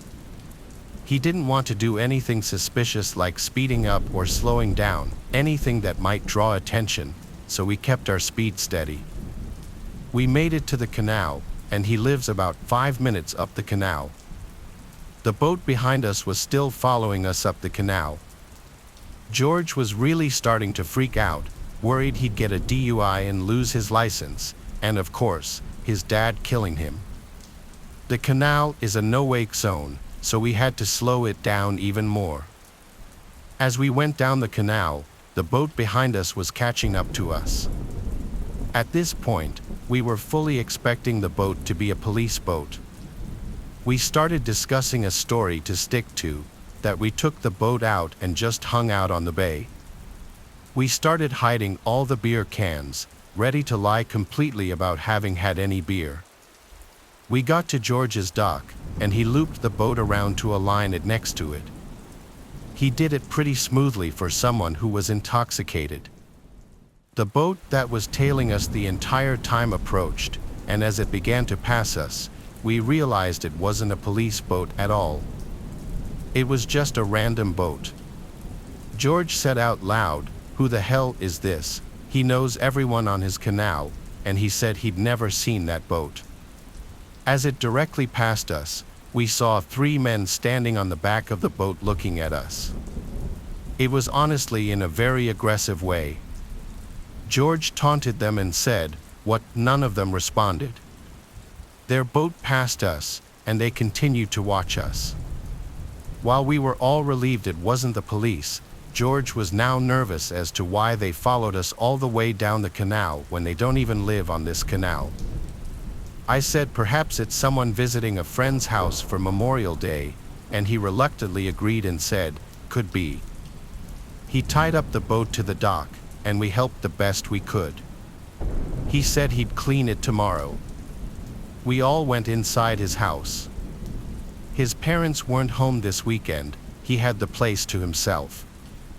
So we suggested throwing a last-minute pool party, but it was already like 10 o'clock, and there wasn't really any chance of throwing anything big that last minute. So the four of us went back outside to just hang by the pool, continuing to drink, with all of us planning on crashing at George's place for the night. That boat passed by the house again within maybe 10 minutes, and that's when we really got suspicious. The men on the boat again stared at us, and this time George said nothing. The night became a daze. At some point after this, my memory gets really foggy, as I guess I blacked out. The next thing I remember is waking up with extreme cotton mouth in the middle of the night. At first, I thought the unbearable thirst I was feeling was what caused me to suddenly wake up, but I was very wrong. I looked around the room and saw Grant and Hale on the couch as well, sleeping. I went to the kitchen to drink some water from the faucet like a water fountain, that's how thirsty I was. But in the kitchen, I was met with someone else, dressed in a cliché all-black robbery outfit, including a black ski mask, and he was clear as day holding a gun. I didn't scream. He aimed the gun at me and told me not to make a sound. It was an unexplainable feeling, knowing that my existence could have ended at any given moment. And everything would turn black, washed over my body. He said to me in a quiet voice, "Where is the owner of the house?" I whispered, "I don't know." He asked me where the owner's bedroom is, and I shakily said, "Upstairs." He had me lead him upstairs with a gun to my back, threatening to shoot me if I made any sudden moves or calls for help. When I got to the top of the stairs, I realized there were two men behind me, not just one. Both of them were in the same all-black robbery attire. I really didn't want to, but I led them to George's room where he was passed out sleeping. The two men shut the bedroom door and had me wake George up without making a commotion. George came to reality, looking around the room and momentarily freaking out before one of the men got closer to him with the gun in his face, telling him to be quiet. The man with the gun pointed at George demanded to know where the safe was. George's family is loaded, and their house is huge along with their boat, and it's common for rich families to have a safe somewhere in the house. George led the two men and myself to his dad's room, to a certain closet. At this point, they forced him to call his dad to get the combination. George explained to his dad that we were being held at gunpoint and he needed to give the combination. George's dad complied. The two men took all the contents inside the safe and put them into a bag. This included savings bonds, cash, jewelry, and various important documents. After this, they ran out of the house. We didn't hear a car speed away or anything, so they must have had a getaway vehicle further away, not on the block. After posting on multiple outlets, including the Ring Neighbors feature and reporting it to local news outlets, no one could identify the two men. I think it's fairly safe to say those men on the boat followed us to find out where George lived, since it was a very nice boat and they must have seen potential dollar signs. I'd never been so scared in my life. I actually could have been killed if I made one wrong move. I was 18 when my parents went away on a week-long anniversary trip. My sister had already moved out by this point, so I had to hold the fort. My parents' property is enclosed by woods and a dirt driveway leading to the road. The road is a quiet back road with equally sized properties running alongside it, all of them separated at a decent distance. So it's a really isolated feel up there. Everyone in town knows each other, you see familiar faces all the time, for the most part, at the gas station, the grocery store, the bars, which I'd learn a few years later when I started going to them. Speaking of gas stations, this story starts one day while my parents were away. I was at a gas station filling up my tank when a black Jeep Cherokee pulled up to the pump next to mine. A man with a goatee stepped out, greeted me, and started filling his tank. In that town, it was normal for strangers to greet each other like that. He had his nozzle locked into the gas tank, and then he walked around to my side of the pump and went, "Excuse me, do you know how to get to the interstate from here?" I helped him to the best of my ability. He pulled out a notepad and started writing down the directions I gave him. Very odd how he wouldn't just do that on his cell phone like anyone else would. He thanked me and asked if I'm from the area. I said yeah, I grew up here, and he said he's from out of town. He didn't specify where. He then went back to his side and put the nozzle back in the pump. He then asked my name as he said, "It's nice meeting you." I said, "My name's Aaron." He said, "What a lovely name," and then got in his car. As I got into mine, I drove out first and turned left to go up the road back home.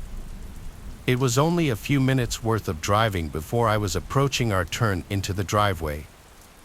I slowed down, put my blinker on, and then turned right onto the property. It was at that moment that I noticed the car behind me was that same black Jeep Cherokee. He passed me as I turned into our driveway. He went the complete opposite way that I told him to go to get to the interstate. As he passed me, he didn't slow down or anything, so it seemed that maybe he just forgot the directions I gave him and went the wrong way.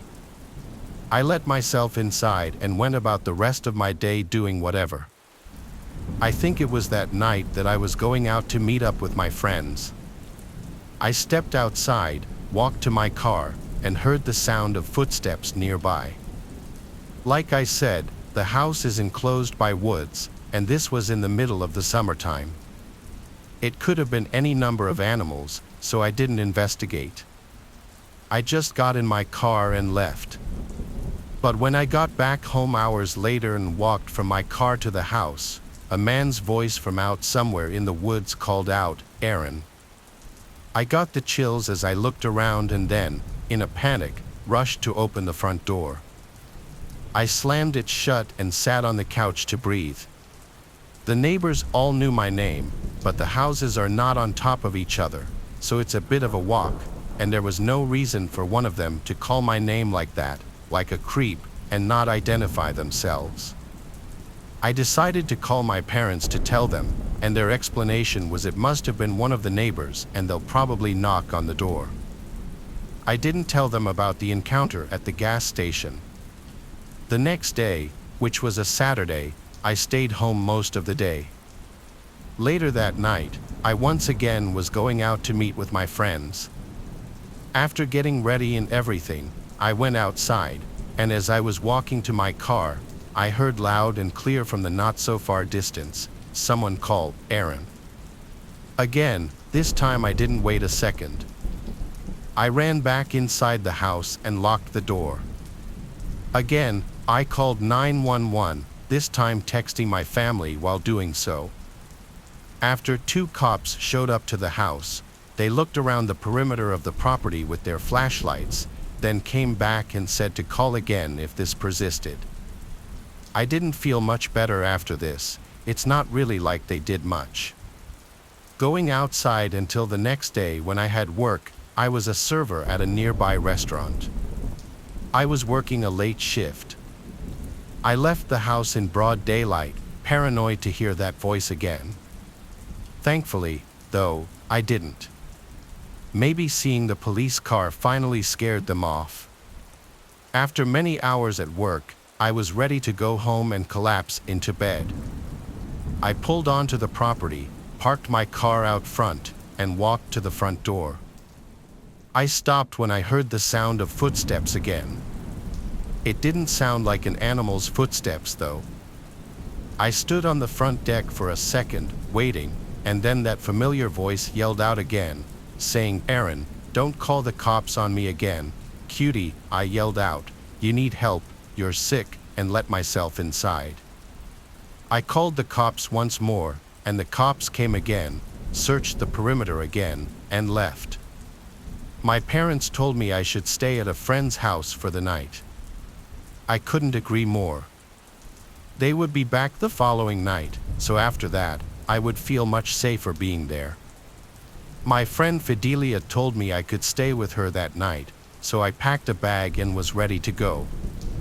I checked out the windows first to make sure the coast was clear. I then went outside and locked the door as fast as I could, then ran to the car. As I turned the key in the ignition, I heard something right to my left. Right outside the driver's side door was a man wearing a face mask trying to open the door. I couldn't even scream. I felt like I was choking on air. As I put the car in drive, he started hitting the glass with his elbow. I looped my car around on the grass and sped down the driveway, and I turned right up the road and didn't stop until I got to Fidelia's house. I was hysterically crying the whole drive there, as I had Fidelia and her dad on the phone with me. He said he would have come and picked me up had he known the situation. We called the police together for a third time in total. A couple officers went to my parents' house to investigate again, make sure no windows were shattered or anything. One officer came to Fidelia's house, where I once again gave my description of what happened. This was probably the most action these cops had seen in a long time in this quiet town. Thankfully, my parents came home the next day, and I felt safe staying at home again. I fully believe the man at the gas station followed me home intentionally and scoped the place out, realizing I was by myself and, for whatever reason, toyed with me until he actually tried to pounce and get me. I shouldn't have given my real name, and I should have been more alert to my surroundings and realized he was following me in my car that day. Some people are nuts and have way too much time on their hands. This incident was a huge motivating factor in my moving out to my own apartment a few months later. On the evening of December 12, 1996, 20-year-old Lucas of Ontario, Canada, handed his father, 40-year-old David, a package.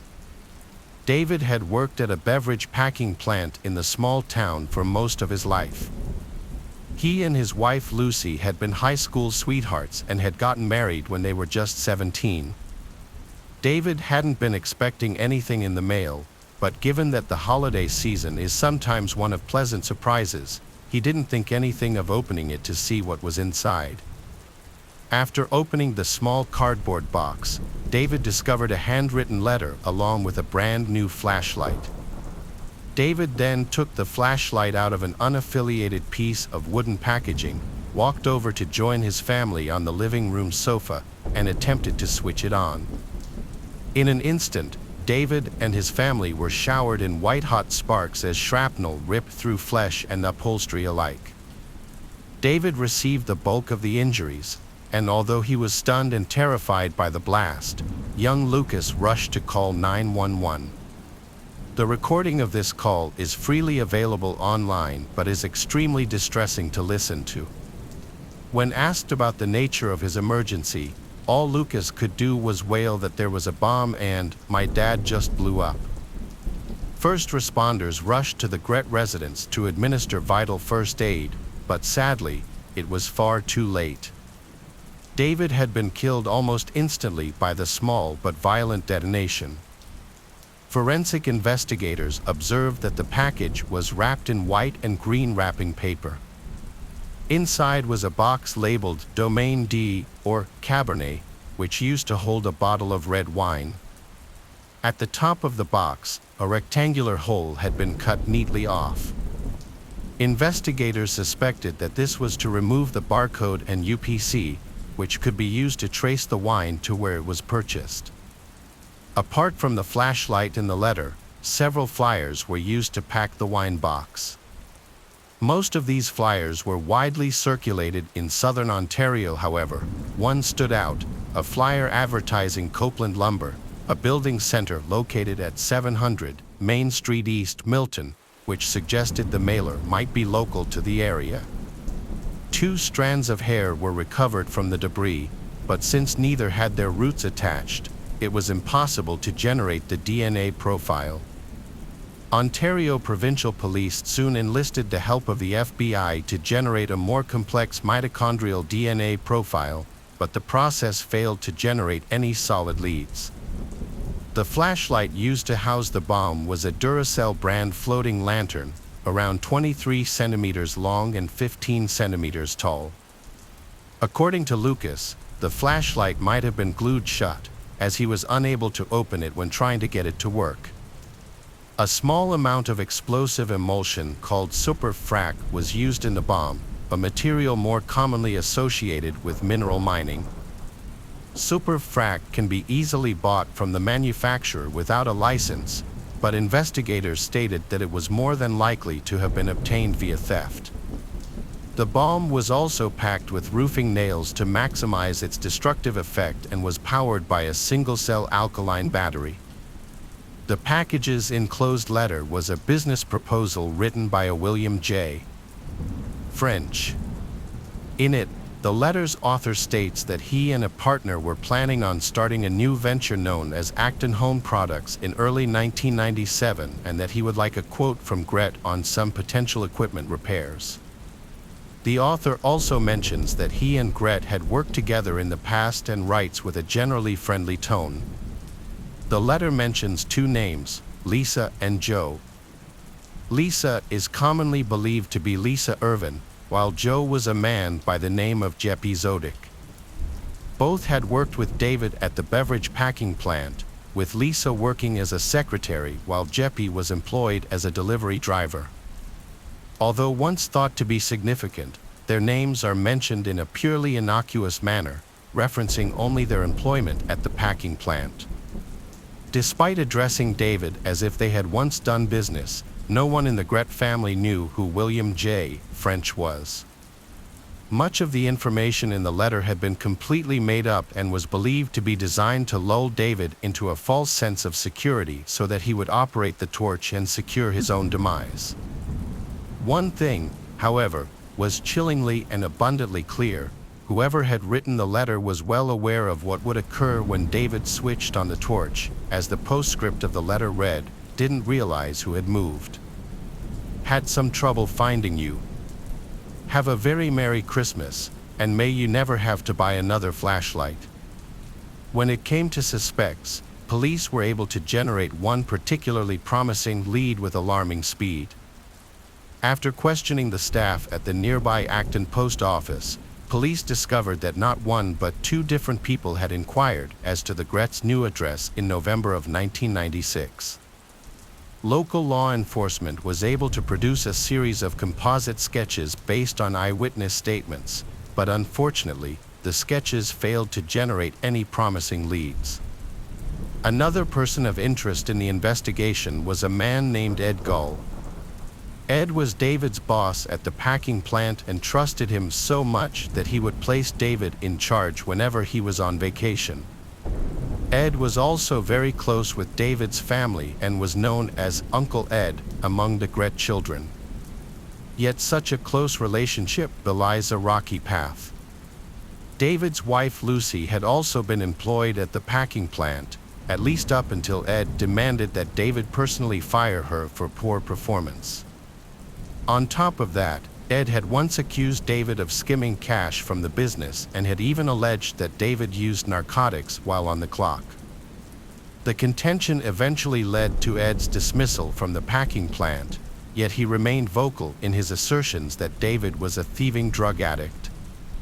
He and Ed went from the best of friends to vicious enemies, and although Ed had never been formally linked to his old friend's murder, it's been suspected that Ed's estranged son may have intervened to avenge his father's perceived injustice. The fact that David's financial situation was going from strength to strength may have also angered Ed. At the time of his death, David and Lucy were preparing to establish a spring water bottling facility on a piece of land they'd purchased known as Moffat Farm. David was mechanically gifted and took care of the facility's machinery while Lucy worked on the logistics. Once the plant opened, the venture could have potentially made the Grets multimillionaires. So, it's no coincidence that someone sought to snuff him out before he got it off the ground. It seems impossible that such a crime could ever go unsolved, especially considering the sheer amount of physical and circumstantial evidence. Yet, more than 25 years later, police are no closer to identifying David's murderer than they were back in 1996. Whoever hated him so much that they constructed an elaborate explosive device is probably still walking free, having taken the life of a loving family man and completely gotten away with. I'm a 31-year-old female who is really into Halloween, like incredibly into Halloween. I was never allowed to celebrate when I was younger because my parents always told me that it was a gateway into devil worship. It really sucked not being able to go out with friends that night. I was jealous when I saw everyone else decorating for the spooky holiday, but I was just sitting at home reading the books my parents approved of and doing the activities they allowed, like homework and cleaning. I mentioned all this so you understand why my obsession became a little overboard into adulthood. I guess I was making up for lost time. My parents and I had a falling out when I was in my early 20s, when I finally had the courage to mention to them how much I hated my childhood. They never understood what they did wrong and thought my upbringing was as perfect as it could have been. I resented them, and by the time I was 25, I decided I no longer wanted them in my life. All I ever got was criticism from them, and all they ever wanted was to get away. So I did.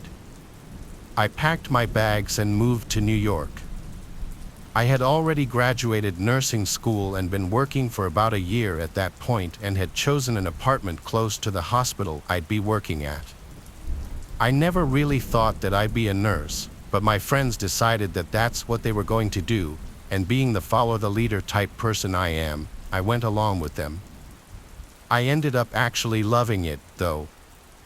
I'm very much a people person, so that aspect of the job really appealed to me. Blood and other typically gross things people think of that come from the human body never really freaked me out. The feeling of getting to help people and make them feel comfortable in an otherwise uncomfortable situation was always such a big reward at the end of the day. While working at the hospital for about 4 years, I'd eventually gotten to know the man who would eventually be my husband very well. His name is Mark. He was working as one of the attendings at the hospital at the time. When he finally asked me to marry him, I was so happy. It had taken him 4 long years to finally pop the question, and I was honestly even a little shocked when he finally did it. When the time came around to begin planning the wedding, I was adamant that we have our wedding on Halloween. Originally, I wanted it on Halloween and with a theme to match the day, but Mark said the theme was too much, and I had to settle for a normal, traditional wedding on the actual day of Halloween. I thought that was a pretty fair compromise, given that it was our big day and not just mine. I was able to sneak a few pumpkins into the decorations, but I figured he wouldn't mind. The day came, and I was so excited. I didn't invite my parents, and if I did, I'm sure that they wouldn't have come anyway, since they never left the house on Halloween. It makes me laugh even writing that because it's so ridiculous, and they'll never see it. When we pulled up to the venue, I was completely shocked. They had gone totally all out with the Halloween decorations. It looked incredible, like everything I had originally wanted. My first thought, though, was how scared I was that Mark would think that I had done it. It turns out he surprised me with the wedding I originally suggested, and it was amazing. When I walked down the aisle, I noticed everyone was even in costume. During the reception, people made toasts while staying in character with what their costumes were. It was hilarious. After about an hour went by during the reception, a loud crashing sound was heard coming from the catering tent. Everyone looked over to try to see what had happened, and that's when we all saw one of the waiters come out clutching his stomach as his shirt began to stain with blood. People began laughing and cheering. Even I did. We were at a Halloween-themed wedding. We figured it was part of the show.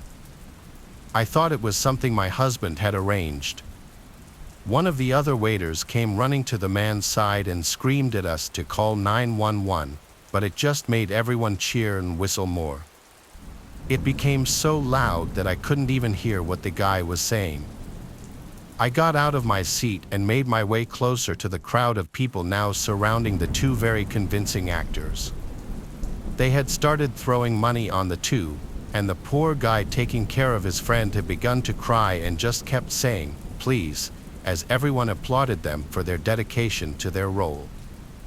After around 5 minutes went by with no change in what was happening right in front of us and a large pool of blood now spreading around them, the wedding goers seemed to get bored, and I watched as they started to walk away. I made my way to the front of the crowd and knelt down to let them know that they could stop now. The guy holding on to his friend looked me in the eyes, his own wet with tears, and said, "You don't understand. I've been trying to tell everyone this whole time. This isn't a joke. We aren't acting. This is real, and my friend's bleeding out on the floor, and nobody does anything to help him." I was shocked. At first, I didn't believe him and started to crack a smile, but he insisted. He told me he would have called the police, but he had to stay with his friend. He didn't know what would happen to him if he left him with a bunch of people who thought he was faking it. It kind of seemed like he was just panicking, and that's why I screamed at the top of my lungs for everyone to be quiet and for the music to stop. I called my husband over and relayed the situation to him as he immediately went into doctor mode. He cut the man's shirt off, which exposed a very large and deep laceration in his abdomen. Thankfully, 911 was finally called. All we could do was put pressure on the wound and hope that our stupidity and lack of common sense wouldn't cost this poor man his life. My husband rode with him in the ambulance as police sectioned off the scene to try to figure out what exactly happened and how that guy had gotten so badly injured during the reception. As far as we could tell, it was an accident.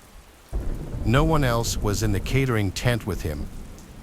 They were, however, very concerned with the fact that it took 8 whole minutes for the police to be called, 8 minutes while the man was bleeding out on the floor and everyone watched and even cheered.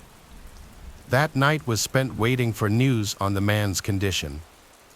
He ended up needing surgery and spent multiple nights in the hospital.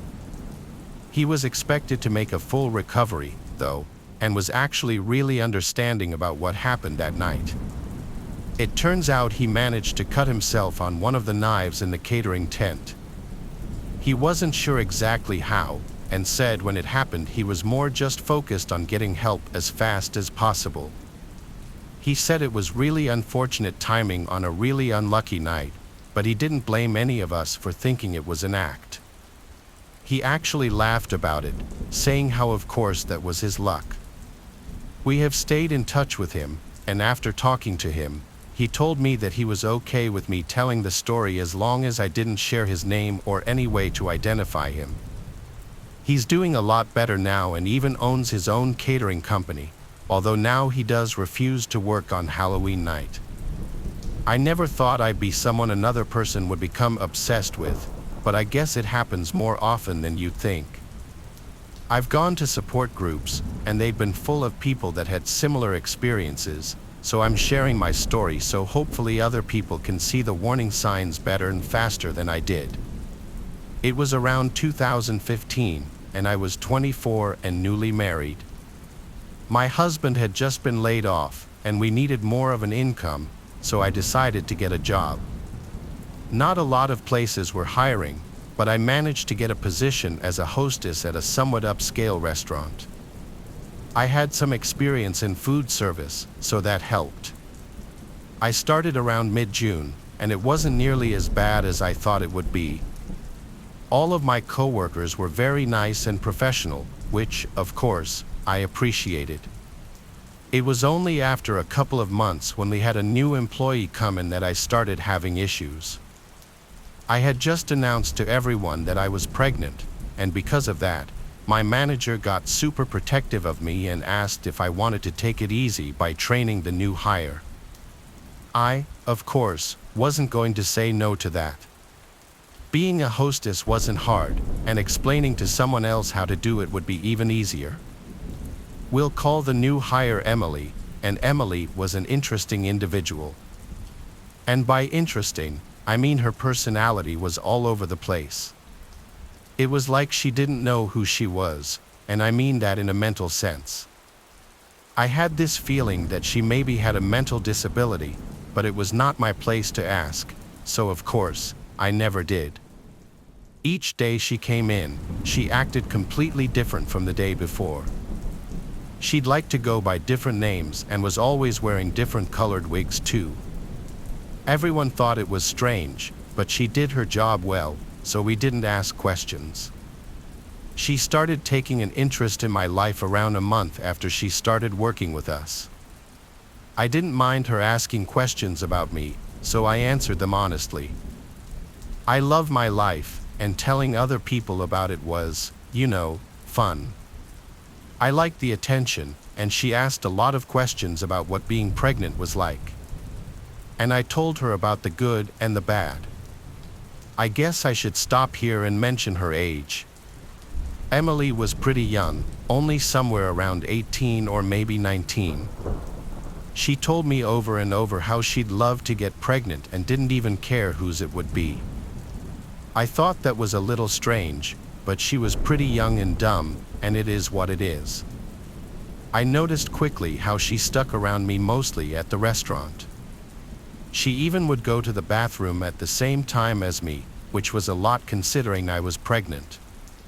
I asked her once why she always went when I did, and she got offended and actually yelled at me for thinking that she was following me. It was incredibly awkward, so I made a mental note not to confront her again. Something weird happened, though. I had decided to cut my hair short because the dye had grown out so much, and I didn't want to put chemicals in my head while I was pregnant. This is relevant to the story because the day after I cut my hair, Emily showed up for work with the same haircut. Odd, but I wasn't going to say anything about it. It is just a haircut, after all. But then the next day came, and she showed up with her hair colored the same color as mine, and I'm a natural ginger, so it was very noticeable that she was copying me.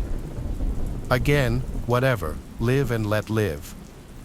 Thankfully, there were no more instances of her trying to look like me for the week preceding the hair incident, but of course, it had to start up again sometime. This time she showed up with green eye-colored contacts, and let me tell you, she looked wild. They were the fakest looking things I'd ever seen, and I couldn't help but let out a little giggle. She didn't like that. She got mad at me for laughing at her and went to the manager, who, to her dismay, also started laughing. She actually ran out crying but came back an hour later still wearing the contacts, so how much could it really have bothered her? The next month she continued to show up to work like that. People constantly asked about it, and all I could say was that she liked my look and that it wasn't a big deal. But deep down, I did find it a little creepy. It only got serious the day my husband came into the restaurant. He walked in, I was in the back talking to someone, and I looked up front and saw Emily walking towards him.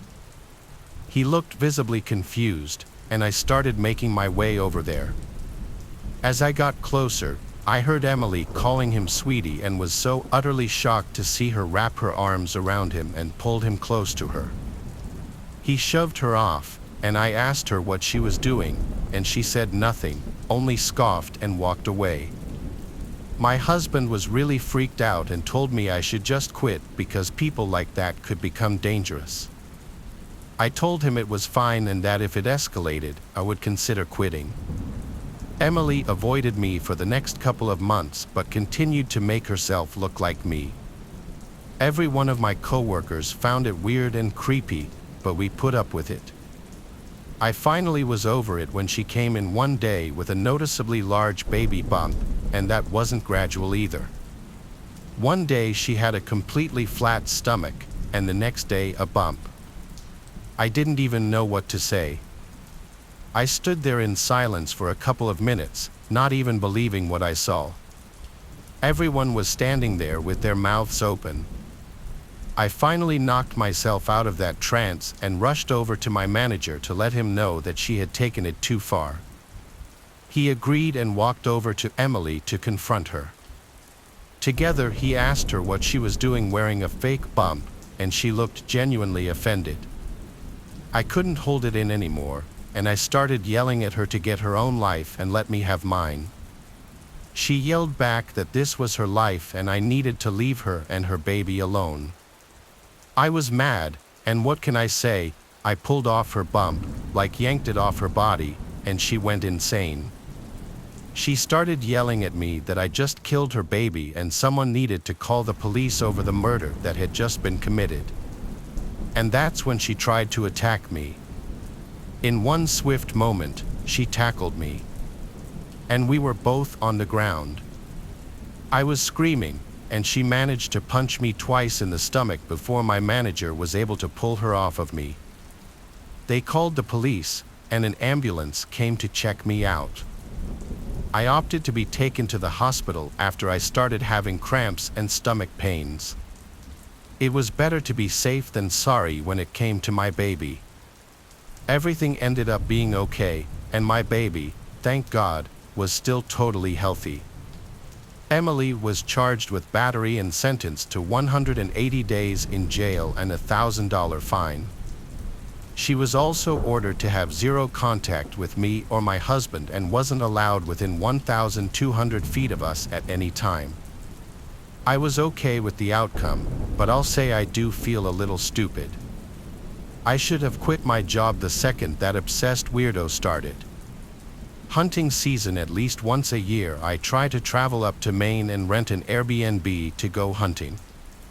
I never bought my own place because I can't really afford it just for a single trip every year, so doing a weekend rental makes more sense for me.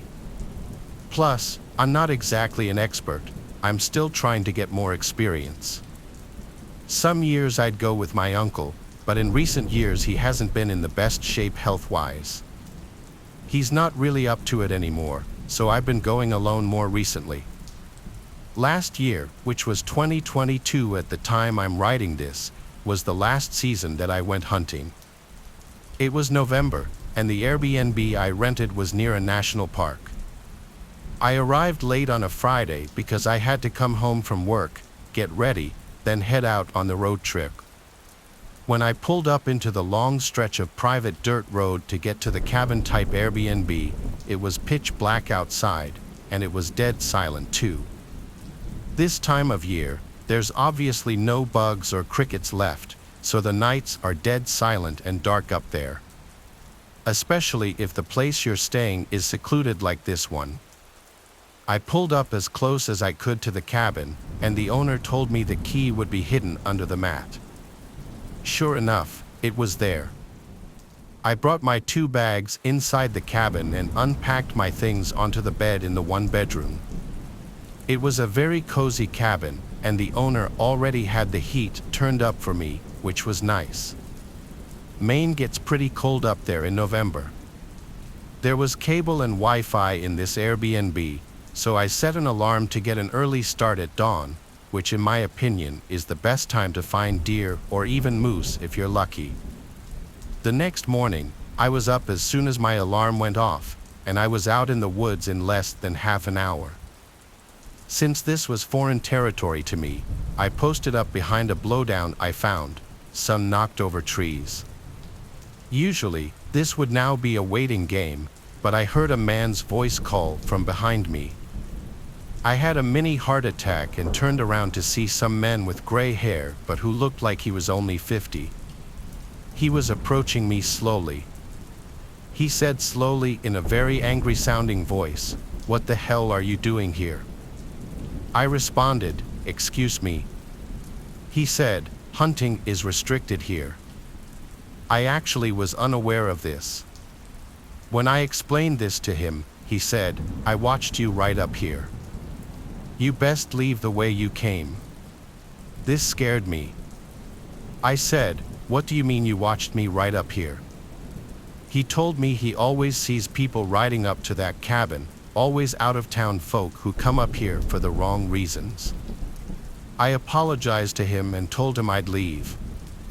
I grabbed my things and started walking back the way I came, and when I looked behind me, the man was gone out of sight. I walked back to the cabin, then took my car and drove to a different park that, according to some website, allowed hunting. I posted up there and had a failure of the first half of the day. Around midday, I went back to the cabin to just regroup and have a meal. But when I got back to the cabin, I found that the door was unlocked. I could have sworn I locked it before. When I got inside, I was almost positive certain things had been moved around, and the zipper to my bag was unzipped. I couldn't remember if I left it zipped up or not, but it was typical for me to always keep my bag zipped up. I just checked every room quick before settling down. I was way too hungry to just prepare a light meal, so I drove to the little village nearby and picked up some Chinese takeout.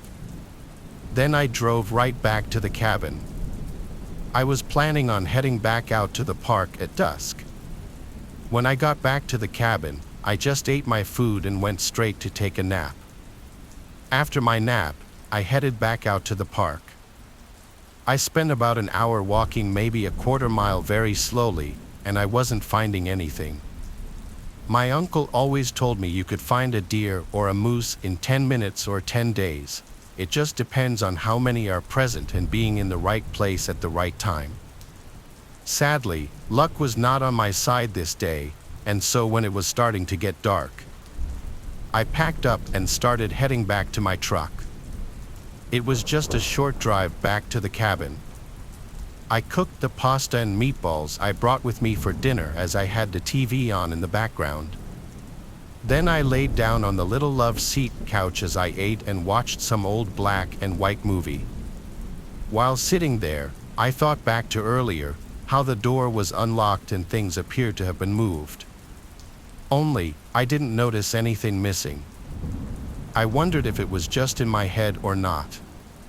Long after this, I brushed my teeth and shifted to the bedroom where I began to watch another movie in there, planning on falling asleep to it. I was starting to drift into that half-sleep state where what was going on in the movie was actually starting to blend into this half-awake dream I was kind of having. So I heard the distinct sound of a door clicking open that snapped me out of my half-sleep. I groggily looked up and noticed the closet door in the room was now cracked open. This immediately woke me up completely. Now the door being unlocked and belongings potentially being moved did not seem like a coincidence. I waited a moment and got out of bed, went to my hunting pack, and grabbed my CZ75. I went back to the bedroom, turned on the light, and pointed my gun at the closet door. I yelled, "Come out now or I'll shoot." A big part of me still didn't believe there could actually be a person in there, and I thought that I was just being overly cautious. But when the door actually pushed open, I was in pure shock. That older man from earlier in the day stepped out, and his unhappy-looking face switched to a gross smile missing a front tooth. He said, "You got me." I said, "Don't move," as I went to grab my cell phone and call 911. Thank God I had service here. The sheriff's department was on their way, and I let them know I was armed and had the intruder at gunpoint. It was an excruciatingly long wait before the sheriff's deputies arrived. During that time, the man was telling me how he's sick of people like me having no respect for the parks up here. I had no idea what he meant, but I wasn't entertaining him. I kept telling him to shut up. When deputies got there, it was an obvious arrest for breaking and entering and possibly robbery, though I don't think he ever actually stole anything from me. The man claimed the door was simply unlocked, though I don't know if that was true or if he had somehow picked a lock or even climbed through a window. The Airbnb host said that there were no other hidden keys and that I definitely left the door unlocked. He seemed more concerned about whether anything of his was stolen and putting blame on me as opposed to asking me if I was okay and apologizing for the experience. He said he had no idea who the man could have been, even after getting his name. I still don't think I left the door unlocked, but thank God I was on a hunting trip and had my firearms with me to quickly neutralize the threat. About 7 years ago, on my way home from my parents' house, I experienced something truly terrifying. I was 22, young, naive, and well, dumb. I had just moved into my first apartment, becoming the first in my family to leave our sleepy old train town. I visited home every Sunday to see my family, do laundry, and enjoy Sunday dinner. I lived about 45 minutes up the highway, so I generally headed home by 6 p.m. On this particular night, there was a relentless summer thunderstorm that had been pouring down rain all day. Just as I was packing up to leave after dinner, my cousins dropped in, so I ended up sticking around for a few more hours to visit. I left my mom's around 10 p.m. in the pouring rain. This was the first time after moving out that I encountered something that truly scared me. I never told anyone about this, possibly out of pride. Everyone always gave me trouble about living alone as a single female in a new area. Anyway, here it goes. I left my parents' house around 10 p.m. in the pouring rain. I'm driving down the service road that leads out of town and eventually turns into the on-ramp to the highway. As you leave town, the service road turns into one lane right in front of a quarry train loading station. I'm not really clear on what that place is, but it always gave me the creeps. If you're unfortunate enough to pass through when a train is crossing the road to load, you'll be stuck there for a while. Once the road passes the tracks, it turns back into 2 lanes and goes up a steep hill. As I'm approaching the quarry, I can make out the orange lights on a red cab 18-wheeler sitting in the quarry parking lot. Mind you, it's pouring rain, visibility is low, so I can't make out the trucker until I'm pretty close to him. As soon as I can see it's a trucker, he pulls out into the road. I had to slam on my brakes to avoid hitting the trailer on the back of the truck. I skid around on the road until I regained control of the car. Now I'm stuck behind this dummy who just pulled out without paying attention. I keep my distance because I'm flustered.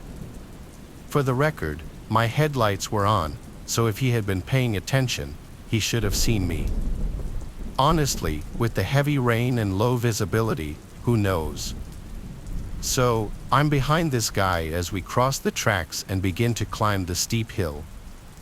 Despite it turning into 2 lanes on the hill, he's driving right up the middle of the 2 lanes. Figuring he didn't realize it was 2 lanes, I just putter along behind him, keeping my distance. As soon as he reaches the peak of the hill and the road levels out, he moves over to the right lane. Yes, finally. So, I move over and begin to pass him. As soon as I get past the front of the truck, he swerves behind me quite abruptly and begins flashing his high beams at me.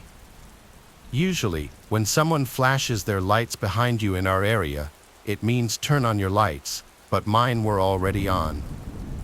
I checked as soon as he started flashing at me. Weirded out, I put my blinker on and safely change lanes to get out of his way. He follows my lane change and begins laying on his horn. The honking startled me, and I began to get a lot more flustered. What the hell did this guy want? I moved out of his way and my headlights were on. Why didn't I just speed up and zip away, you may be asking. Well, I grew up in this area. It had been raining heavily all day, and I knew that the service road floods a little in heavy rain, both on the shoulders and in random spots in the middle of the lanes. It's a small Midwestern town, our roads are shitty. I had already skidded and nearly wrecked once, and I wasn't about to floor it on this bumpy, flooded service road and risk wrecking again. There is nothing between that quarry and the highway, just about 4 or 5 miles of wooded area. If I wrecked, it would have been just him and me. This went on for the next 4 or 5 miles to the highway. He began tailgating me in addition to the high beams and honking. Once the tailgating began, I was in tears. I didn't know what this guy wanted from me. I was just trying to stay out of his way and get home safely. That's all I wanted. I changed lanes 2 more times, making 3 total. He followed me from lane to lane. As we approached the highway, I floored it.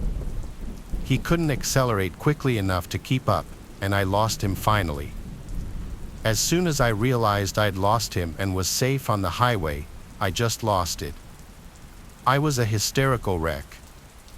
There is only one exit after getting on the highway to stop in the small town the highway runs through. After that, it's all wooded for a good 30 minutes. Here's a more structured and coherent version of your text with appropriate pauses. I thought about getting off at that exit to calm down and pull myself together, but I just wanted to go home, so I sped right past it. I should have stopped. Once the city was no longer visible in my rearview mirror, I felt much calmer. I managed to scramble my cell out of my purse and put it in my lap just in case. The rain led up to a drizzle the further I went, but I was still pretty on edge. There weren't many other cars on the highway, and most of them were truckers. I'm cruising along in the center lane when the truck next to me in the passing lane begins blaring the horn and moves into my lane, forcing me over to the 3rd lane. He continued moving over, nearly forcing me off the highway. I sped up and changed lanes right in front of him so that I'm back in the center lane. I slowed down until I was in line with the front cab. I double-clicked the home button on my phone, camera shortcut, and rolled down my window, starting to take pictures of the cabbie. I think the flashes made him realize what I was doing, and he began slowing down until he was behind me again.